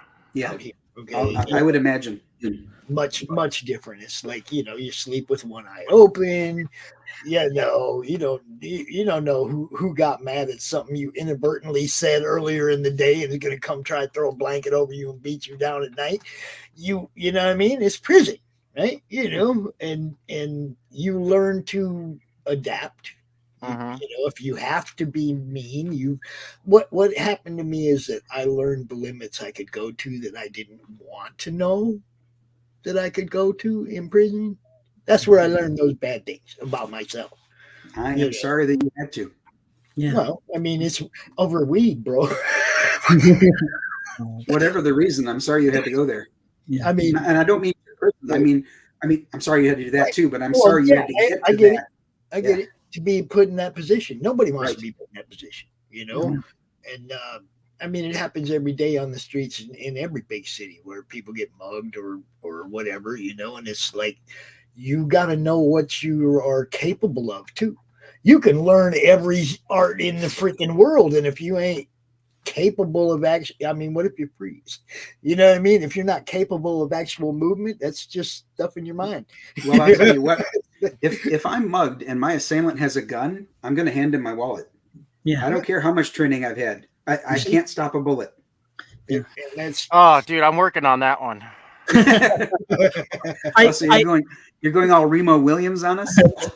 I have the ultimate technique, and it may put my martial arts school out of business, but this is the one that I used last year, and I realized it was the most efficient technique. So I was picking up food from a local place, and we had a homeless problem nearby, and there was a bunch of rough-looking characters that were actually outside by the elevator where you were leaving and going. And so the best fight is one not one, but Daddy had to get his dinner too, so I wasn't gonna let these guys get out of the way for me to get my dinner. So all I did is I picked up my cell phone and I started yelling at it and said, "No, keep him there. I got the piece. I'm coming over. I'm going to get him right now." And everybody just slowly moved out of the way, and I got my takeout and went home, and that was all it took. And so that is my I give that to everybody, to the world. That is my ultimate kung fu technique. That's some good kung fu right there, my friend. That's good. Hey, brother, that's awesome. Thank you. As long as you have a cell phone, you can do it. So I'm looking at Jay Fairclough. I think that's how to say your name, Jay Fairclough. Yeah, bare knuckle champ at 18, Golden Glove at 19, world boxing champ. That's a heck of a martial artist right there, man. I love some good old classic fisticuff. I studied classic fisticuffs like HEMA, the HEMA extraction that they've been doing for that, because of my Irish heritage. So I was like, well, you know what? I gotta have these stereotypes. I better be able to walk the walk. You know what I mean? Well, what's the classic Irish martial arts saying? Is this a private fight, or can anybody join in? Right? Yeah. Nice.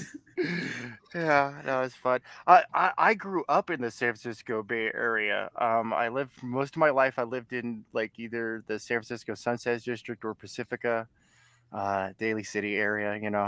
Nice. And I'm quite familiar with Chinatown as well. I love Chinatown. I miss it so much. I actually, oh my goodness, I have to pull up this picture. Since we're talking about San Francisco, most people don't appreciate, I mean, they like this picture and everything, but they don't have the level of appreciation that somebody from the area. I love those roofs. That is always a pain, isn't that? Isn't it? Yeah, you can see some of my grid work here, right? Great job. That's gorgeous. Oh, you got the gate. You got. Oh, that is great. Great work. Yeah, all nice and cyberpunked out. So a little bit of the old, a bunch of the new, and now it's a security checkpoint, the famous Dragon Gate in San Francisco. And yeah, that story, dude, that story has been there since I was a kid. So I was like, you know what? In the year 2065, it's still there. I'm gonna send these people a free copy. I'm gonna see if they want to sell copy, because I know that store, dude. They would totally sell copies of this there. Oh, this looks great. Great job. Thank you. Yeah, Jay, this is the will opening send you the page. link, but I got to do this again all freaking day tomorrow. So this show is just about over, bro. And if I bring you out here, you'll be out here for another 2 hours. I know that. I love you, but I know you, right? Okay. So you can come hang out with us tomorrow. That's what I'm saying. This was the most excellent panel. I want to do this again. Maybe maybe the next time we do this, we'll start an hour earlier, and I can get a couple other people out here, because like Mike would have hung out longer if it wasn't so late. You know what I mean? Right. So maybe we'll try to do this a little earlier in the day next time and get a few more people out here. This was fun. You guys rock. Convince Shane Davis to come. He's a martial artist as well. See? You see? That's what I'm well, talking one thing Kurtis and I do is something called the Comics Foo Show, which we've been doing, and I'd like to definitely extend the invite to the rest of you folks to join us, where we do stuff similar to this, but we take a little extra effort to edit it and make it to bring in some of the more contextual elements that we talk about. So if we discuss the specific weapon, we'll include it. That was a question I was going to ask you too. Have any of you studied proficient? Are any of you proficient in any weapons forms? Sure. I wouldn't say proficient. I've had a little bit of training with the katana. Okay, cool. I'm pretty good with a stick. I love a stick. I'm really good with the cell phone technique, as I just mentioned, but but also in the system of Kung Fu Island, we have a fair amount of weapons that I'm familiar with. So cool. Yeah. In the tank. Yes, sir. I've been practicing Arnis for a few decades, and I've got as well as like Kenjutsu and just specifically like Gurkha fighting techniques because I love the kukri. So I did a deep dive. And kind of palled around, went looking around, went shopping, went kind of like on an exploration to go find all the techniques for this really cool weapon that the fun thing is that I use a katana to do all my fine trimming in the garden, and I use a kukri to trim all the branches and heavy brush, and that's how I practice my technique. I'm the samurai gardener. There you go. Great. There's that gardener warrior, comparison that Brian was saying. So sounds like you've reconciled the difference between the two, Master. When I was living in Oregon, my neighbors used to come out every weekend because I would be out there doing techniques and with the weapons and do all my gardening, and it would be different every week because different gardening needed to be done. I used to date a girl. I used to live with a girl, and she was very proficient in sword forms. And we lived in Phoenix. And Phoenix is hot in the summertime. She'd be out in the backyard, and she'd be just wailing with two swords in a bikini. Ooh. Okay. That's hot. Oh, dude, my friends would come over, and they'd be like, "Where's Donna?" And I'd be like, "She's out back." And they'd be like, "What do you mean she's out back?" I'd take them to the back window, open the curtain. Yep. Don't fuck with me. I'll sick her on your ass. But I learned at the same time living with her is like I became slightly proficient with size because Raphael. That's I thought that was the weapon. I thought that was the one, the more defensive weapon. Yes. You know what I mean? Those are often used against swords. It's the police officer's weapon. It's a defense. It was to actually defend yourself. It wasn't really designed to kill people. Although Electra has you can pin them. It's got a gorgeous history. That whole the Jet Psi history is absolutely fantastic, and you can do a little side rabbit hole of exploring law enforcement and the secret police and all this stuff that Japan has unique. Like people go, "Oh yeah, KGB." I'm like, that is nothing on Tokugawa era secret police, bro. I'm sorry. I have them both loaded right here in my chair. No, is that for every panel, Pops, or was that just for us? That's the big question. No, they're always here. There's one on each side. They're always. I love it. I absolutely love it. I mean, if somebody kicks the door in up there, I'm grabbing these and I'm headed toward the bottom of the stairs. I mean, it's like I said, it's defensive. That's what it's for, right? Just don't come in the door. The wolves. I have a friend. None won't be none. I have a friend who is who's a Disney Imagineer, and he and his wife are just absolutely incredible craftspeople. Man, they have this awesome buggy. But anyway, for Wasteland we get this Mad Maxian double VW bug monstrosity. But that's in his house, wherever you sit, there is a firearm or weapon or pokey weapon within arm's reach. And it looks like there's hardly anything in the house other than these cool like machinations that they've made. Occasionally a weapon mounted on the wall, and people go, "Oh, that's the obvious choice." And my friend will go, yeah, it does. And he'll reach over and go, pat you on the shoulder and go, you think so? And then as he leans back, you realize he's got a pistol in his hand. Wow. And you don't know where it came from. And of course, he's got great trigger discipline. His finger's not on the booger trigger, all that stuff. And you're like, wow, that's horrifying. That's so awesome. and since I talked about her, I got to say her name, Donna Ross. You still rock, girl. It took my wife a few years to get used to sleeping with a firearm and a K-bar, the classic Air Force survival knife, the one that without the hollow handle. We're talking the one you can use as a hammer. Yeah, and a kukri at the head of the bed. because if there was a noise in the middle of the night, that's what I'm busting out. And I am naked, screaming. As the veteran goes, flashbang tomahawk nudity. Yeah, exactly. I mean, I hear everything in my sleep, and that's probably from 6 years in prison. But I hear every little sound. Right. I got rid of the handgun. Something don't sound right. I'm up out that bed right fucking now, man. Right now. I mean, that's just a byproduct of the world we live in, or the experiences that we've all individually lived. For me, that's one. I do want to say, guys, I'm honored that you spent this time with us. All of you. I'm doing this all day again tomorrow. I've been in this chair all day. All I've had is some Fritos. So it's time to go get some lunches. Didn't even finish the whole little stupid bag, so I'm gonna go get me something to eat, guys. All right. Okay, now, Pops, I'll be on with you all day tomorrow, as I had Pops and I had discussed this. I'll be working on the CRoM-tastic collage. Yes, so Kurtis please, and Patrick, send me reference art if you want to have. That's right. Come by, say hello. Okay.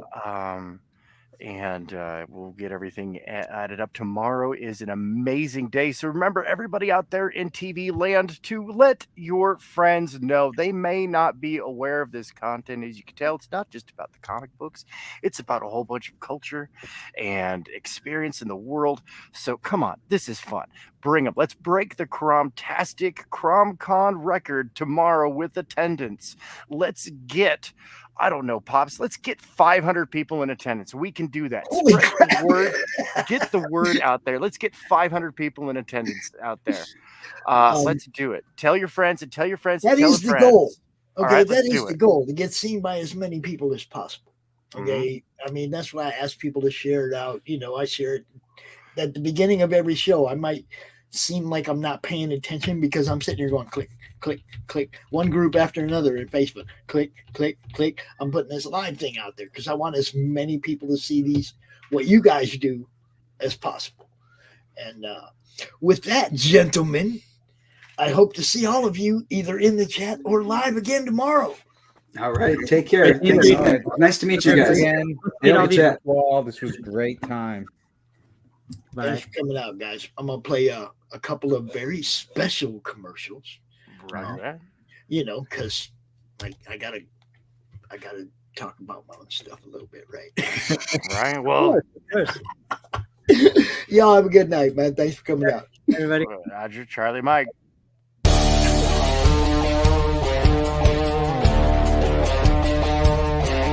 The Comics-Related Madness presents Enter the CRoMiverse, an anthology featuring the little green dude with a bad attitude. Follow CRoM as he crosses over into some of today's best independent comic books and graphic novels. Featuring the creative talents of Doc Blaylock, Ryan Niss, Eric Hodson, Hex Allen, Lynn Fleming, Paul Gomez, Anthony Romano of Dark Kid Comics, Allison McClone, Hakeem Amir, Brian Christgau, Edwin Artex Badillo, Daniel Monroe, Tank Ferret, Manny Soto, Pedro Ang, Jim O'Reilly, Cindy Kelp, Nick Chiafalo, Timothy Fling, Tim Andreas, Rich Parada, Bill Mouse, and more. Sign up today on Indiegogo.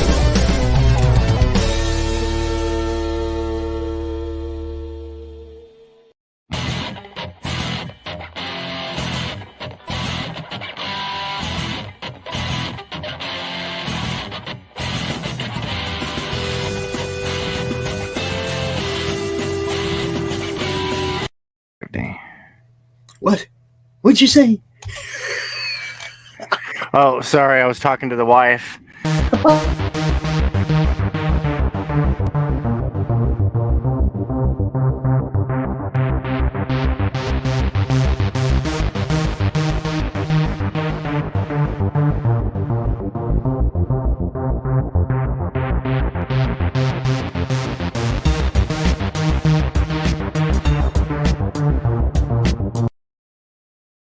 Comic Books for Kids provides comic books to kids in hospitals and cancer centers across the U.S. It's a place where we can all work together to make sure every child has a comic book. 100% of all proceeds go towards the kids. It's about making a difference, and while they're in the hospital, allowing them to fly like a superhero, battle dragons, or rescue teddy bears. We are in every state in the country and now support over 160 hospitals. Every month, we add more.